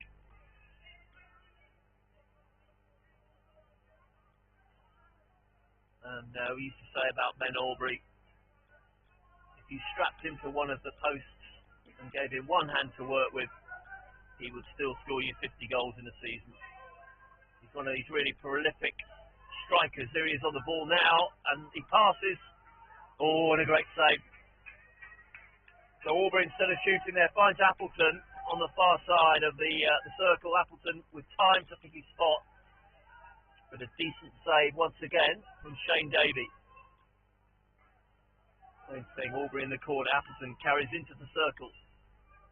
Tries to find the Irish foot. So that's good defending from Gareth Nyberg. Winning the free hit. Really tidy defending there. Oh, and here's a chance. Charles Dakin having to be sharp and react to that one. Fighter. Charles Dakin, former East Grinstead player, who his father, Roger Dakin, a well-known former indoor international goalkeeper from the very early days of indoor hockey. Appleton finds Smith. You sense England generally controlling this game. They're pressing effectively, and until that moment, I felt that they were keeping the ball really well. But an infringement there. Cooper will restart. You notice Cooper's wearing a fairly hefty left-hand glove. Indoor hockey injuries tend to be to the left hand because you get it so close to the floor. Oh, that's a lovely little passing movement with a first-time pass from Smith, but Appleton can't get on the end of it. Yeah, most of indoor hockey injuries tend to be to that left hand, which is why you see these players are all wearing gloves on the left hand to protect knuckles as they get very low in front of the ball. And I know that Paul Cooper has suffered a number of injuries, broken fingers to that left hand. So, 2.5 minutes left of the first half. England with a slender 1-0 lead.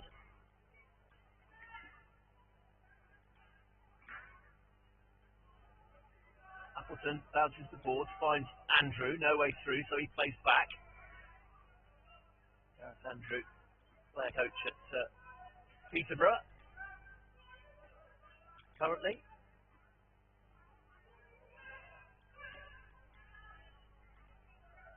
So you see plenty of movement ahead of the ball from this England team. And Andrew trying to find Smith in the middle.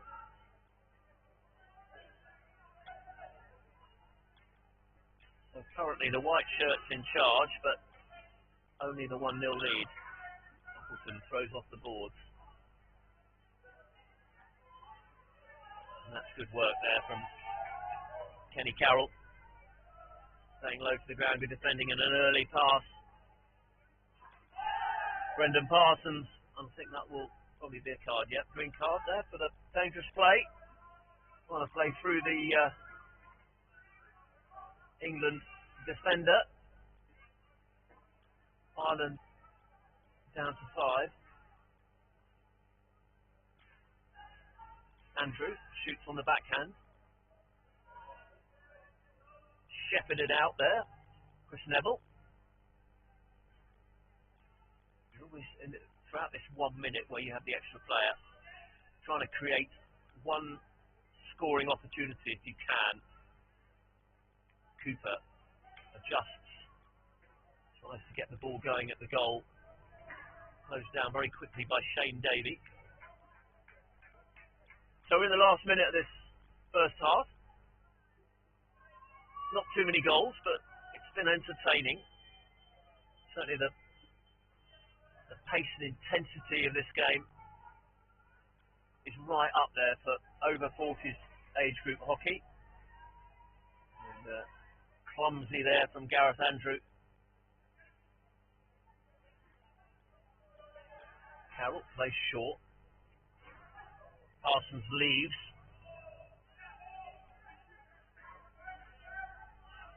So into the last 10 seconds of this first half.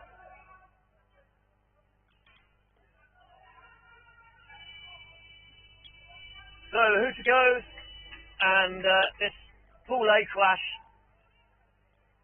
in the over 40s competition between England and Ireland. Both teams already qualified for the medal playoffs, and England at half-time take a slender 1-0 lead into the break.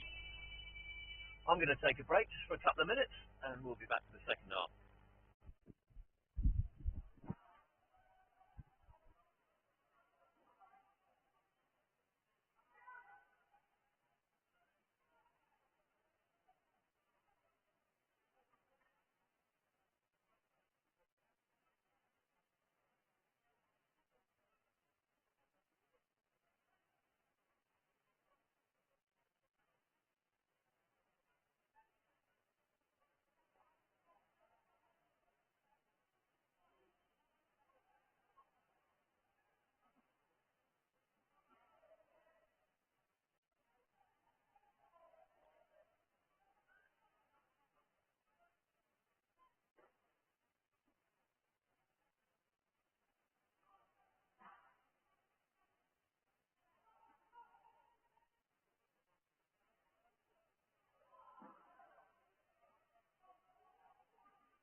So away we go, second half. And currently the team separated by Gareth Andrew goal in the 8th minute.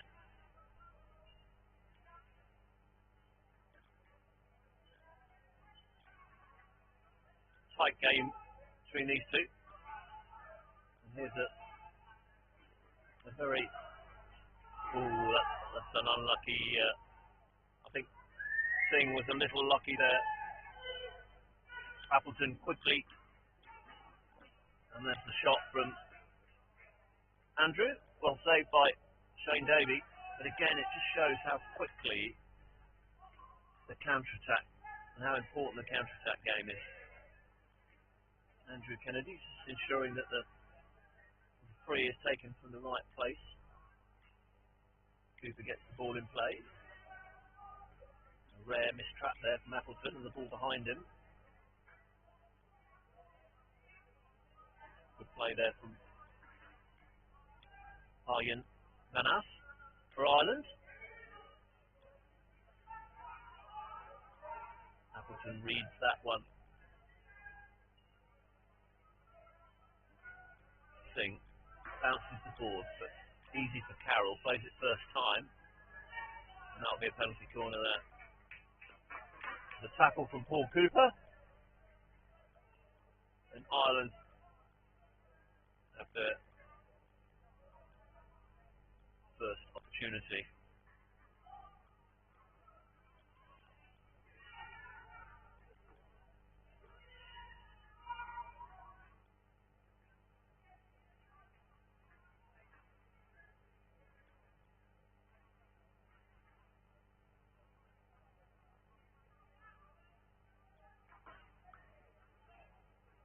The shot coming in there from Roland Rixon. David Salisbury in goal for England in the second half has replaced Giles Dakin. Makes a fairly comfortable save.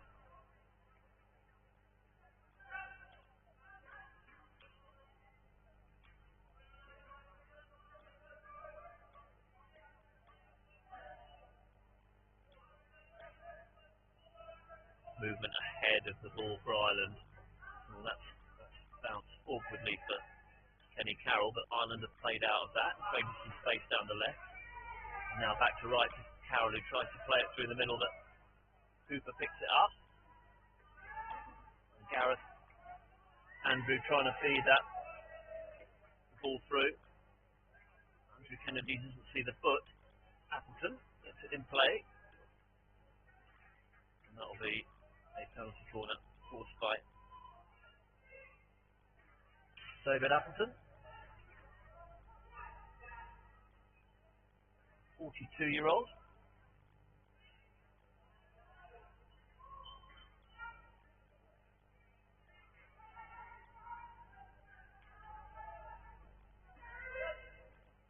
So Ireland just getting themselves set.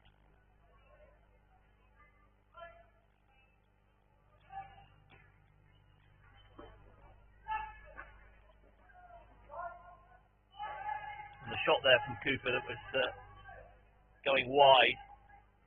If that had been going to the goal, it would have been probably a penalty stroke, but the ball going across the front of the goal.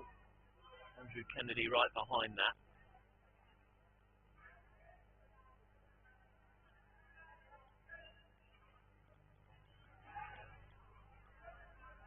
Oh, Cooper doing well. Had a real influence on this game, Paul Cooper, in the middle of the pitch. Really holds the team together in possession, trying to allow Appleton, and I think David Appleton will get a card for that. He sort of followed through the body, and I would say that's probably not the first. I think that's not for that first one. He's done that a couple of occasions, and he'll have to sit down now for a minute. So England down a player as we approach the halfway mark, and there's a little loophole in the law around penalty corner. So if you play the ball off the back line deliberately, that is a penalty corner. But if you leave the ball like that coming towards you, it's not a penalty corner. So what that there are some that say that it involves a little bit of intent, then maybe the rules should change, but it's a discussion for another day. As Albury forages down the left boards for England.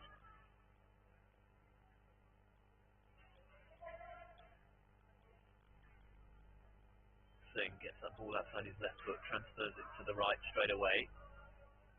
And then the ball just popping up off Myberg's stick. Gareth Myberg, 46 years of age.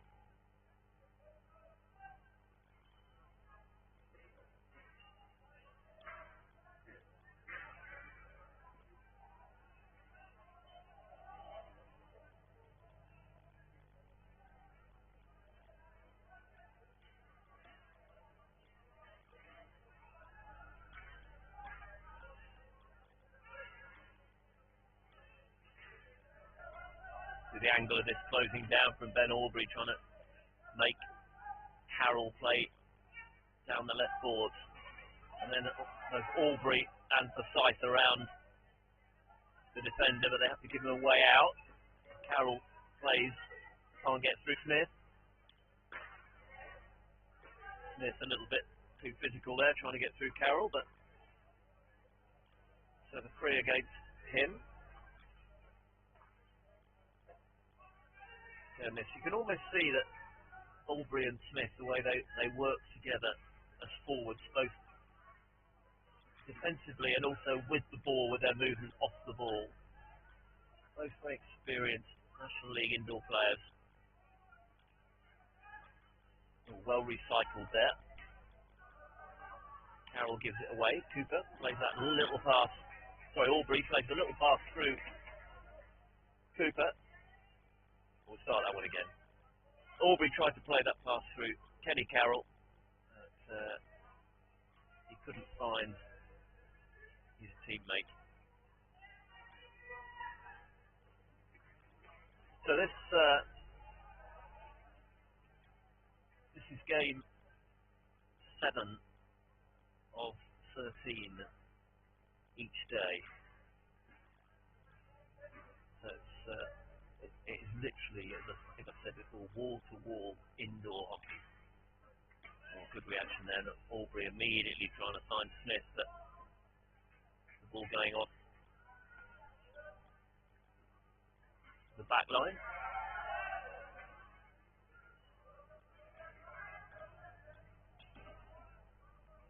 And Sullivan tries to bounce those right boards.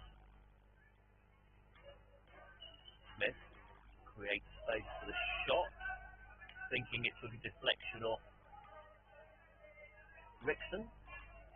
Andrew Kennedy says no. High press now from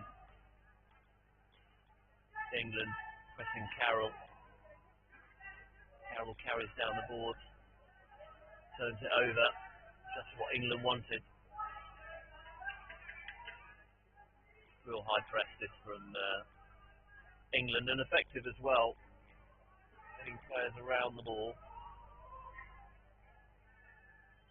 However, into the last 2 minutes of the third quarter, and only one goal in it, and there was the opportunity there from Kenny Carroll. Kevin Tate says the ball was lifted. There's the bounce. Aubrey closed down immediately by 2 Ireland 6. Have to give him a way out. He plays out to O'Sullivan, who recycles. Redfern. O'Sullivan carries, but carries too far and loses control. So last 30 seconds we approach in this third quarter, and that's a lovely skill there from Kenny Carroll. That first time pass down those boards, but nobody get on the end of it.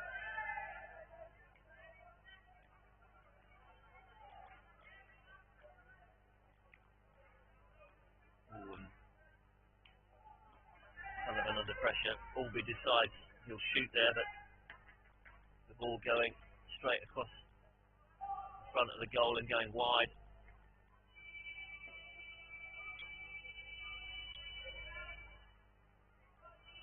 And the hooter will bring that third quarter to an end.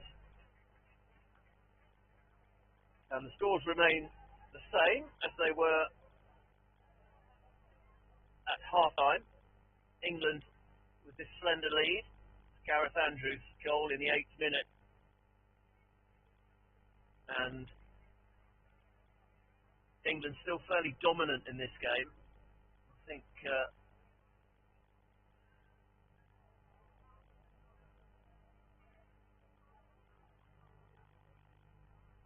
so did the Irish keeper, the busiest of the two, Shane Davey, but the rare forays that Ireland have had in that quarter into the English circle, we just need to make more of them.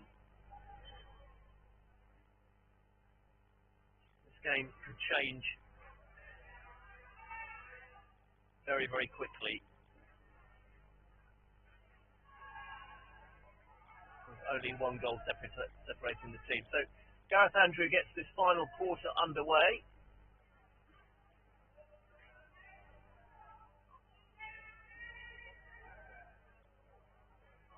Ronan Ritson, the Ireland skipper there, feeling a little hard done by.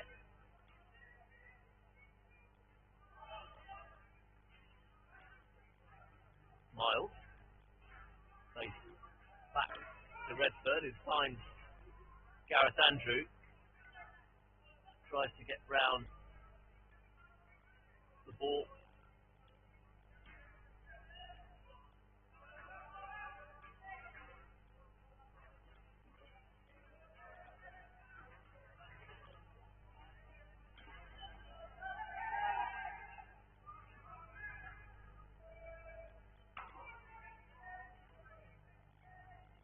Very resolute Irish zone.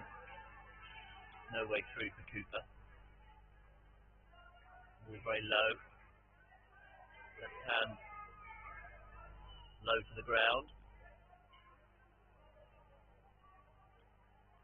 Chris Neville gets us underway. Can't find Gareth Myberg.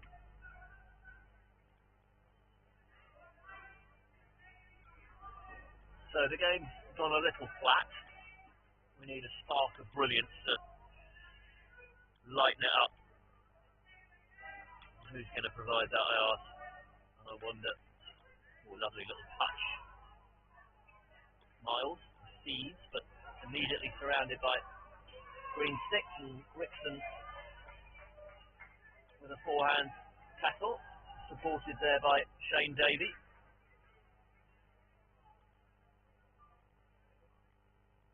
Ireland ringing the changes.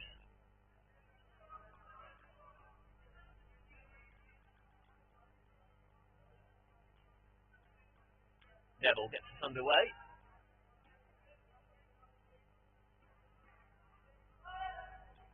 And the ball all the way through, but Andrew trying to play that.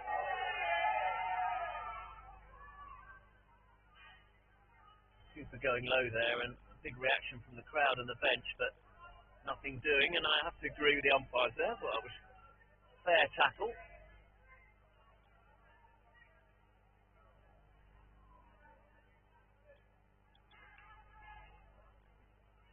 Oh, and that almost span back in.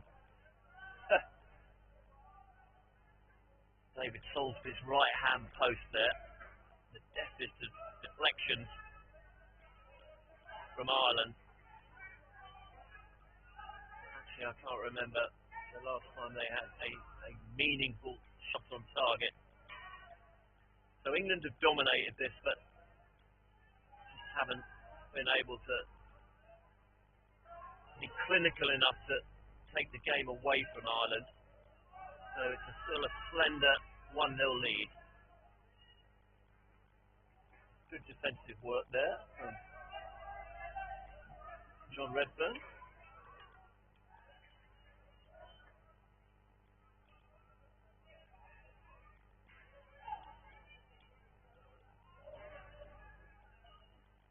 Gareth Andrews looking for the free there, the ball behind the Irish player, but Miles steps in.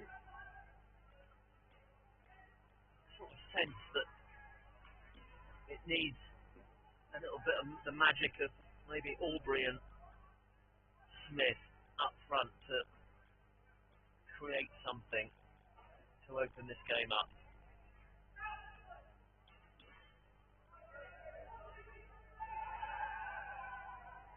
Defensive work there from Bruce Thompson. Finds himself now at right defender.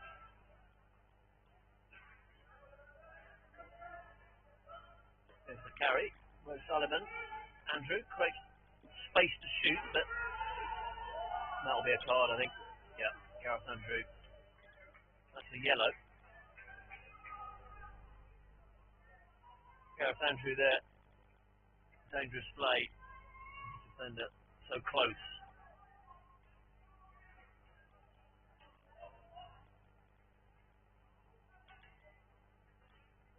So here's Ireland's chance with the extra player, and good defensive work there from Redfern. Just getting his stick in at important time. Paul Cooper happy to allow that ball to go off the pitch and say to Ireland, you come and break us down, as England sit a little bit deeper with their slightly offset box formation.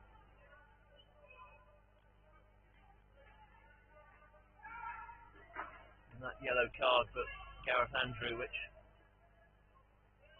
is, I think, a 2-minute suspension.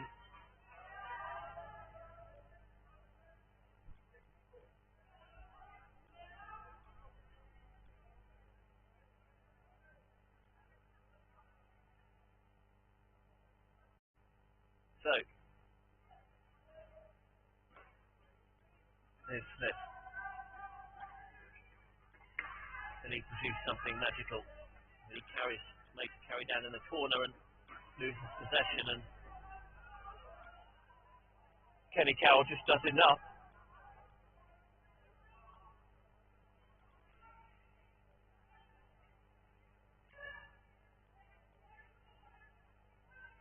So I just wonder whether Ireland will be thinking about taking their goalkeeper off and playing with an extra field player with 3 minutes to go. I guess in a game like this, with the result not mattering that much, you can see it both ways. But so that's the end of Gareth Andrews' yellow card, and he's replaced by Ben Aubrey.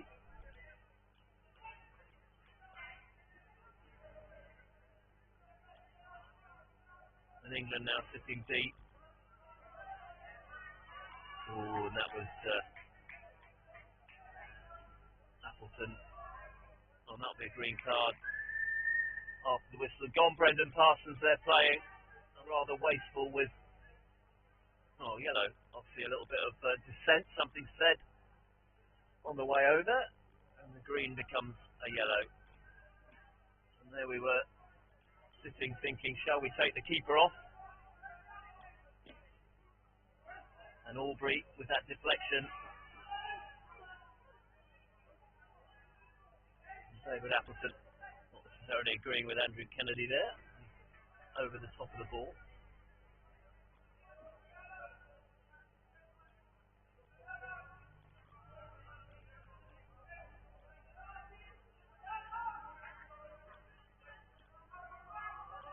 High press from England.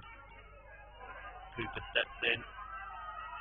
Oh, and Aubrey just wide. No, thinking it's a long corner. It wasn't. Still the high press.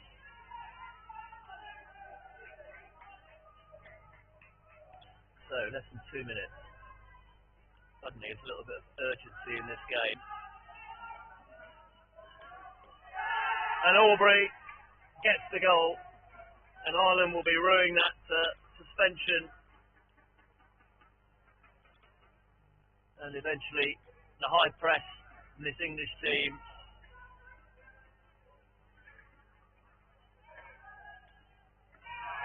pays off for them. Just over a minute left. Smith tries to drop the ball there, but Heiter steps in. And it's a bit pass at Smith. And a penalty corner as a result, with 1 minute to go. So the game's not lost for Ireland. So both teams now down to 5. David Appleton in the middle of that shuttle, being told in no uncertain terms where he can go. So Carroll is on the strike. Heiter will stop for him. And he shoots and keeper adjusts Soulsby, saves. Appleton carries. Albury, that's a great save. That's a great save there from, I must admit, Shane Davey has had a really good game in the Irish goal.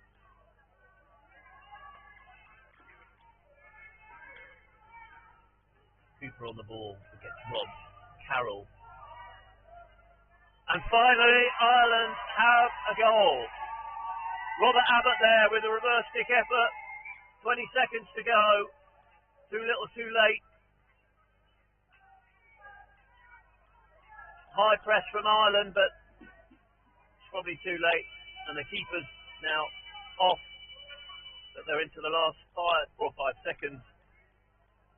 You just wonder whether they should have taken the keeper off earlier.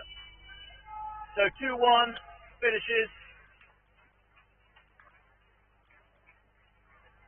Plenty of intensity.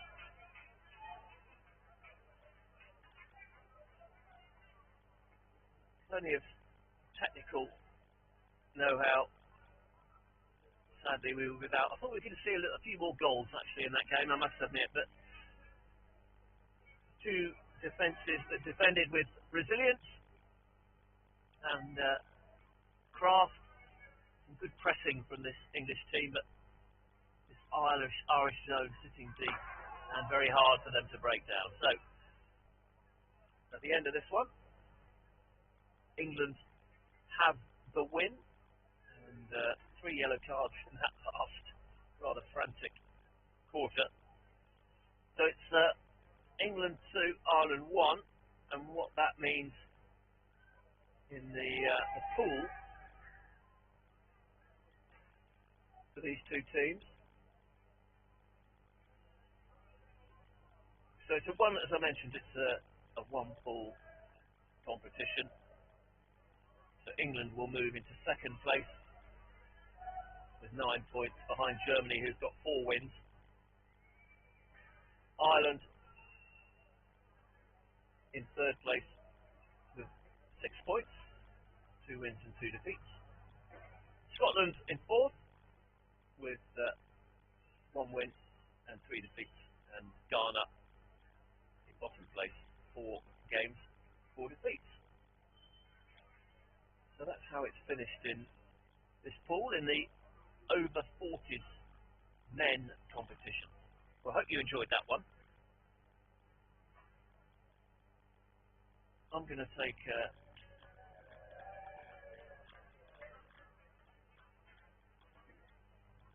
short break now, and won't be around for the next game, but we'll be back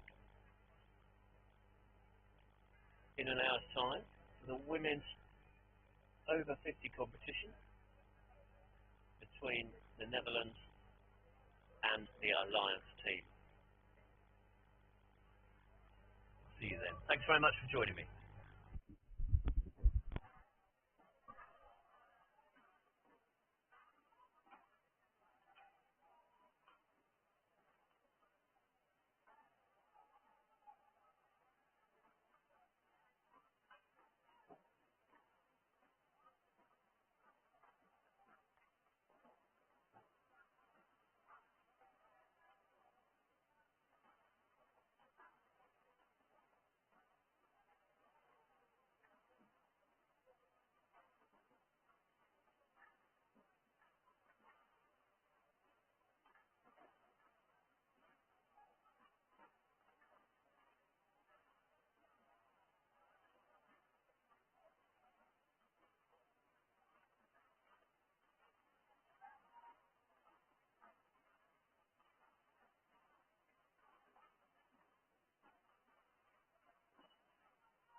So welcome back to the University of Nottingham and the David Ross Sports Village.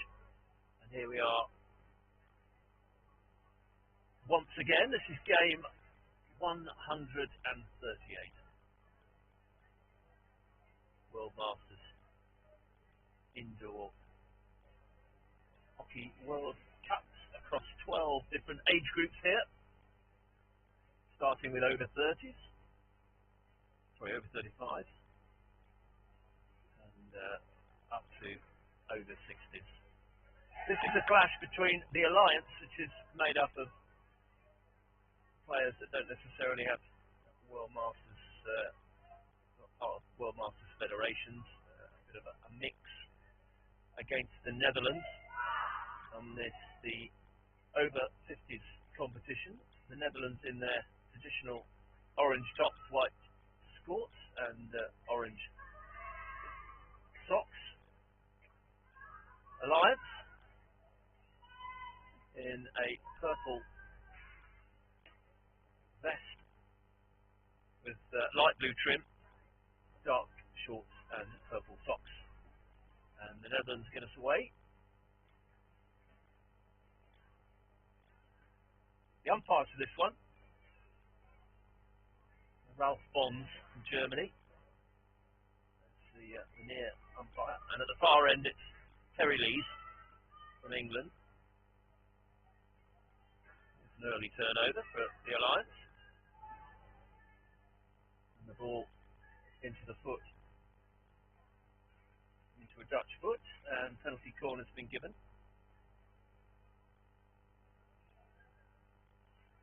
Sure any players actually know what's happening there. Now somebody said to the Netherlands it's a penalty corner, so they don masks and get themselves set.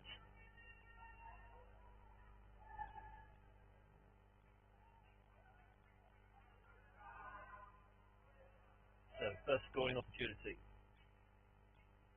It's a flip in the shot at goal, but not too much power in that shot, and easy for the Netherlands to deal with.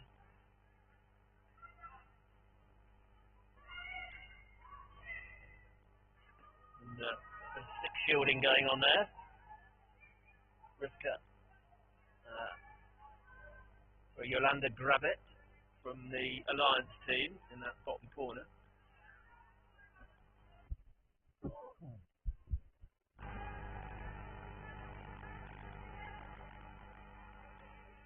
So ball in play.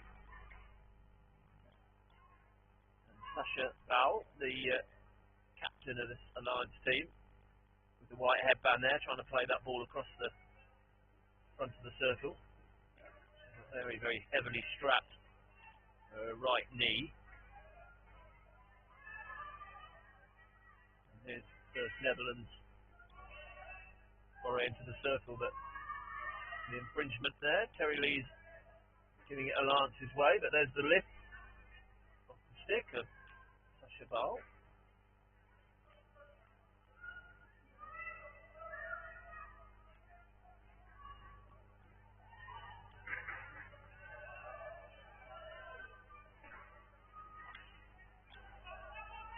And that's penalty stroke there. It's given to the Terry Lees, I think, is given that to the back of the stick.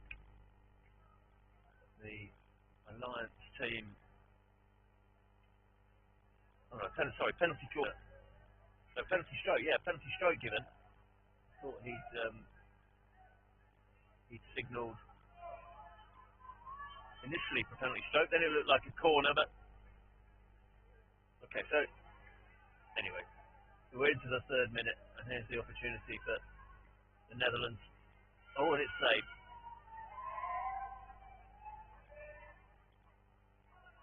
And Iris Visa is unable to convert. And a fairly straightforward save there for Jackie Linares in the Alliance goal.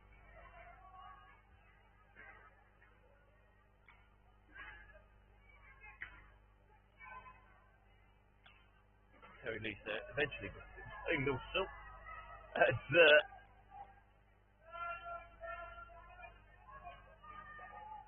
ball in play, and Netherlands carrying across the top of that alliance circle, the lifted ball into the circle.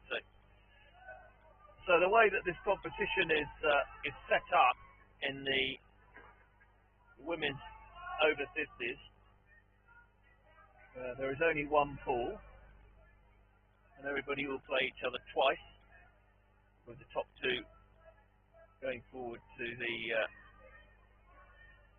final on Monday. And currently, all the teams have played each other once. So this is the second round of games. There are only 4 teams in this competition: Germany, the Netherlands, England, and the Alliance. The Netherlands will be keen to finish in the top 2 of this pool. Currently, the way it sits, Germany with 3 wins from 3. Here's a chance for the Netherlands.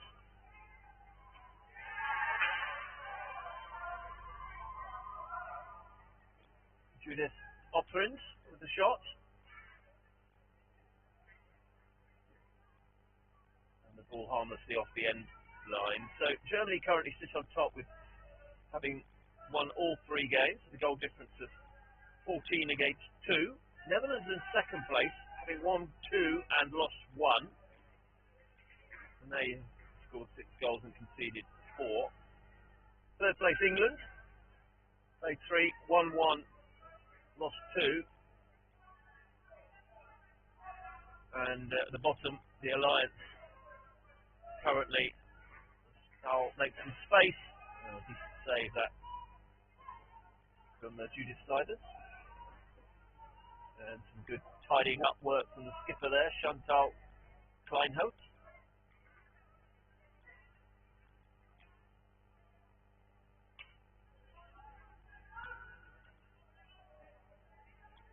So as it stands, everybody's played each other once. There are 6 more games in the pool.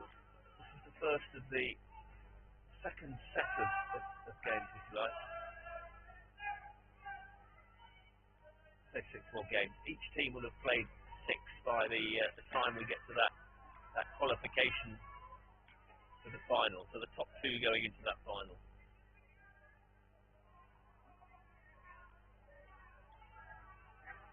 So these 2 teams have met before, and it was a 3-2 win for the Netherlands in that game, and that was on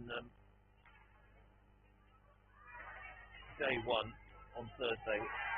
Feels like a long, long time ago. This tournament, 13 games on each pitch every day across all the age groups. We are now on day 3. Good play there down the left, Kleinhout. And Sasha Ball trying to play that ball out, but free hit given against her. And the Netherlands will reset. Kleinhout throws off the board. First time shot. Oh, and just wide. And in the end, that ball deliberately turned over the back line.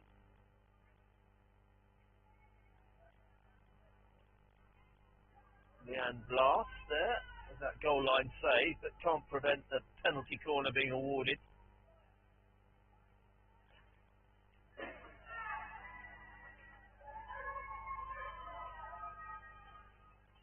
So indoor hockey, 4 quarters of 10, with 7 minutes into this first quarter, and the first penalty corner for the Netherlands. But the injection doesn't really come out right, but that's a good stick save there. You sense that Jackie Linares might well be the busier of the 2 goalkeepers in this game, but 2 saves she's made already.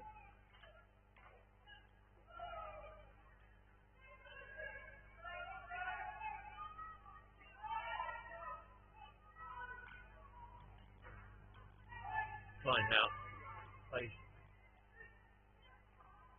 down down the right, finding Anne-Rose Hartman.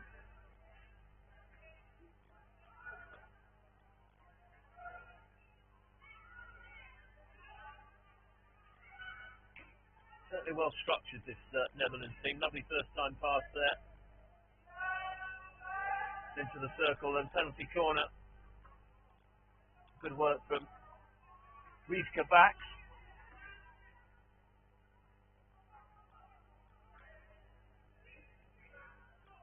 And wins the corner.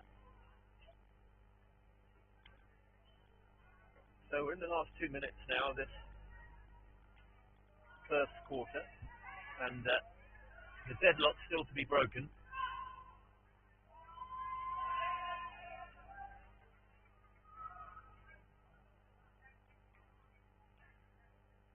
Slip of the shot. Sandra Den Hoed with the shot.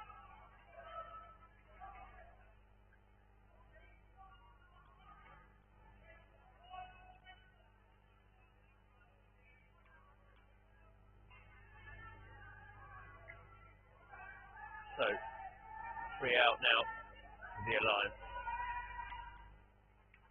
Trying to play down the boards, but good work from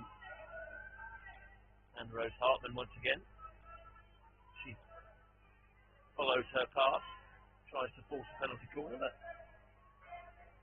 the ball is bounced off the boards.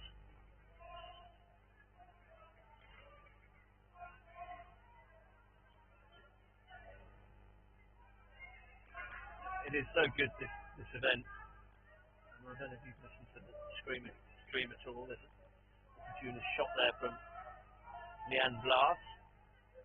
But it's incredible how, certainly the involvement of Indoor Hockey UK, who supported the World Masters Federation in organising this whole thing. And that's the end of the first quarter here, and we're goalless in this Pool A game in the over 50s women's competition.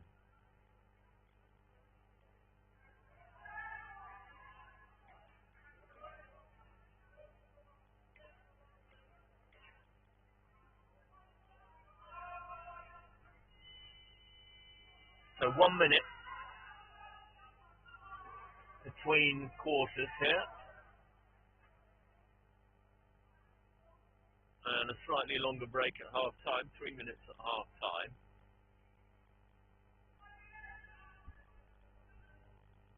Certainly from an event perspective, we're now halfway through day 3. There is a feeling of Groundhog Day about these days, with 4 pitches and 13 games on each pitch every day across all these different age groups.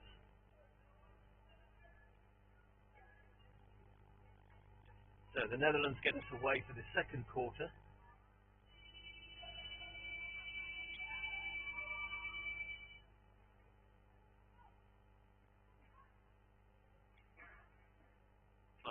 Just trying to play that ball down those right boards.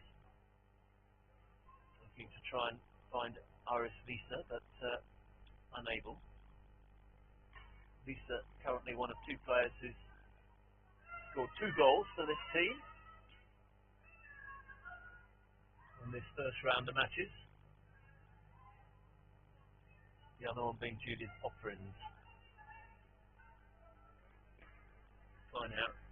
Finds her way blocked by Sasha Ball. And here's a counter-attack opportunity. Play on, says umpire Terry Lees. And that was a chance for a deflection there, but nothing doing.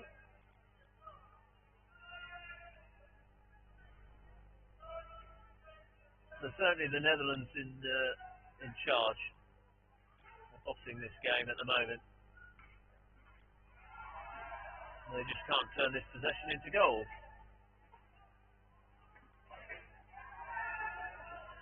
Yeah, so indoor hockey, 6-a-side version of the outdoor game, and it's played on a handball-sized court with a shooting circle at either end. You're only allowed to lift the ball if you're shooting at goal. You are allowed to use the sideboard, so you bounce the ball off the sideboard so the ball stays in play all the time. That's foul. Tries to create some space for a shot into the circle. Sees her shot saved by Judith Stivers, the Dutch keeper.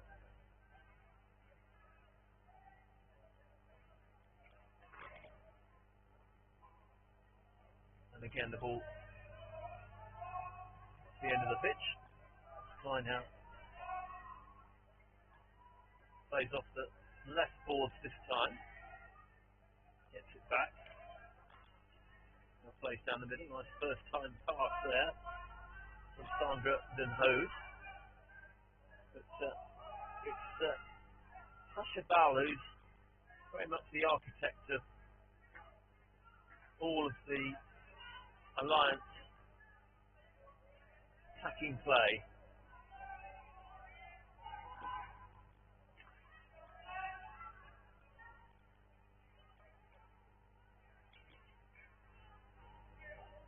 And that was a slap hit.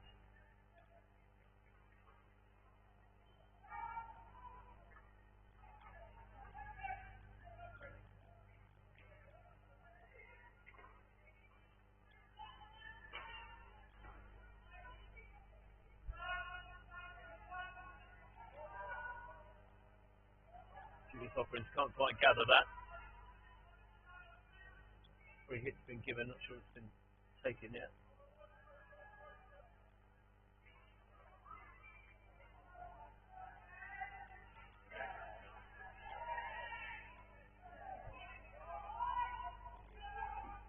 Up in a slightly lifted ball there, but a long corner.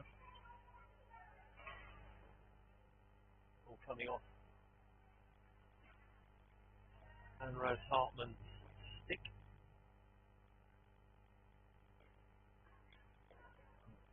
And that one's popped over the boards.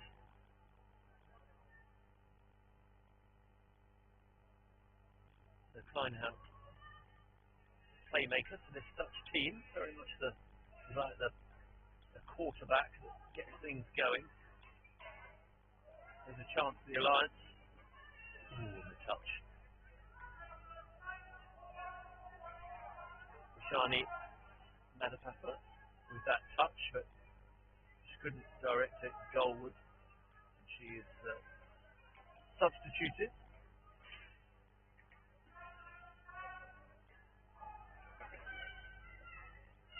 And that ball from Kleinhout comes behind Hartman. It's a 3v2 opportunity for the Netherlands. On the penalty corner. The stick tackle.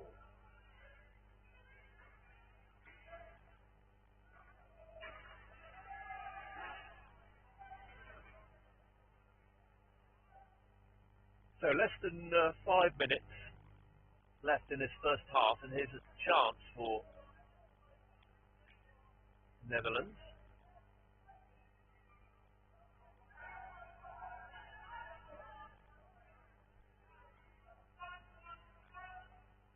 It's a slip, and that shot disallowed for a slapper goal rather than a flick from the Dutch skipper.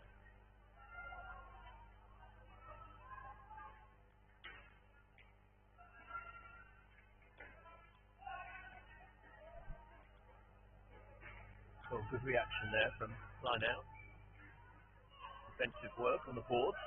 And quick to react, bringing that stick round behind her back.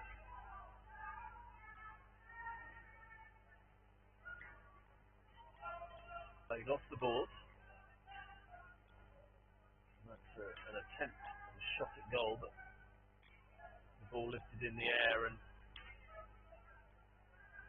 shot. If you lift a shot, it has to be going at the goal. If you attempt a shot and it's going wide, and that is a free against.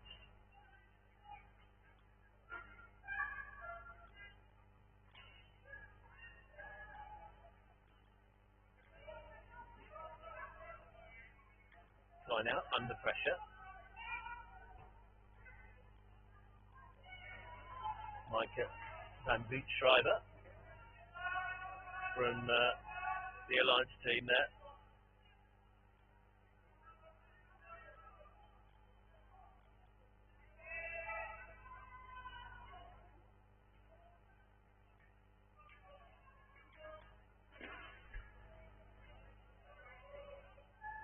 Penalty corner given there, I think, for that tackle.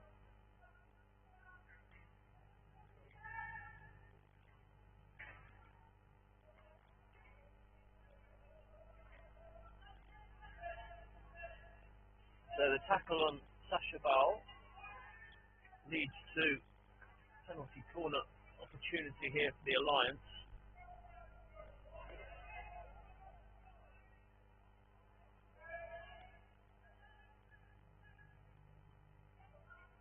Slight mistrap.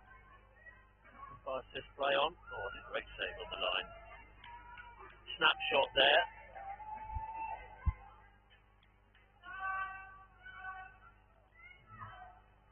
Sasha Ball is a little upset about that. I think she felt there was a foot there somewhere, but it's okay to me. And that ball's given away. Straight onto the stick of Sandra Den Hoda.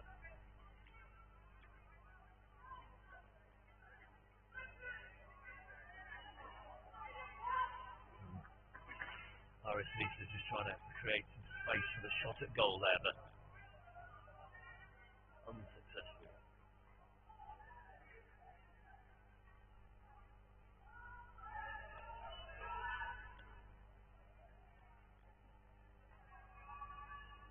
Foul.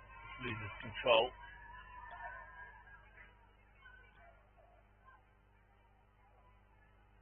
And the double bounce pass off the boards. The ball rolls off the end of the pitch. So we're in the last minute of this first half.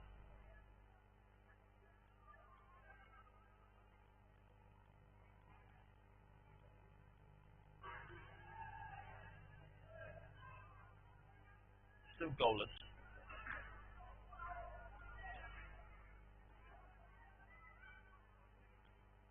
Nice bounce off the boards there. Lovely weighted pass. And the Alliance has scored. So they break the deadlock in the last 30 seconds. Micah Van Schreiber gets on the end of that one. All it needed was a touch.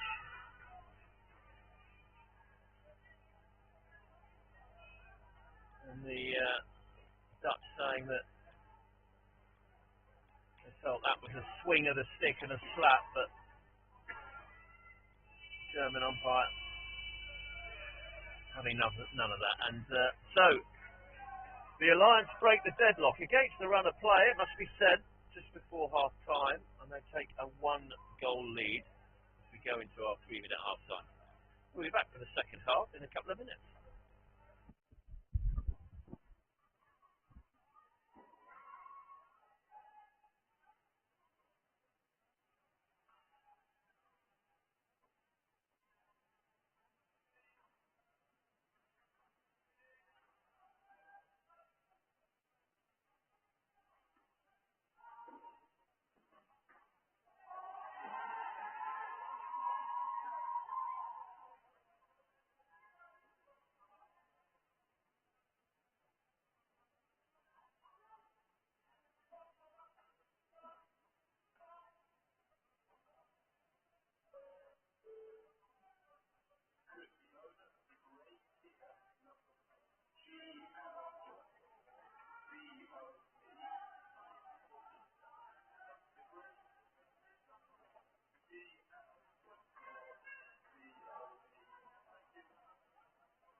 Second half underway then. Netherlands in possession. Oh, that's a snapshot there. Danielle Zondag shoots wide.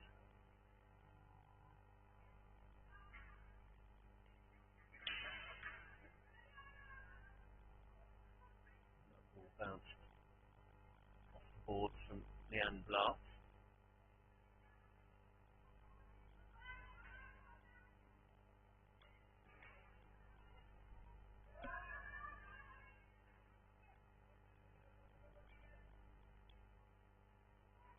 Blas plays again down the left to Ipe Sanchez, but she loses out. This is carry from Kleinhout. Whistle to mouth to the umpire, but let's play on. And that was a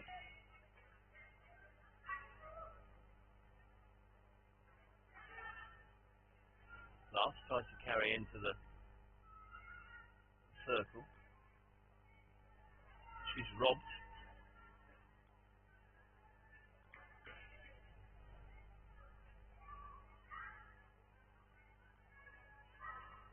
That was a stick block there.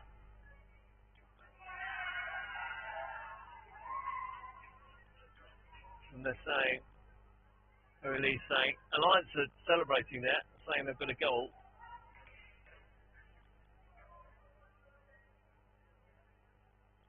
But he says that there was no touch in the circle.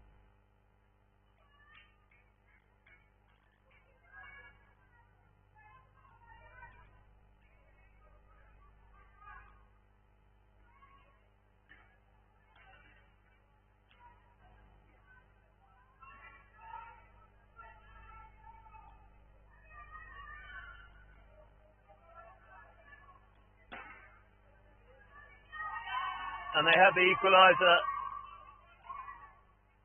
and it's a shot from Kleinhout, which is saved. Linares makes the save, but then the follow-up,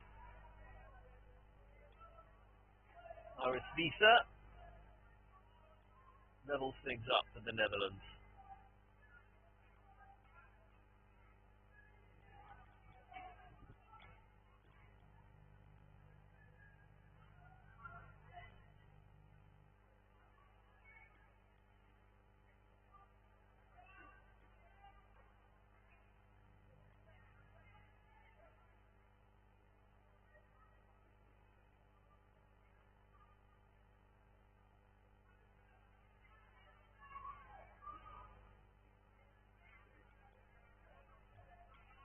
The back of the stick there from Danielle Zondag.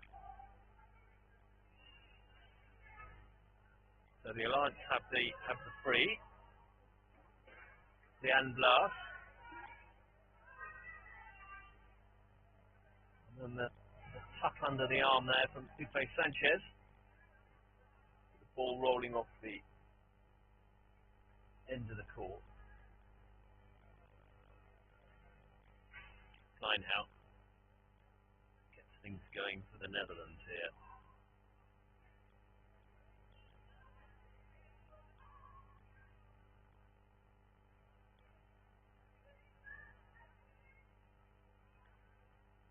Keeping the ball at the back, the Netherlands, but it's a really good move. Kleinhout on the charge at the right boards. And that's a very, very good indoor hockey move, and Judith Offerins with the shot that pops up off the Alliance foot, and the Netherlands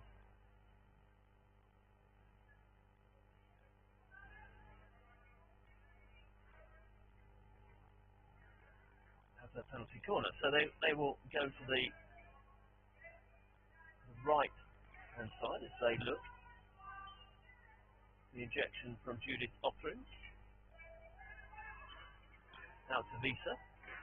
Visa shoots. And the save. And the clearance from Leanne Blas.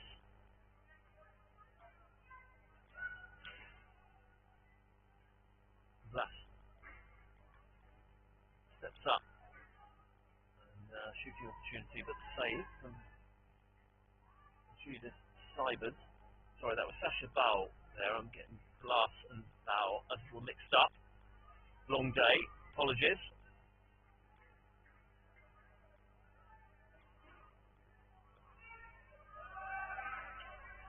Ball popping up in the air, but umpire plays on.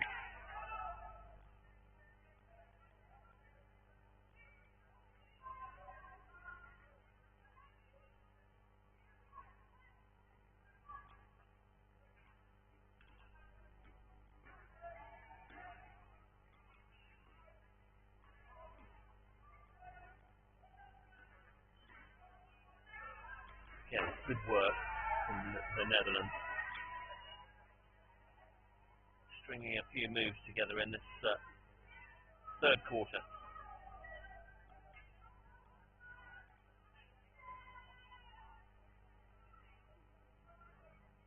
There's a shot from Val. And he wins the penalty corner for the Alliance.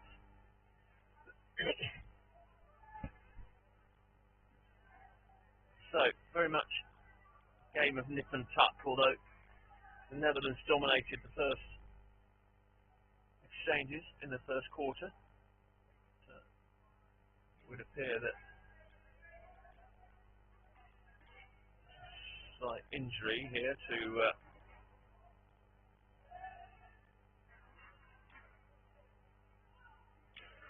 quite see who it is injured from this end, but I think it might be Anne Rose Hartman, number 6. So she's okay. She takes a place in the defensive setup for this penalty corner.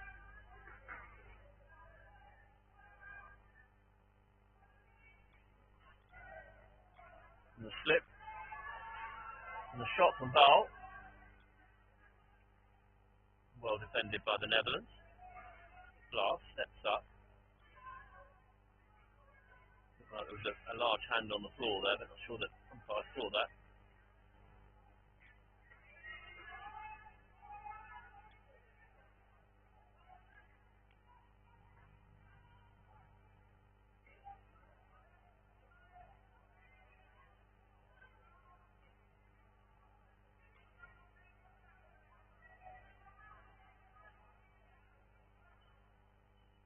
The Netherlands playing keep ball at the moment. Trying to find Rivka backs on the left boards. Backs battling hard there, but loses out to Val, who carries down boards. And then the ball coming off the stick. The Dutch defender. So long corner. Into the last 2 minutes of this third quarter here, and very little to separate between these two teams at the moment. Certainly the second half has been a little more even. There's a turnover. Backs, loses out.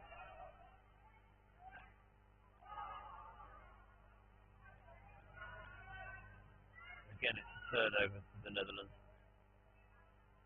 That one just thrown a little bit short there, but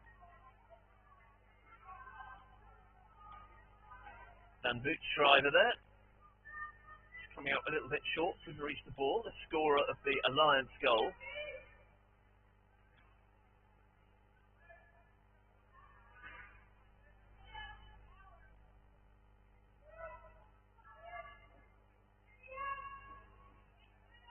Hard work there from Val.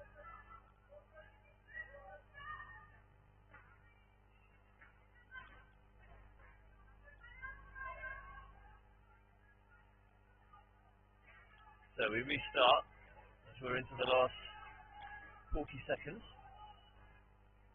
of this, the third quarter.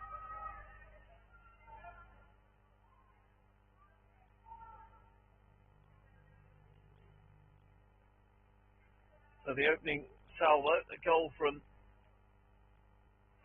Van Boot Schrijver gave the Alliance the lead,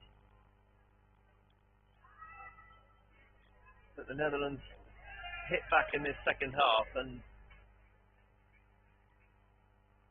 into the last couple of seconds, and over to go. So we get to three-quarter time here. And the Netherlands probably, I'd say, more in need of the win. They remain in contention for that final place. As I say, the top two teams in this group.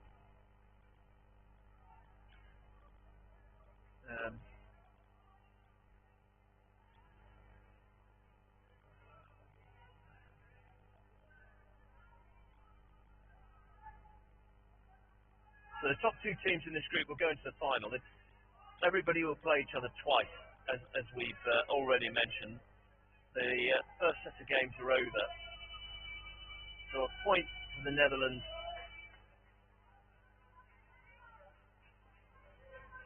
will not, well, I say it won't be good enough. They're probably against a team that have lost all the first three games, which is Alliance, that the Netherlands will be hoping for a repeat of the victory that they got when the first time these two teams met on the opening day. So, and there's that shot across the front of the goal, but the ball lifted. Judith Offerings there with the shot.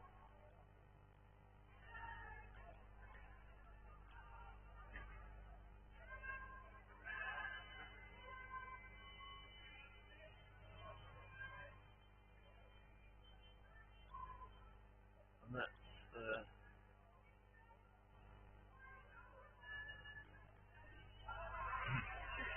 bad tackle there outside the D, but the ball then going onto a Netherlands foot, but being pulled back for the first offence.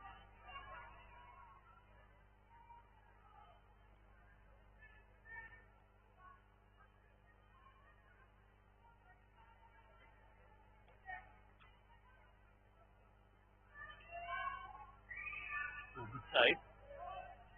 Decent snapshot. Sasha Bau tries to play the ball out, but and there was a stick was taken there, so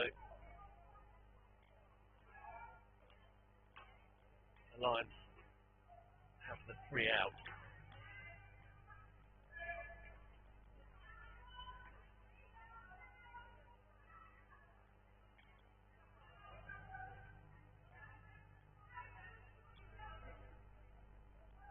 Whistle went there. I'm not sure that players at the far end heard that, but Terry Lee's there, the umpire at the far end, trying to play the advantage.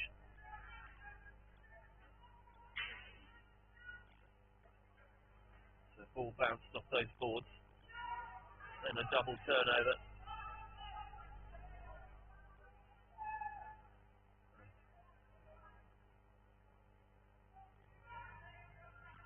Penalty corner given.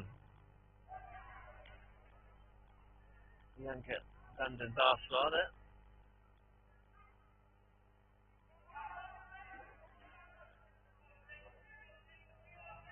Given for the reaction to the tackle and the elbow.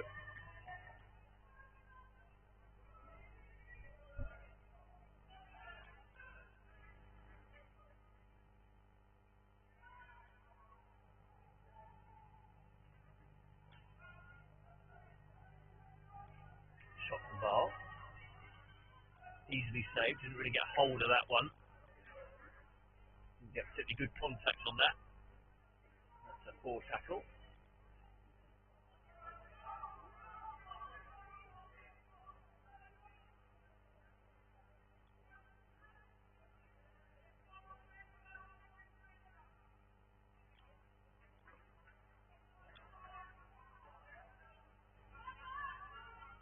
Back stick there.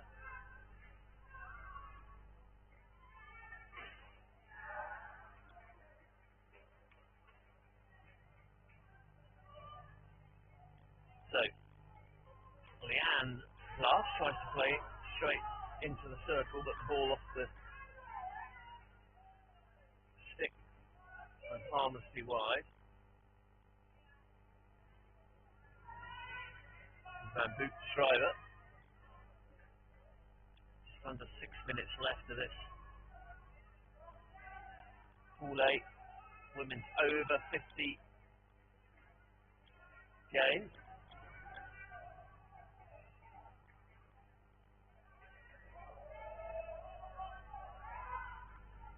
Van Blast to get the ball in play.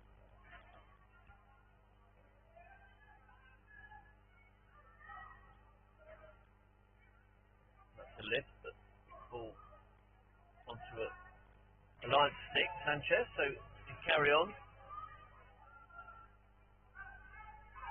Nice little touch down the boards and carry. A lovely hockey. Van Boot Schrijver.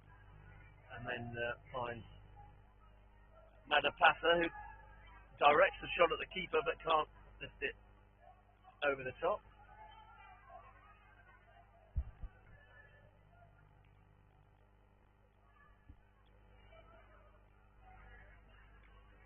And then Boot Schrijver there, a little over exuberant, let's say, in her challenge.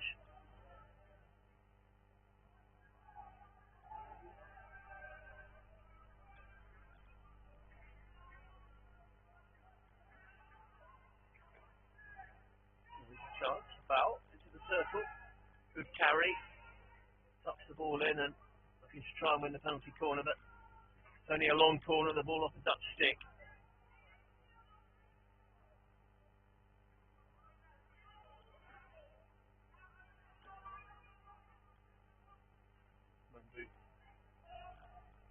Schrijver taking a well-earned breather there.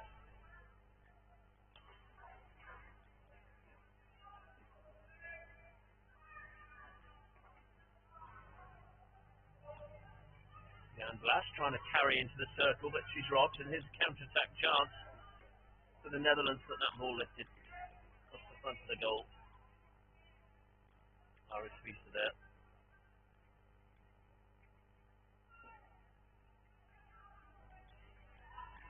So, into the last 3.5 minutes in this game, and nothing to separate the two at the moment, but that's the ball given away. And that's last decent tackle, but she's taken that from the wrong place. Gained an unfair advantage.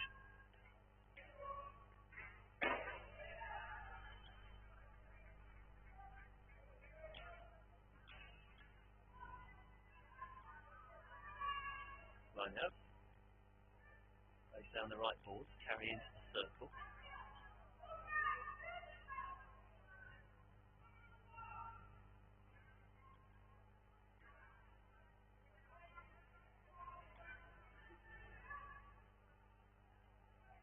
And Boot Schrijver back on the last 2.5 minutes. We should play down the middle, but that's intercepted.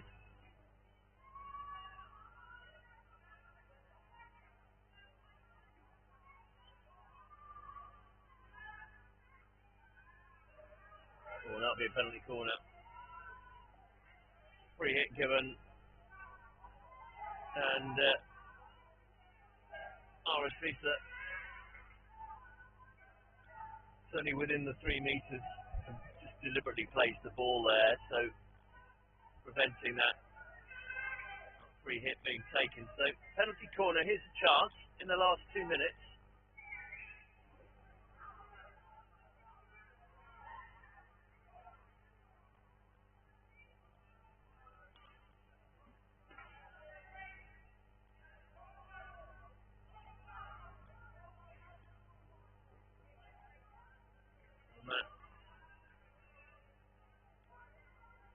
I think it's come off the stick.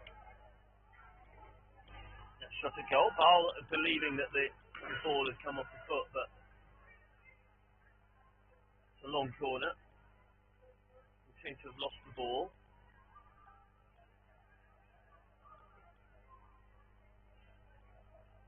So into the last minute here, and the teams are deadlocked at 1-1. What has Bale got? Can she carry, trying to play the advantage there, but nothing accrues for Bale, so we'll bring it back.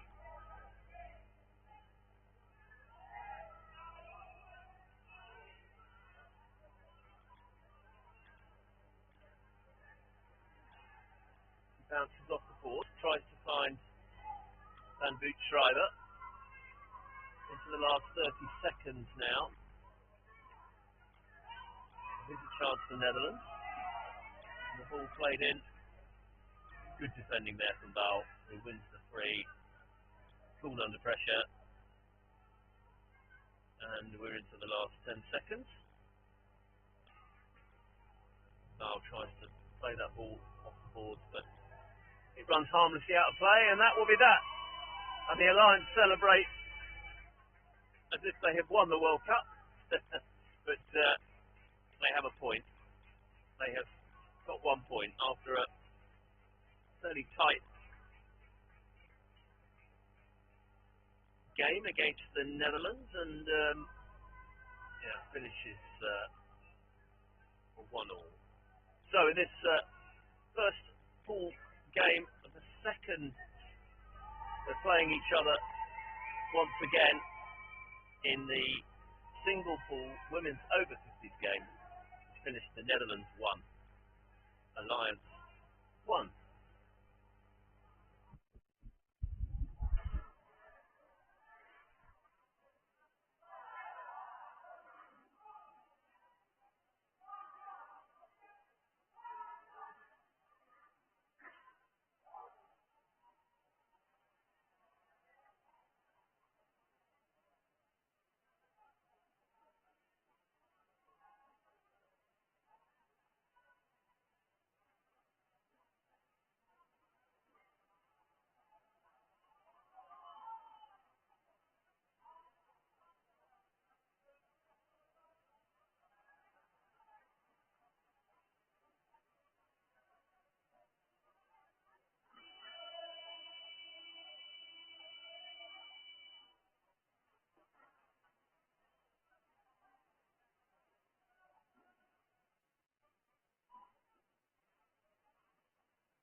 welcome back after a short leg stretch, and we're back here again on pitch 3 for this classification game. And this is the men's over 50s competition and the classification match between Scotland and the United States. The teams going through their final formalities here. Scotland they finished 3rd in their pool, so this is the 5th to 8th classification game. Scotland finishing 3rd, the USA finishing last in their pool. So the scores on the doors for these two teams. Scotland, they won 1 game and lost 2 in their pool games, beating Italy 5-4 this morning, and losing 8-5 to Spain and 7-4 to Germany. Quite a tough pool, that. Whereas the US, they were defeated 7-2 in their first game against Wales, drew 5-5 with England yesterday, and were heavily beaten by the Netherlands 12-1 this morning. So, still plenty to play for around the placings here. So the winner of this competition, the winner of this game would go forward into the 5th and 6th playoff, and the loser goes into the 7th and 8th playoff for this, the over 50s competition. And away we go. And the umpires for this one. Penalty corner straight away. Stick tackle.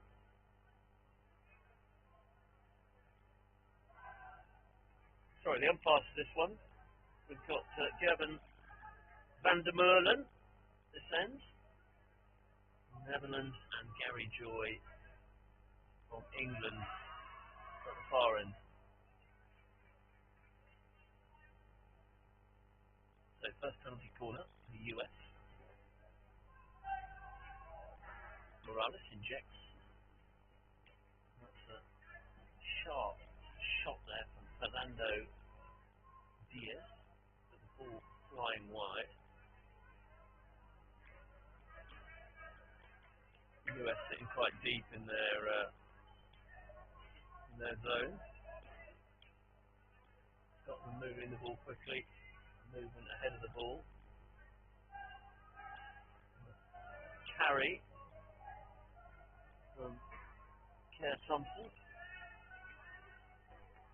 So forward skipper Chris Bonner looking to try and play into the circle. He does well there. He finds Chris Flight. Gets the shot in, but the ball popping up in the air off the stick.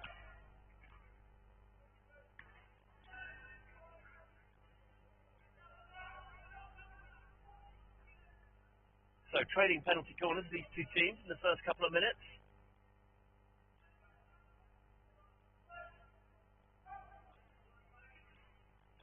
Trap didn't quite come right, but a decent slip.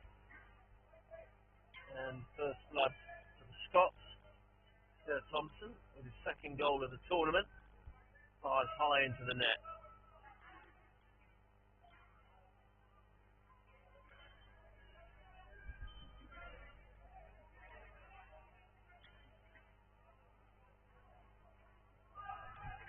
Scotland on the attack again here.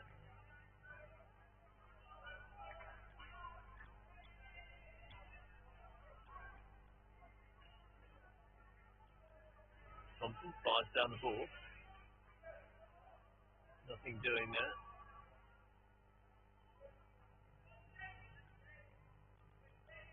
So US restart.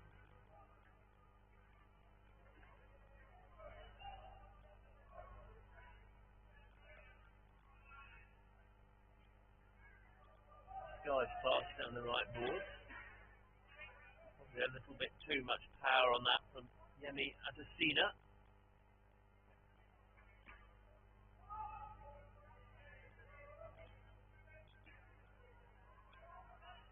US happy to sit halfway here and compress the space that this Scottish team can play in.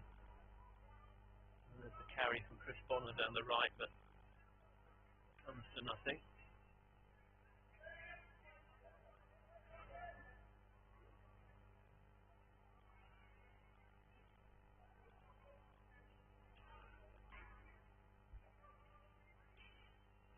All bounced off the boards there, but stick tackle there from Chris Wiley. Well, that's Chris Wiley. Kevin Squire. And there's that ball fed in that just pops up off Squire's stick. Lisa Sowley plays it into the circle. Now has to work back. Scotland quick on the counter-attack. Oh, that's almost a very, very good tackle there from Paul Daly. He was penalised.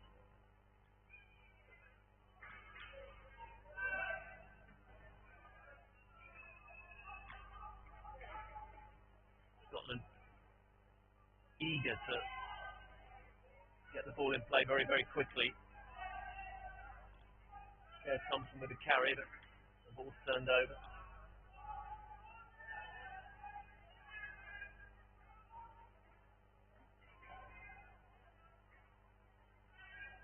So there's a slight sort of misunderstanding there between the umpires, but yeah. Penalty corner given against the US. Gary Joy consulting his colleague.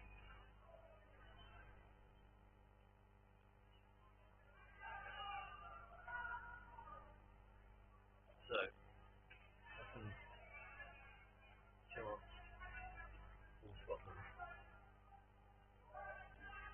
Good injection and a good finish. Paul Daly adds to his 8 goals so far. Very prolific. And obviously a threat at penalty corners.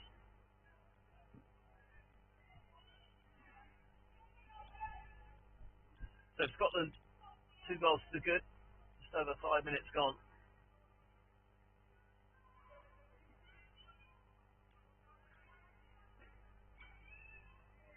Adesina tries to sling that ball in. Roberts can't get on the end of it. Roberts sporting a very attractive cap there. It's like the, sure if it's a, I wouldn't say it looks like a swim hat, but it seems to have a short peak on the back.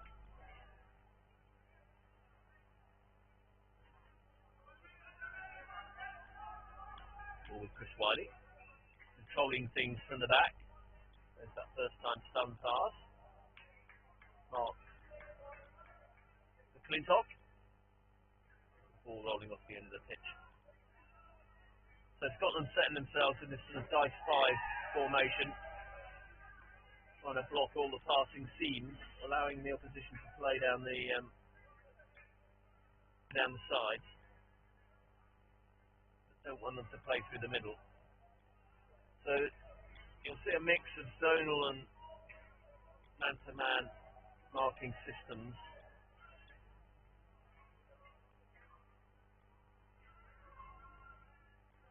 And there the carry into the circle with a shot from Bruce Rowan.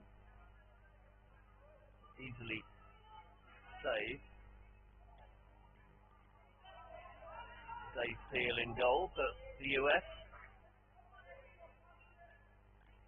He's just on the cusp of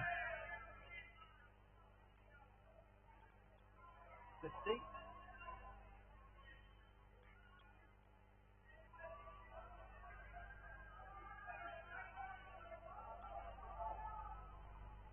Barry Payne there. And again, the 2 umpires working together in the penalty corner award.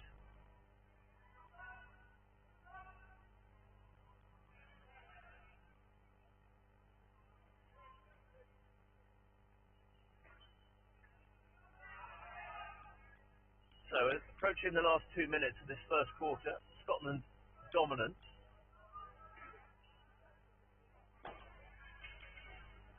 And Paul Daly takes his goals into double figures for the tournament. So Scotland take a 3-0 lead here.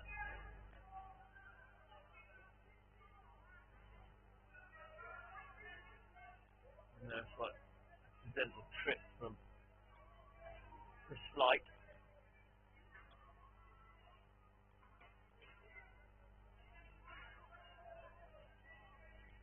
Scotland very aggressive with their pressing.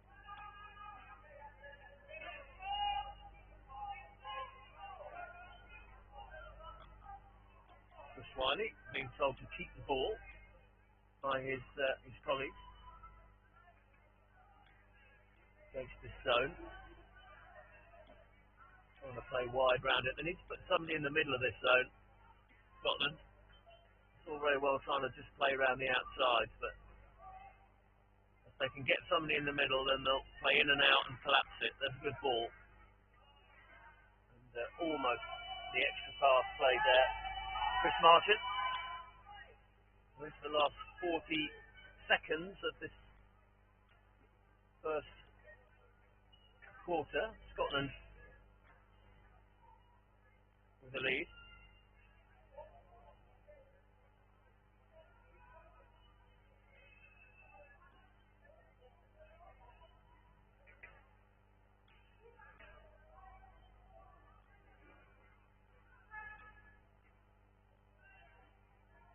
Good step in and shooting opportunity, but goes wide. First chance I think that United States have had for some minutes from Vernon Basu there. So that's the end of the first quarter. Scotland are very much in control here. 3-goal lead.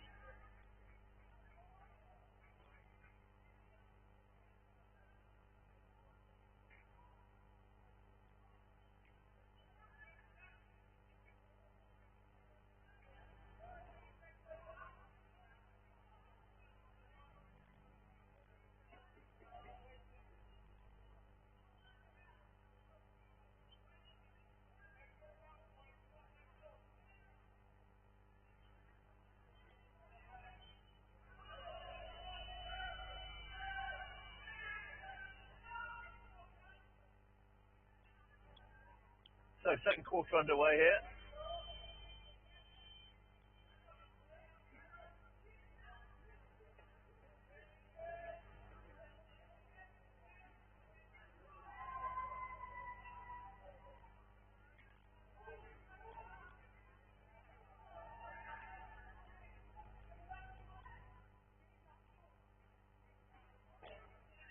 Lee on the ball at the moment.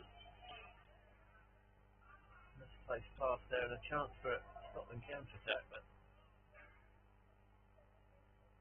ball just running away there from Kevin Squire. He goes into the circle and the ball up off United States defender. And the third penalty corner here.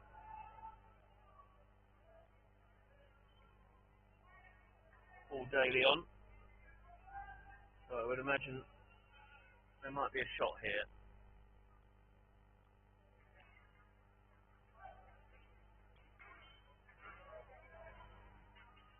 And he buries that into the rigging. What a potent threat at penalty corner Scotland have, and Daly only just into the second quarter and he has a hat-trick. 3 from 3 for Scotland, and that's pretty devastating. You tend to think that 1 from 3 is normally an average conversion rate for penalty corners, and that's reasonable, but 3 from 3, that's going some. So Scotland in control.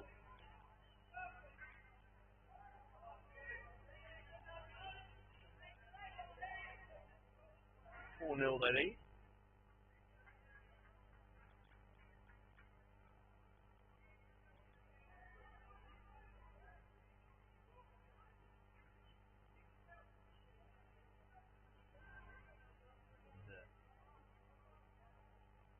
Fernando Diaz there, surrounded by Scotland players on those boards.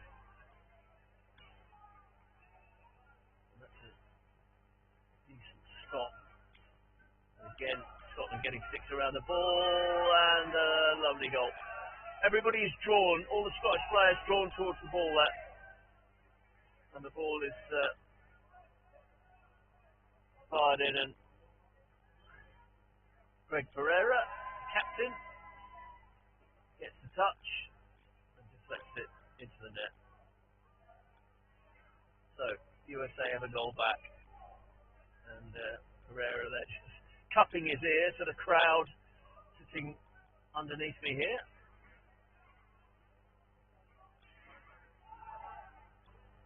And that'll be a penalty corner for a lifted ball. Kevin Squire with a shot at goal. Gives Gary Joy no option there.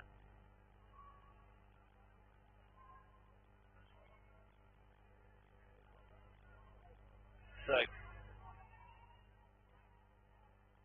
is Daly going to shoot? Oh, it comes out not very well. He doesn't need to, and he just slips it to Claire Thompson. And I think that's 5 corners from 5, you know, in Scotland. That's incredible. No open play goals. Every goal from penalty corners.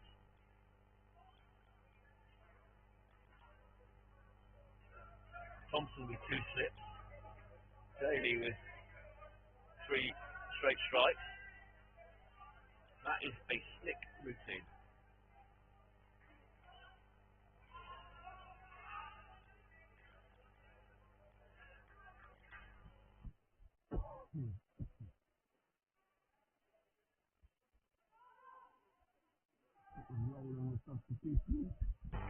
Scotland rolling the substitutions there.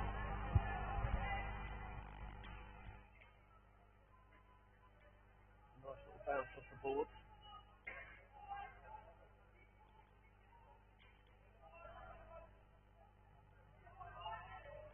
Paul Daly really is a bit of a live wire here, this team. There is the ball again, but he needs it.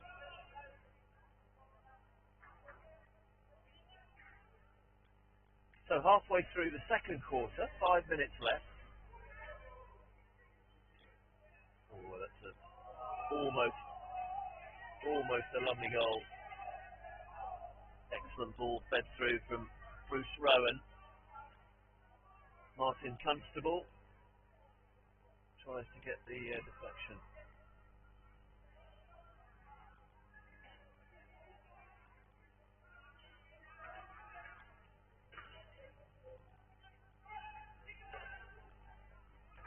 US bounce the board. A bit better from them. Play down the. There's a chance on the counter for Scotland. Daly flicks on the reverse, but the ball off safely into the chest pad of Dave Peel.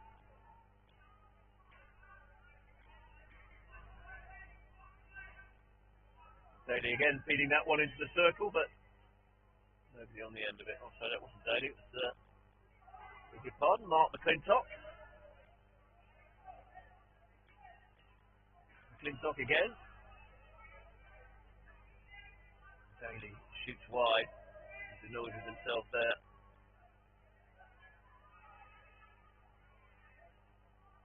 Scotland ringing the changes. Chris Marchant on at left attack. And he now gets the ball. Tries to carry in the circle. Loses out and infringes.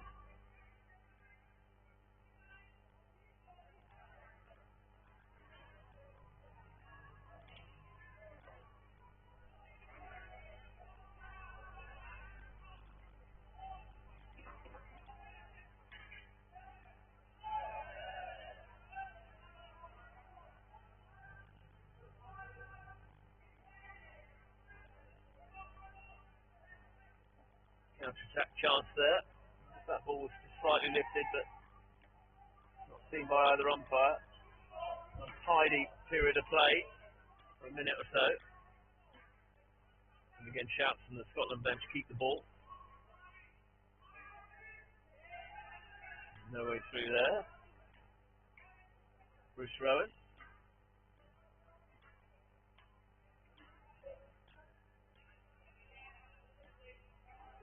Scotland play with this back three, happy to keep the ball, trying to tack down the sides.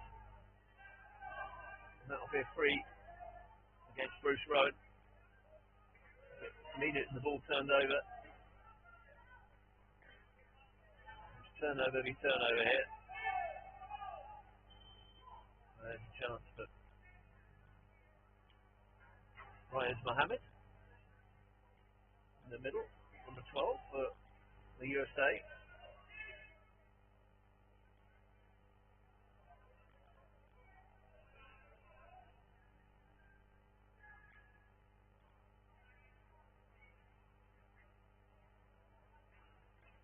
Ball bounced off the board, but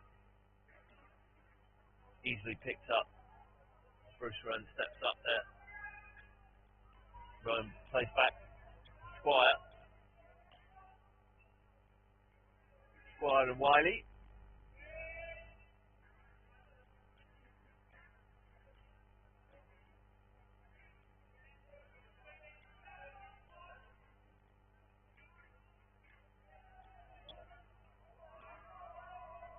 So Scotland patient in their build-up, trying to breach that right-hand side. Rowan carries, gives the pass. Long corner. The ball off the defender.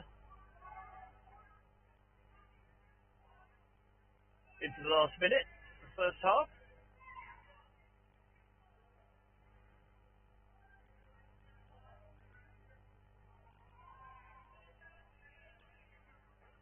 Wiley again trying to play those right boards, but Marchant reaches but can't get that ball. It's Mohammed. And this could be the advantage played here. I wonder, the shot at goal. Yeah, thought it may have been going wide. Lifted ball going wide.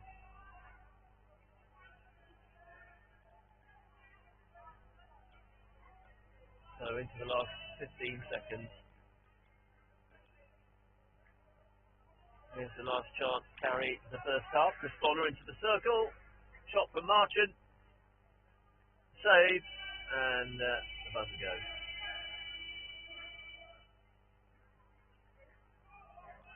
So the end of the first half, and Scotland very definitely in charge of this one as we go to the half-time break. So we'll take a break for a couple of minutes. We'll be back for the second half in about 3 minutes' time.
And we're underway, second half.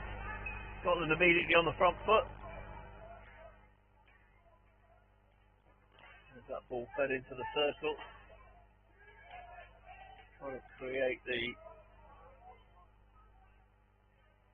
shooting opportunity. And his stick is hooked and prevented from doing so. So penalty corner.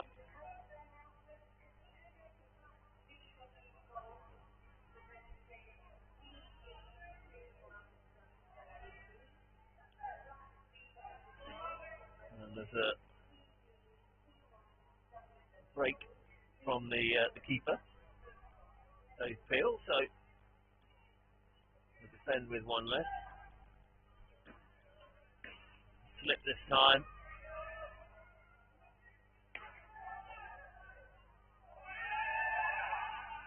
So, for the first time in this game,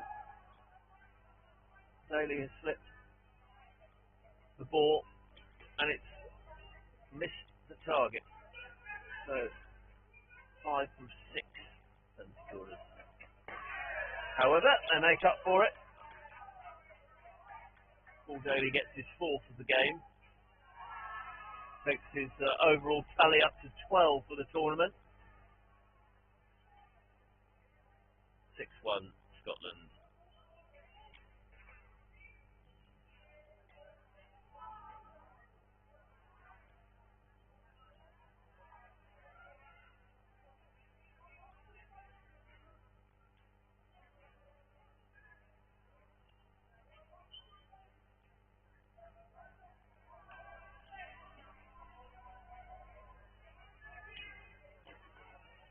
So he's trying to play that ball diagonally.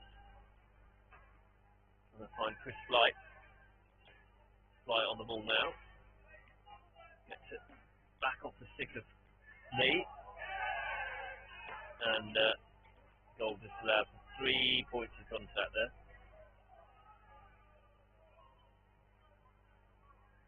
Kevin Squire trying to deflect in at the far post.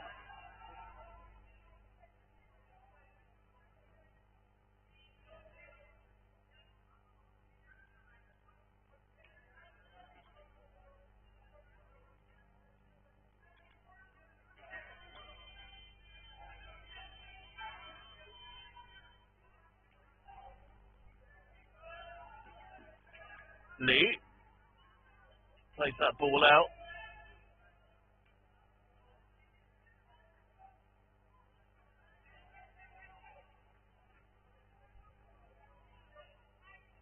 Umpire Van der Merlen wants it taken from the right place near the boards. And away we go.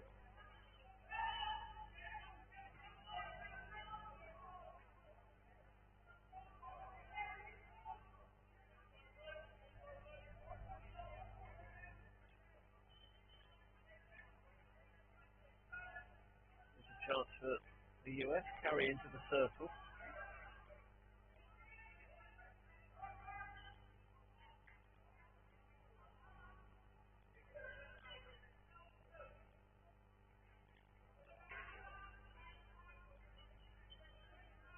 What a chance for the US there.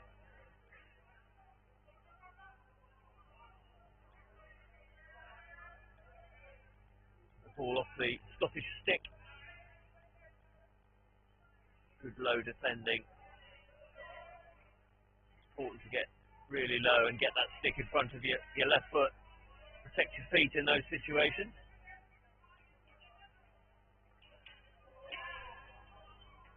And there's the shot from Martin Constable, but the ball pops up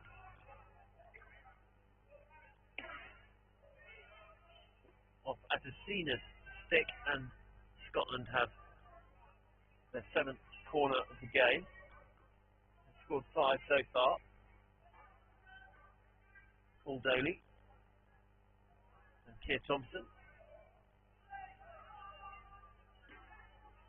This time, penalty stroke. I think if we had VAR, we'd be going to VAR now. Whether that ball was over the line. But So penalty stroke, and it's Keir Thompson against Dave Peel.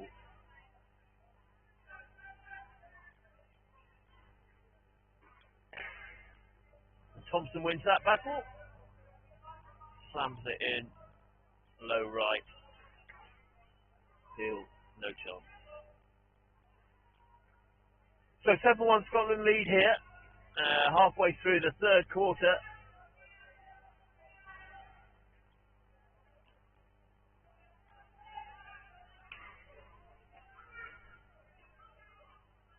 Morales wins the free hit. I think Morales saying it was a foot, but Martin Constable disagreeing.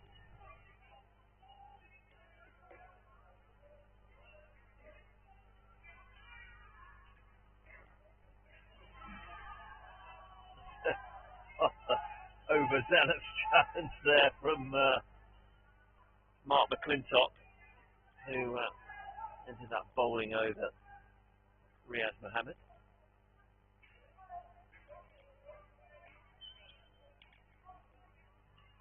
US in the customary dice 5 zone.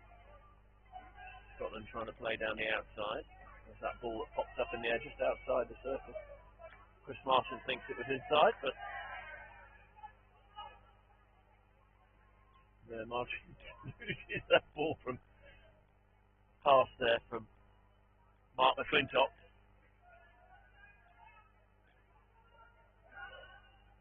McClintock again. No way down the left board, so recycles. Plays down the right. With carry.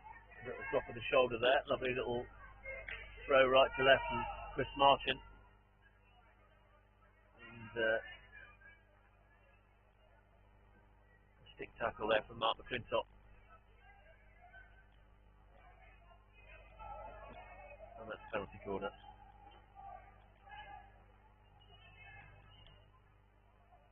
Feel there for Barry Payne. As he tried to play that ball down those boards, it just got the timing of that wrong and the ball popping up in the air.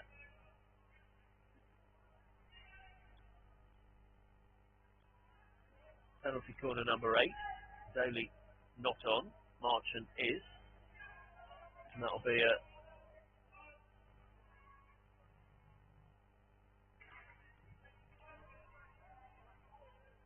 the injector faked.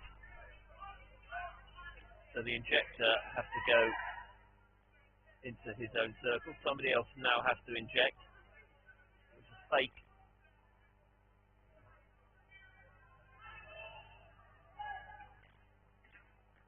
Oh. And that time it was... so this is a bit of a comedy of errors here, this corner. First of all, the fake from the injector, which means he has to go back into his own circle. Then the break from the line.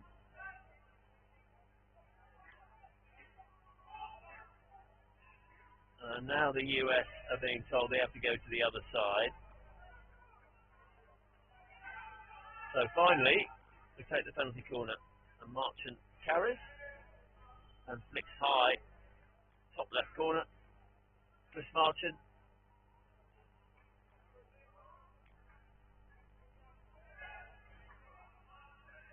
Second goal of this tournament. Into the last 2 minutes of this third quarter. Scotland keen to keep the press really high, put the opposition under pressure. Mohammed plays out. Unlucky there not to get the free hit, free push.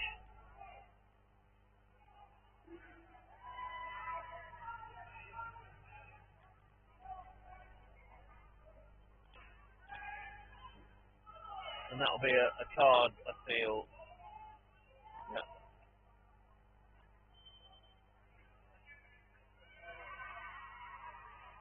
Green card.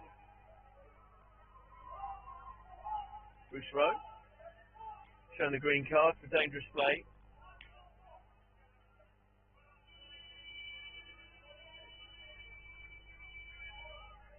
There's just under a minute left here in this third quarter. Scotland down. We're still waiting for the umpire's whistle.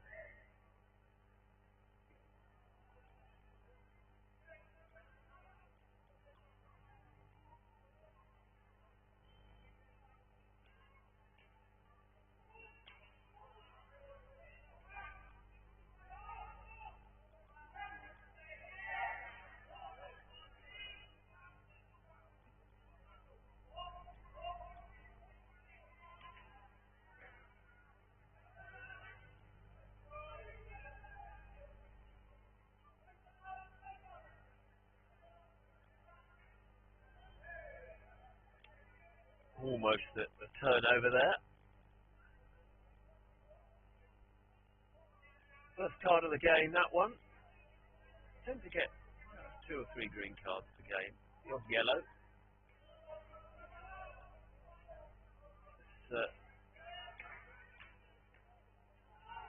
The standards of this tournament are fairly calm, friendly to the game. And there's the foot comes after the hooper.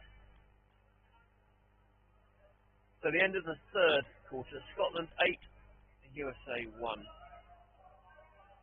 Scotland in complete command here.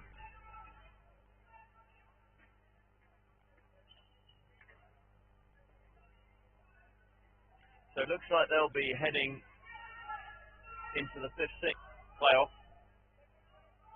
in this competition. And the US will be playing off for 7th and 8th.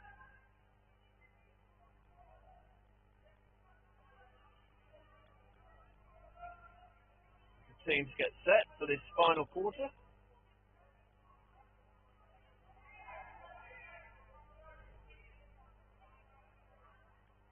Currently, with 3 minutes to go in the third quarter in the other game, Italy lead Wales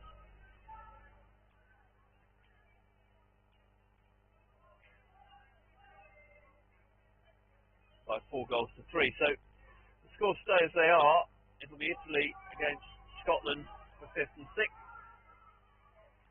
Wales against the USA for 7th and 8th.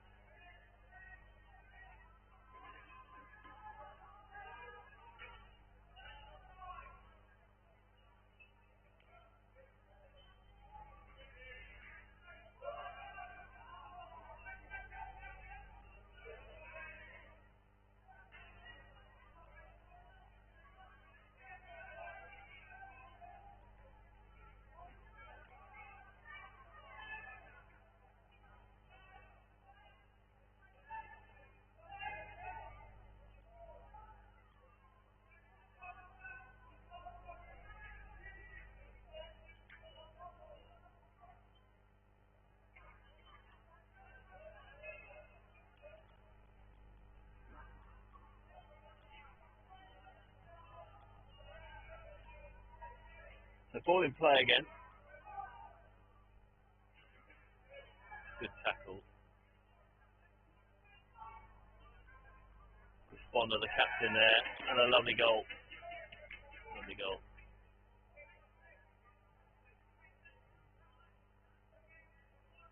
Scotland have a 9.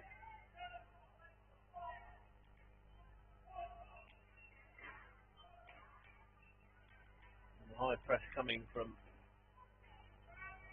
penalty corner there for against Scotland. A stick tackle.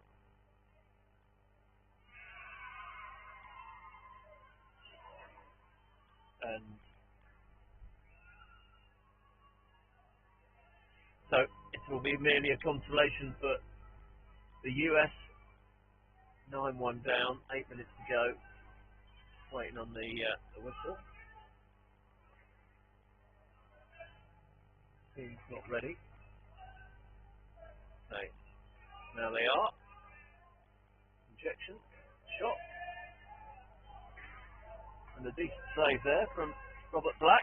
Hasn't had a lot to do in the Scottish goal.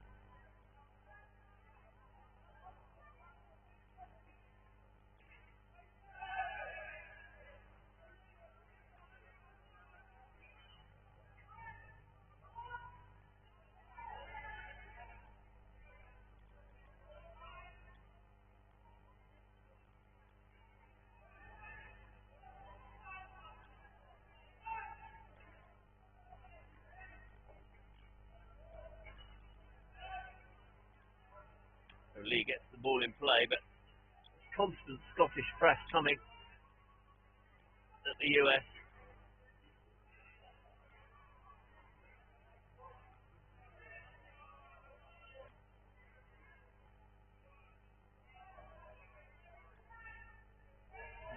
Obstruction there.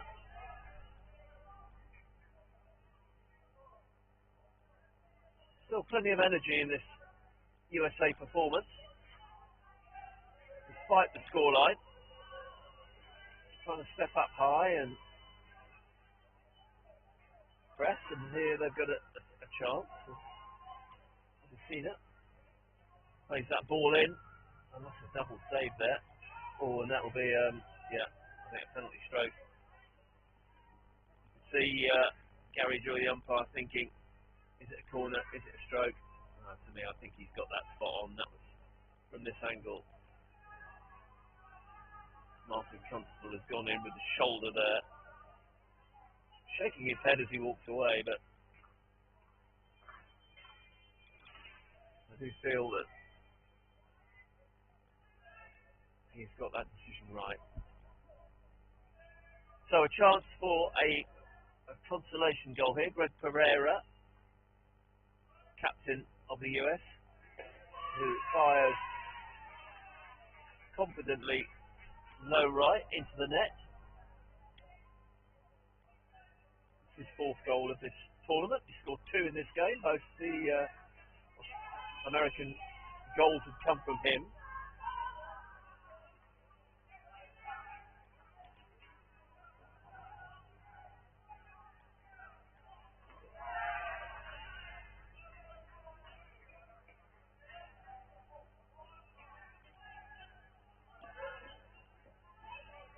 A great counter attack there. Scotland. Constable slips the ball inside, but Kevin Squire, whose shot hits the defender, pops up in the air. Paul Daly back on the pitch now. The Daly-Thompson partnership at penalty corners. And he fires low, and you can pick one of 3 feet there, American feet, and it's a penalty stroke. This time Daly himself will step up, looking for, I think it's his 5th goal of the game here.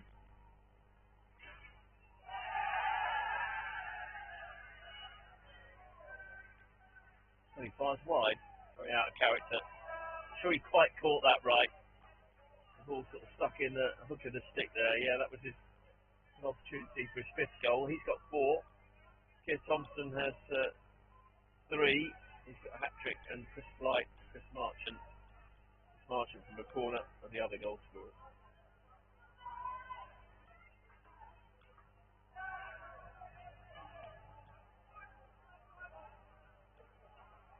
The ball thrown away again there from Payne,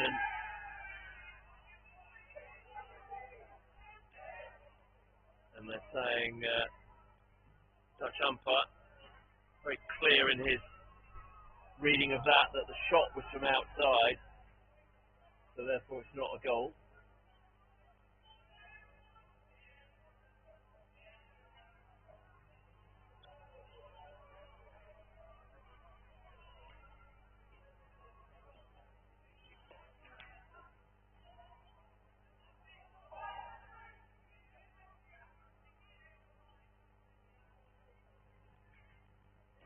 Over 4 minutes.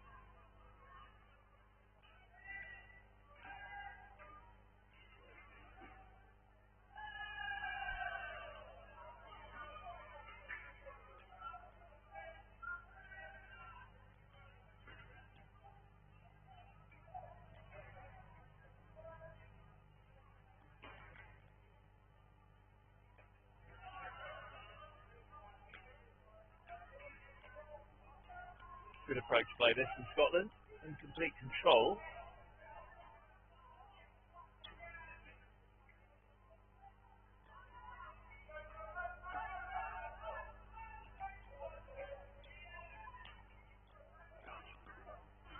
Let's display their comfortable penalised for a hit flat. Payne through the middle. Finds lifted. That was a lifted pass from Scotland have a penalty corner.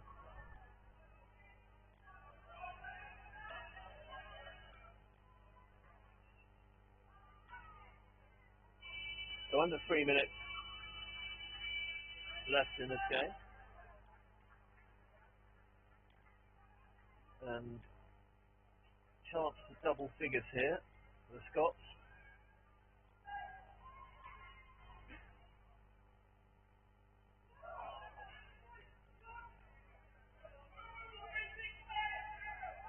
I think given for a slap.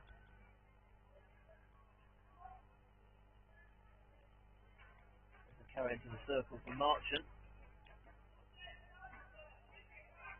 Saying the Dutch umpire saying that ball had gone over the line. Chris Marchant probably needs to just calm down a little. A couple of decisions go against him there, the Scotland coach. High press coming from Scotland, but Payne able to play out through the middle. Here's a chance. A shot, the save, and a double save, and then the penalty corner with the ball coming up in the air.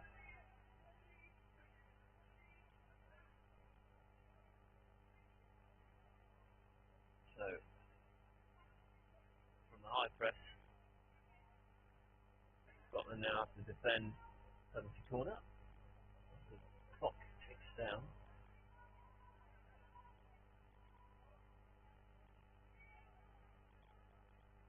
It's on their masks.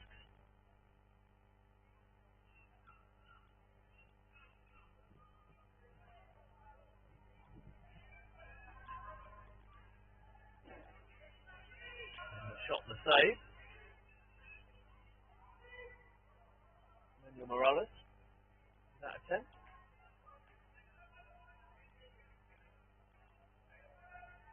Into the last minute.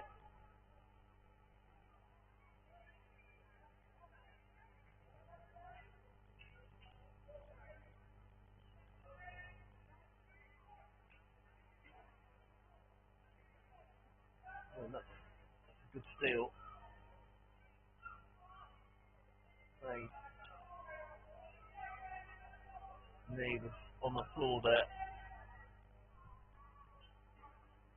Vernon Vasu. So last chance into the last 15 seconds here for Scotland. And the advantage being played there. And finally, they get into double figures. And the skipper, Chris Bonner, gets his first in the tournament.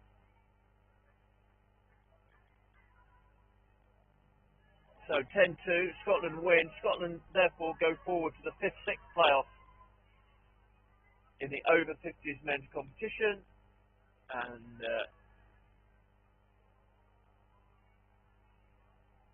very dominant performance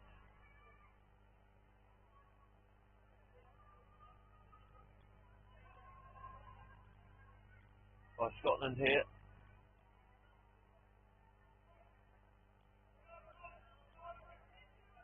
In the other game, Italy and Wales.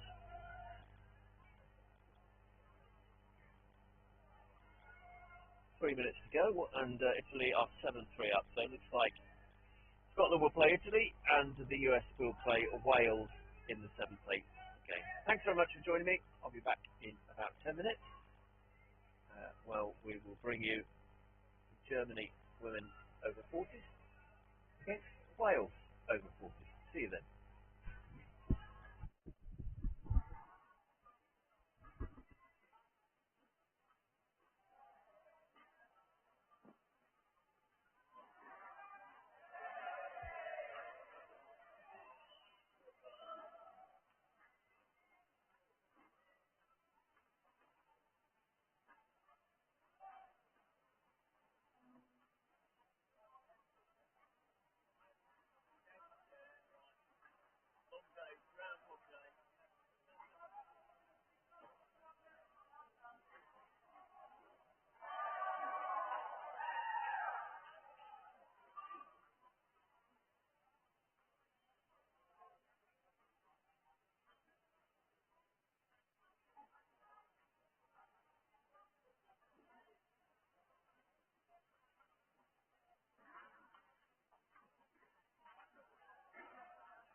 So welcome back, and we move on now to a women's over 40 Pool A game, and it's these are the last games in this one pool competition.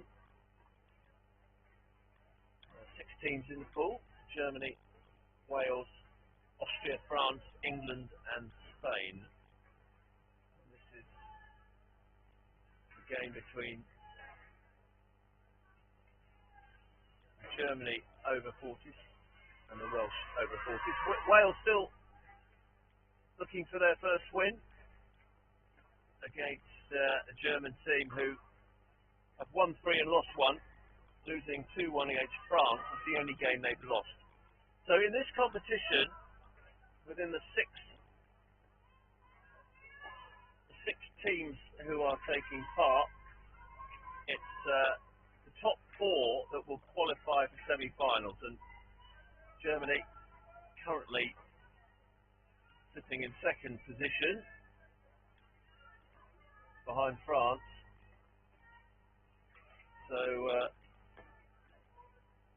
the goal difference of +9, it's unlikely that they're going to be pushed out of the medal places.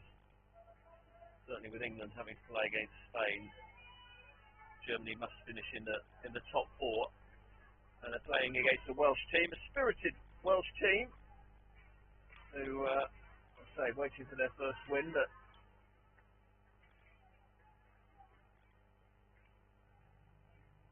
I think this is probably, you have to say, Germany's favourites here, but that ball thrown away. And there's just a lifted pass there from a German forward. So our umpires for this one, at the far end, Sarah Chapman and Phil O'Hagan on the near side. This German team packed with experience. And they'll be looking at their top scorer, Manuela Adika. 7 goals through the tournament so far.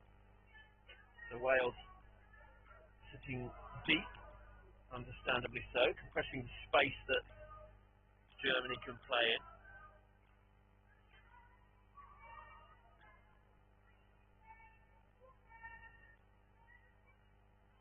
Germany trying to shift this zone around. Here's a chance for a carry into the circle from Schumacher, Lisa Schumacher. But the Wales skipper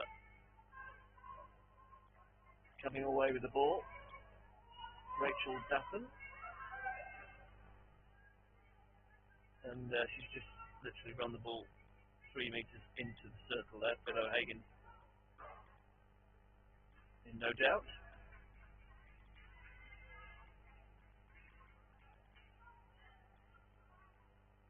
Germany.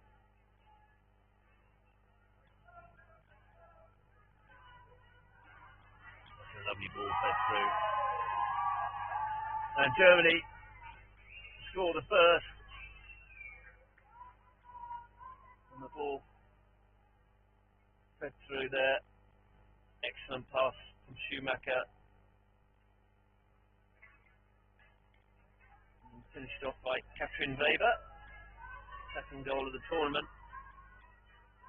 And they just opened up that Welsh defence.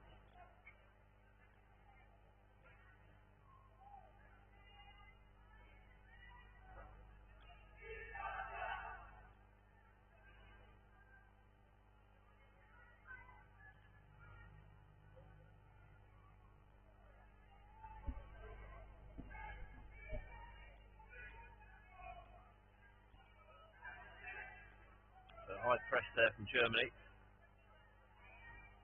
That'll be a penalty corner for a slightly physical challenge from Wales. So they don the penalty corner kit.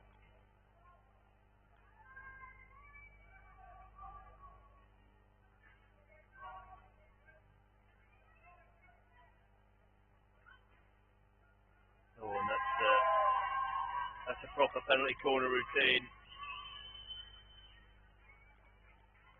And that ball flicked high into the net. What a routine. Very, very simple. The injection, stop, and the drag flick. Wales immediately under pressure, and could this be another one? No. Forced wide. And what a Hedika.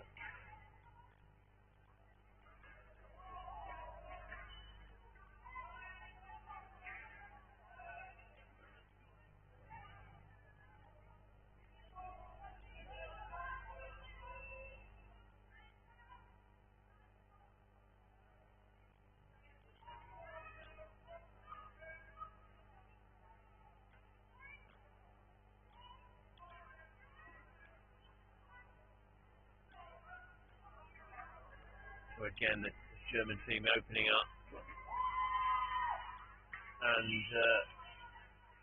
very, very simple finish. Happes, Sandra Happes, number 26, 42.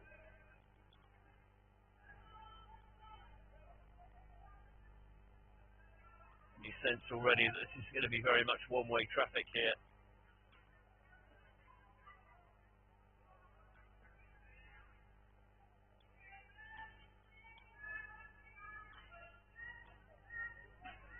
Well, stepping up a little, playing a little bit higher. The carry into the circle, a deflection off the Welsh stick and long corner. So we have 6 minutes in these indoor hockey quarters, 10 minutes apiece.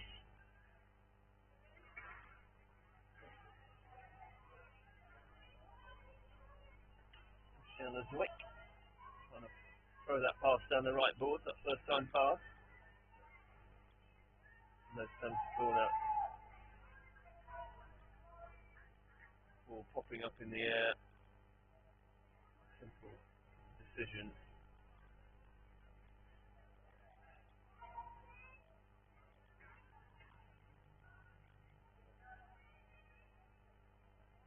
So, Inga Mattes on the strike.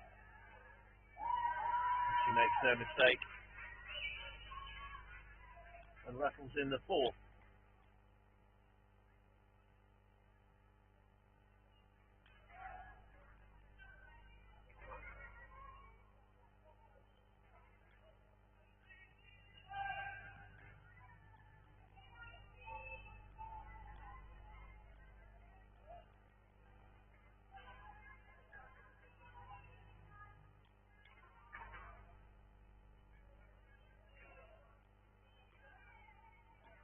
ball thrown early into the heart of the German defence.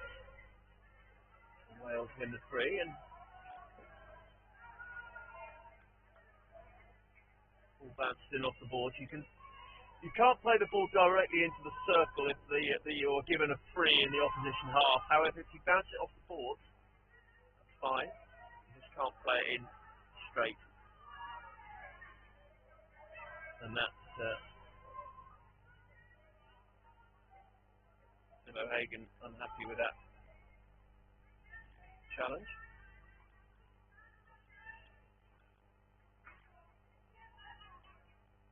So, Siobhan Hen.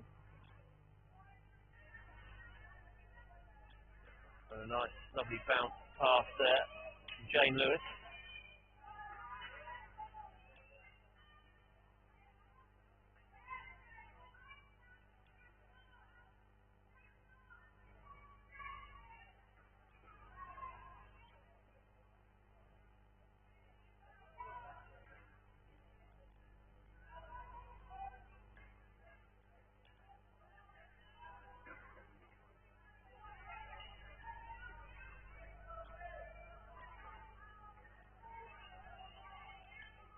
Good to see an aggressive Welsh press, despite the scoreline.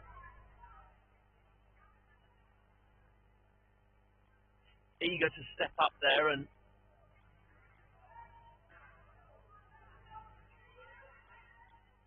put the German defence under pressure. That ball bounced off the board, but off the end of the pitch. Wales in their traditional red vests and red skirts. Design with the dragon on the front. Germany in their traditional black and white. And there's a lovely ball bounced off the boards, but Mavesa Drobelnik just can't get on the end of that.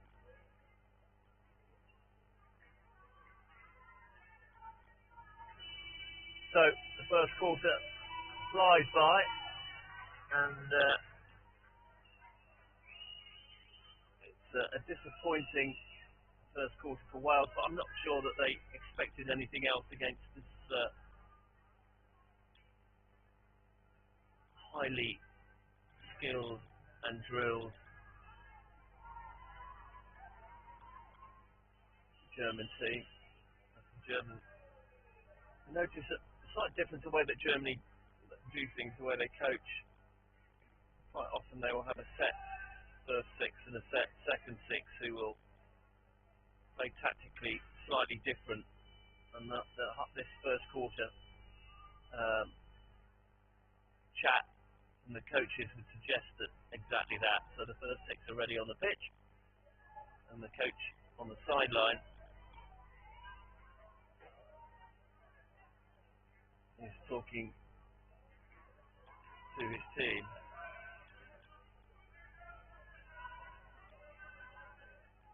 Mark Robinson, the coach of the Welsh team.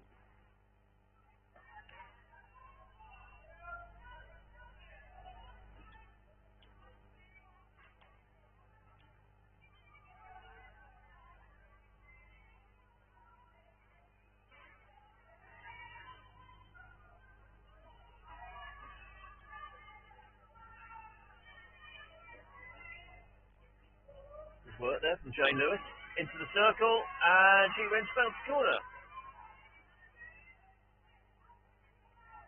Good play from her. Aggressive, strong on the carry.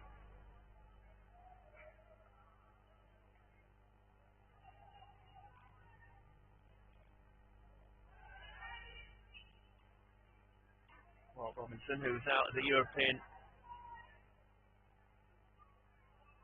Club Championship, working with Wimbledon, Welsh coach.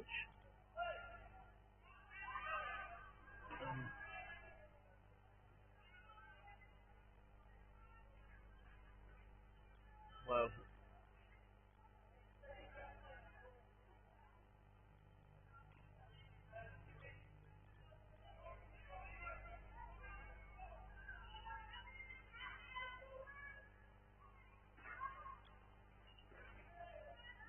Lewis with the shot and the second shot.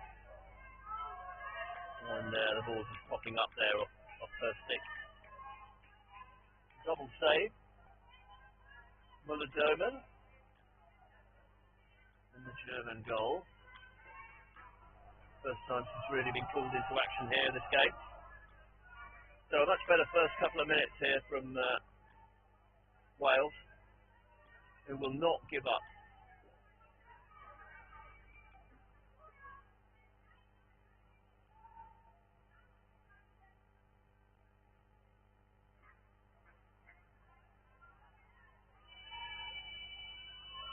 Oh, there's an opportunity. Yeah. Germany there.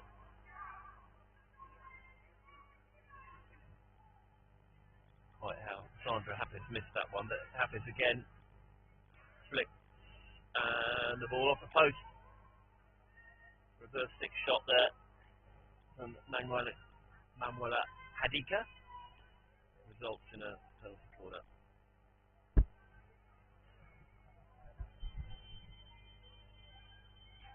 So another set piece for Germany. And they need 4-0 here.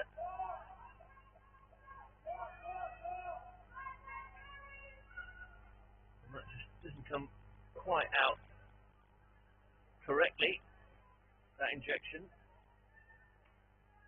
So Hadika has to sort of sort it herself, gets a shot in but wide of the goal.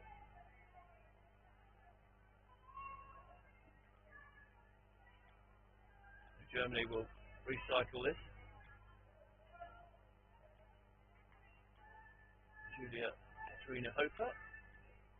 Oh, that's a top quality touch inside the circle. Real high class poacher's goal. Ball fired in, and the deflection takes it beyond Sarah Fellows in the Welsh goal.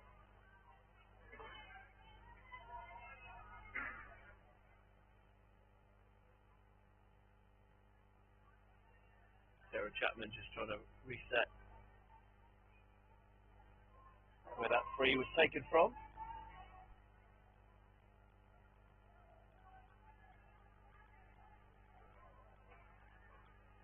Germany stepping up, stealing the ball. It's a dangerous pass straight into the Welsh stick.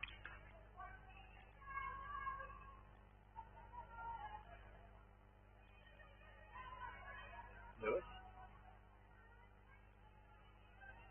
loses control there.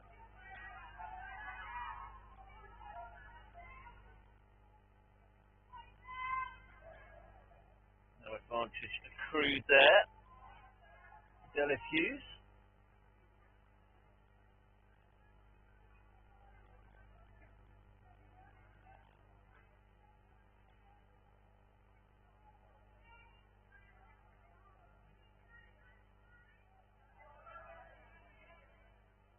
So Wales will sit deep in their zone. Well, man-to-man half court at the moment. The marking system.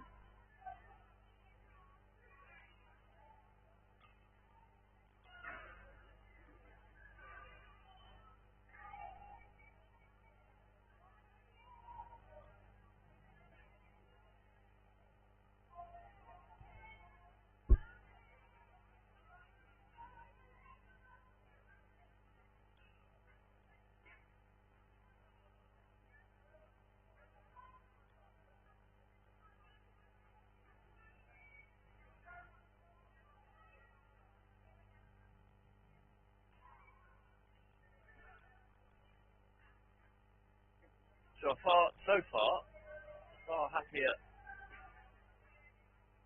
quarter of hockey this from Wales. Very much outplayed in that first quarter, but you feel they've got certainly a little bit of a toehold in this game now, mainly from Lewis, and that's a penalty corner for a stick tackle. Lewis carries once again and draws that tackle from Daniela Klein, the German captain.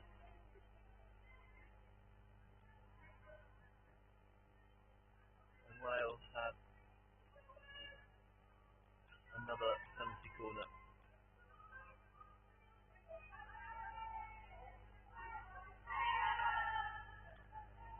So it seems the ball has been lost. Time is stopped. Crowd below me here, the spectators getting behind the red shirts.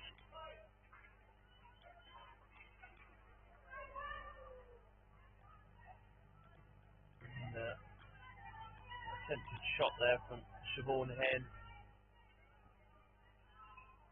It was an odd one, really. It's like one of those slide passes. She tried to sort of cut across under the ball and get it going towards the goal. Here is another opportunity. It's Lewis. Sorry, Donald Richards that was. On the charge.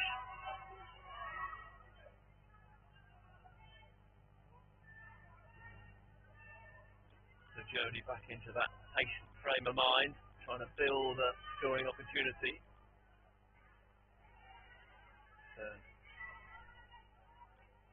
Good play there from Dennis Hughes. Lewis, very much the pick of the Welsh players at the moment. Throws it under her arm, but then classic commentator's curse, she gives the ball away. And that's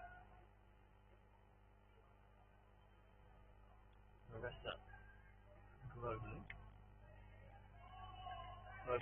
Trying to get that ball into the Welsh circle, but the ball rolls off the end of the pitch, and we are into just over a minute left in this quarter. Much more positive performance from Wales.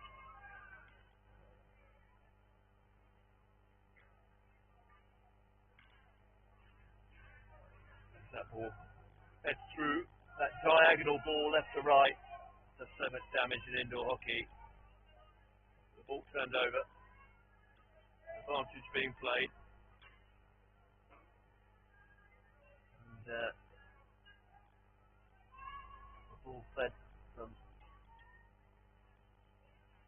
Christian Zwick.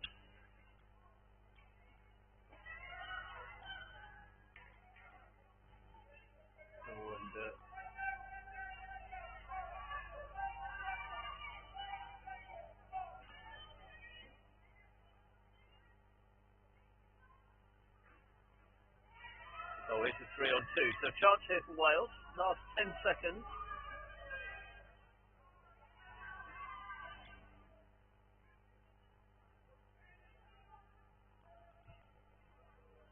I think this would be, it's a green card actually for that challenge, stick challenge in the middle of the pitch, but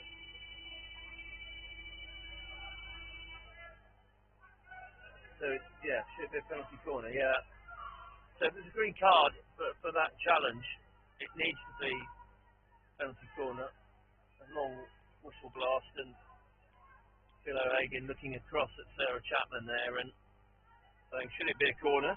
Sarah Chapman says yes. So here's a chance for Wales to get one back right on the stroke of half time, or play out this corner. The hooter is gone. Germany defending with 5. Slip.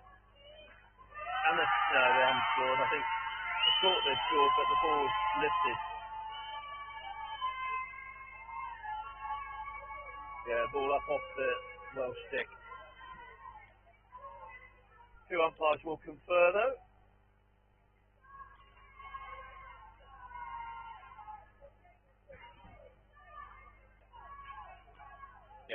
So no goal.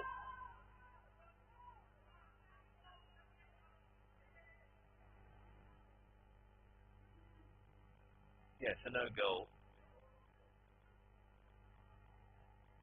And that's half time.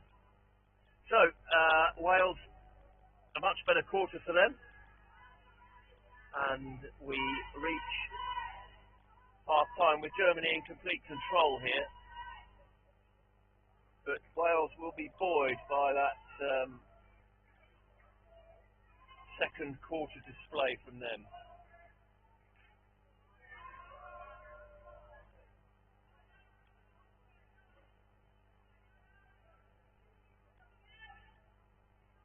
So as the coaches do their things at half time, I will take a quick break and be back in a minute or two for the second half.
So we're done. Welcome back. Second half. Half time finished. Coaches send their messages. Mark Robinson, Welsh coach, would have said more of the same after that second quarter, where a real spirited display from this Welsh team. He did worry after that first quarter as to whether they might crumble a little under the pressure. So Germany still with a player on the sideline, so they're down to 5. Waiting for that green card to finish. And Sarah Chapman is the judge that there's an infringement there. Couldn't really see what happened in that bottom corner, but Wales have a penalty corner. And Joe Clare will inject it.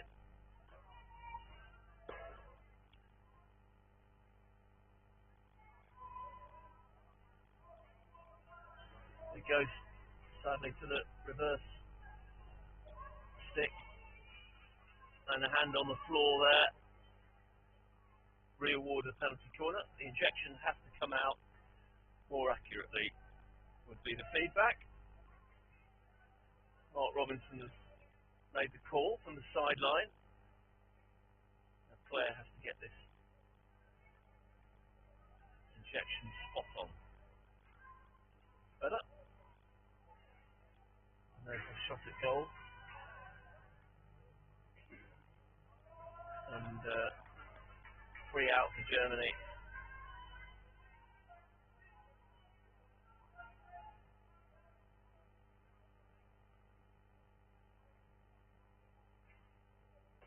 Lovely pass, first time, and that first time stun across the front of the goal there from Sandra Happis.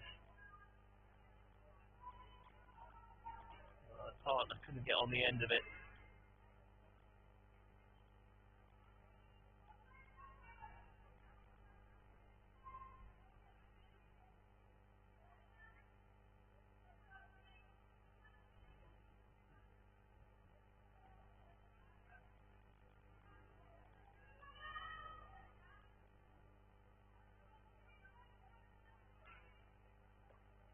Wales into that man-to-man defensive system, a marking system. The ball rolls harmlessly off the end.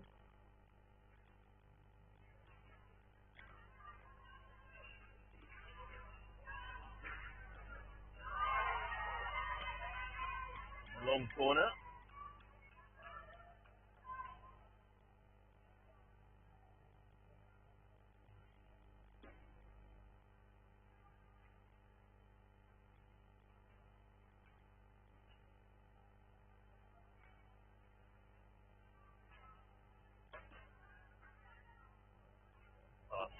pounded through here.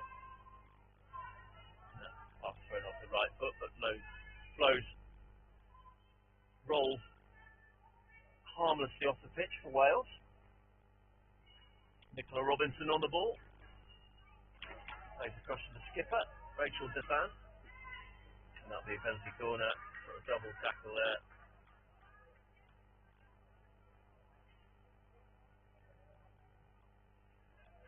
Annie Petherick coming in with that tackle.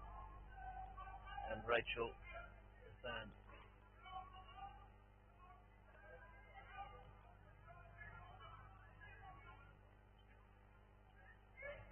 Hagen crying with a smile on his face, and is the penalty corner, and save that from Sarah Fellows. Germany reset for the first time. Floated pass into the circle, nothing on, so we play out and they reset. High technical skill level, this German team. But they play so much of the game, that's the thing. Indoor hockey is very much in the lifeblood of German hockey. So we get to November, Germany, and the outdoor season closes down completely.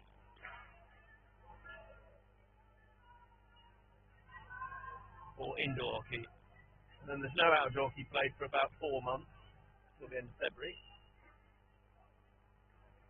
And then we go back to outdoors. The difference is really with the German indoor hockey is that they have so many ready-made indoor hockey halls. So handball, the size of a handball court, with a national indoor sport being handball in Germany. There are gyms and proper facilities everywhere. So they have the infrastructure. In fact, that's how indoor hockey began all those years ago, the 1950s. Germany playing out on grass pitches, realised pitches were frozen, what do we do? Let's go indoors. And so they went on to, obviously handball was a game there, and realised that they played 6-a-side on handball courts, and that's how it began.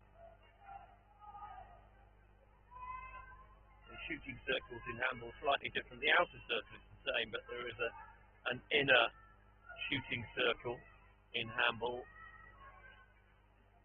So it's a ready-made indoor hockey court. Hence why it's become part of the DNA of German hockey, and also the DNA now for a lot of Eastern European teams. The improvement for a lot of teams across Europe, not necessarily good outdoor hockey nations, but very good indoor hockey nations. And Germany have been very much top of the pile for quite some years.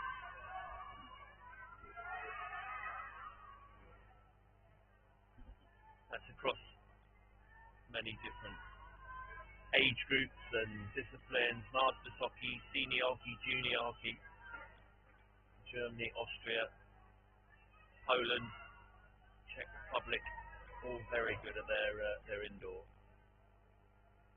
So little Wales are doing rather well here.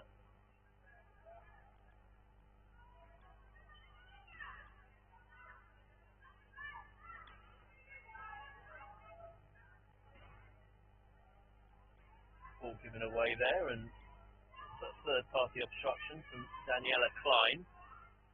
As we approach the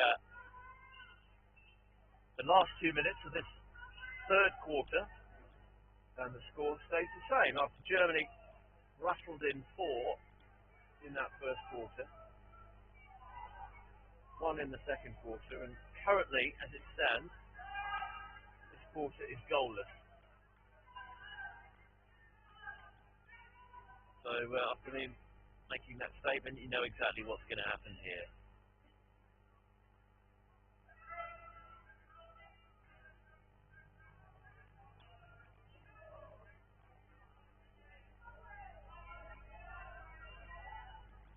It's been a real spirited performance this from Wales. You sense that even if they go quite a few goals down, they will not give up, this Welsh team. It's the same in many different sports. Good play there from Siobhan Hen. Still there, and that's a stick tackle. It'll be a penalty corner and a whack on the knee. So green card. Dennis Hughes for that tackle. The 43-year-old makes her way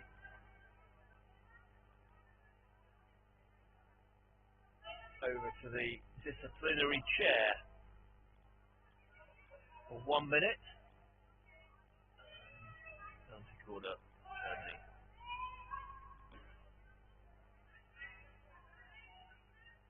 And that's a missed flick there. Massive. Really didn't get hold of that. So you'll see a high press from Germany now. There's less than a minute, but they've got the extra player. Wales try and bounce the boards, but Germany win the free.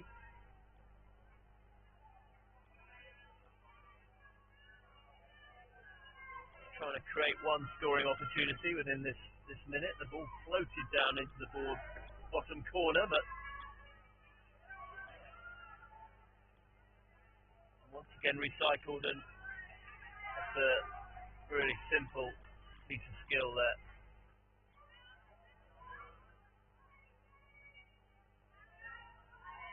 Quite sure why that's been reversed there, but I'm not sure if something happened before that corner, but that was a lovely bit of skill. So we reached the end of the quarter, and Wales have done well. They've not conceded. They're thrown into this game. They're showing spirit. They're showing endeavour. However, you sense that Germany are completely in control here.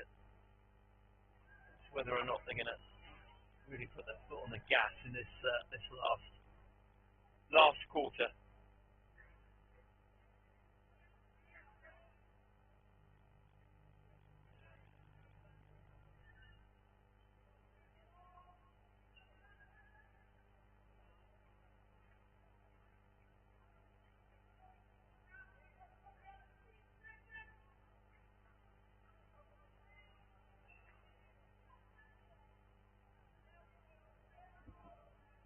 So the players out for this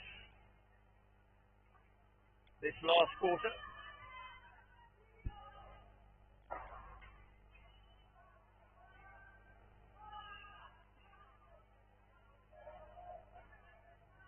Wales into their customary marking system. That's some good carry. Oh, what a great save.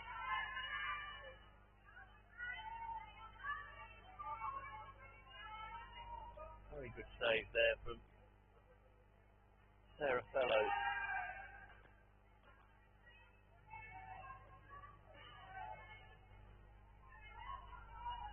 And the attempted carry there, Manny Petherick.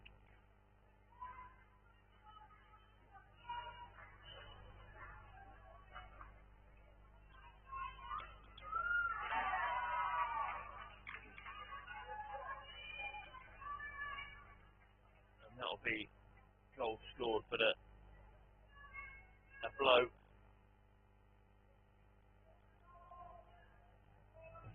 Top scorer, Manuela Hadika, hits the ground with some force there. Looks like she's okay.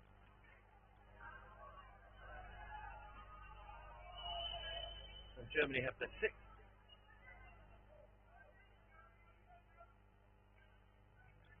Good play there from Wales. Captain Rachel Dutan.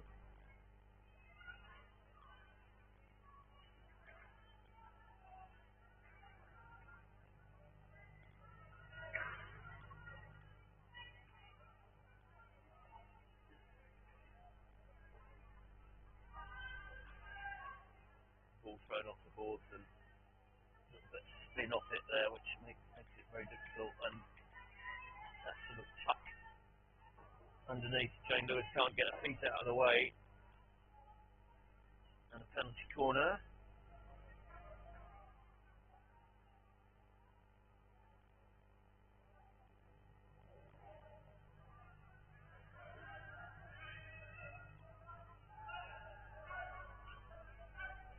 And that injection, not where it should have been.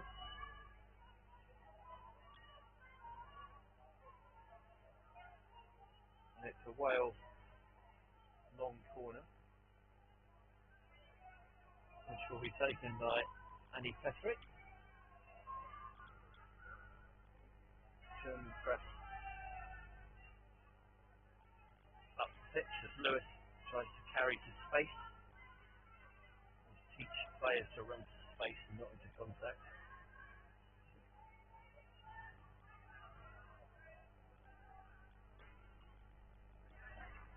Oh, lovely little touch. Seen that in this game. That knack that Sandra Happy has of just trying to touch the ball towards the goal.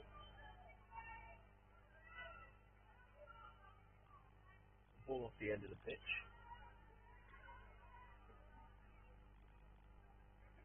So then we have the restart into the last 7 minutes of this game.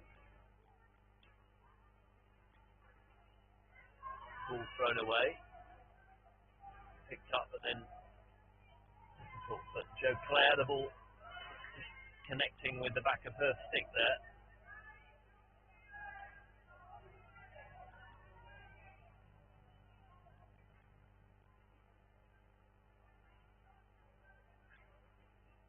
That ball bounced off the board, but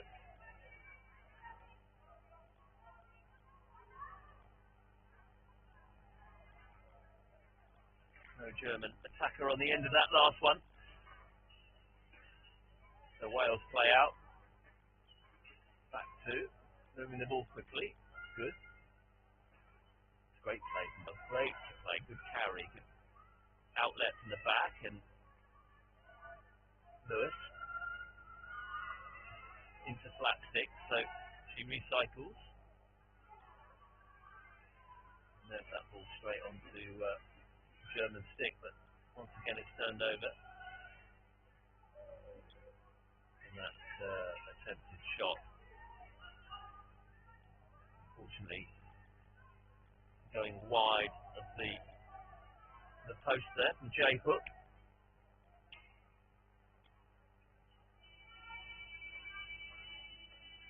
Lovely bounce off the board. We tend to find a man-to-man or a marking system advantage being played there for Lewis. And she lifts the ball. Just talking about marking systems, where you'll notice that Wales are marking, tight marking, player to player. It means that you can create space off the ball, so certainly the bounce off the boards for the attacker to get there first. Much easier than if you're playing against the zonal defence. That'll be a card, I think. Yeah, dangerous play there. J Hook. She goes for 1 minute. And we're into the last 5.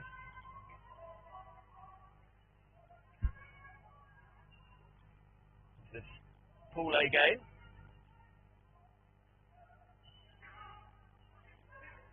Germany comfortably in the lead.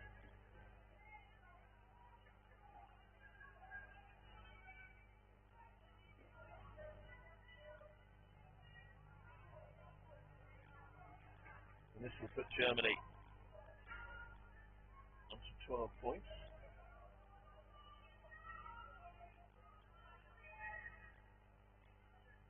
They still have to play France once again,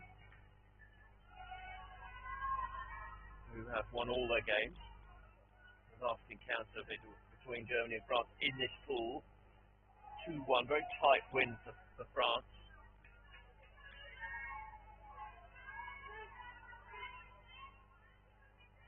Wales will sit bottom.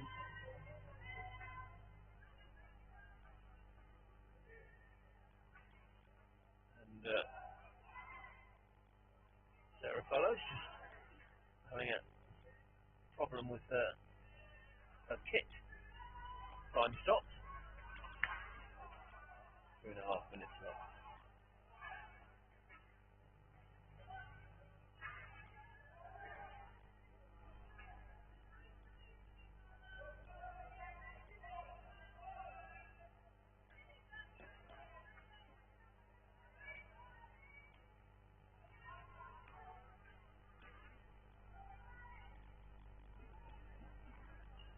Carry advantage play, but doesn't really accrue, so take it back to the first three.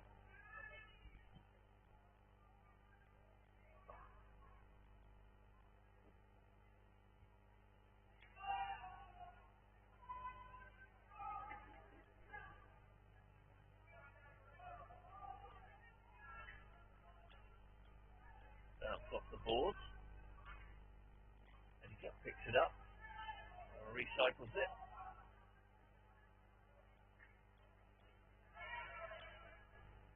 Well stepped in there. Dennis Hughes.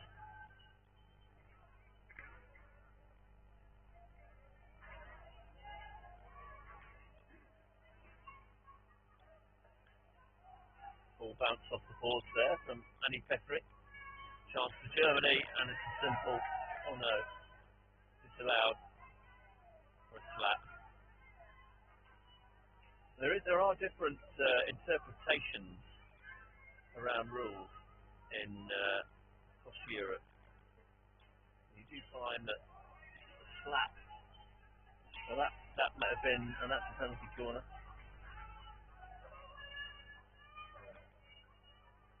You do tend to find that the slap pass is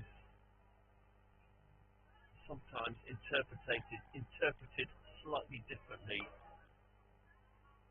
across Europe, in different countries. But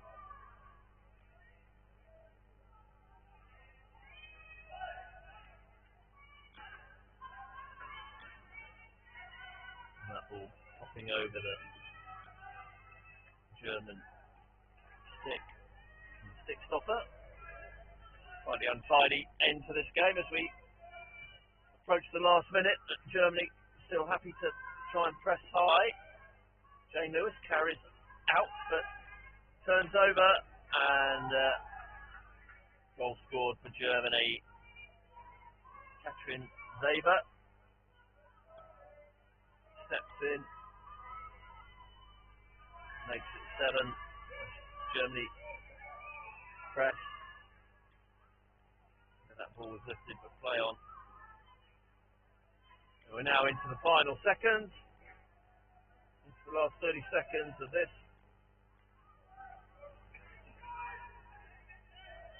Counter-attack. Germany in possession.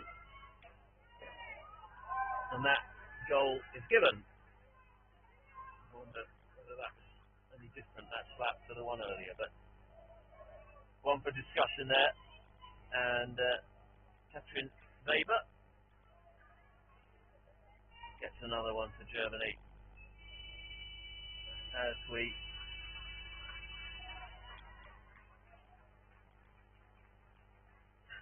reach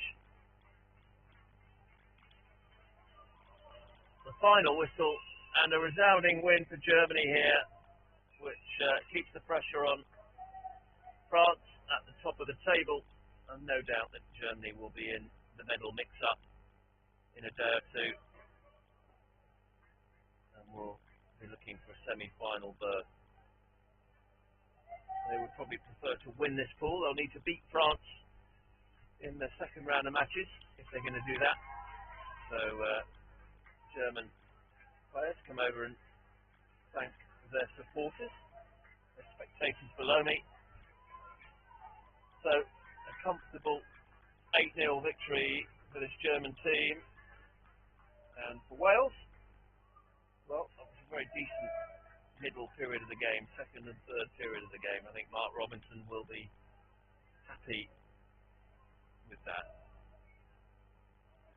So that's the end of me for the day. That's my 9 games done. So I'll be back, and we'll look forward to seeing you tomorrow. As I say, Groundhog Day, so 52 games over the last 3 days. And tomorrow we go into further pool games in the bigger pools, but it's playoff day. So we're at the stage now where we're going to start playing some semi-finals, so the excitement, the medal playoffs start tomorrow. Thanks very much for joining me, and I'll see you then.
time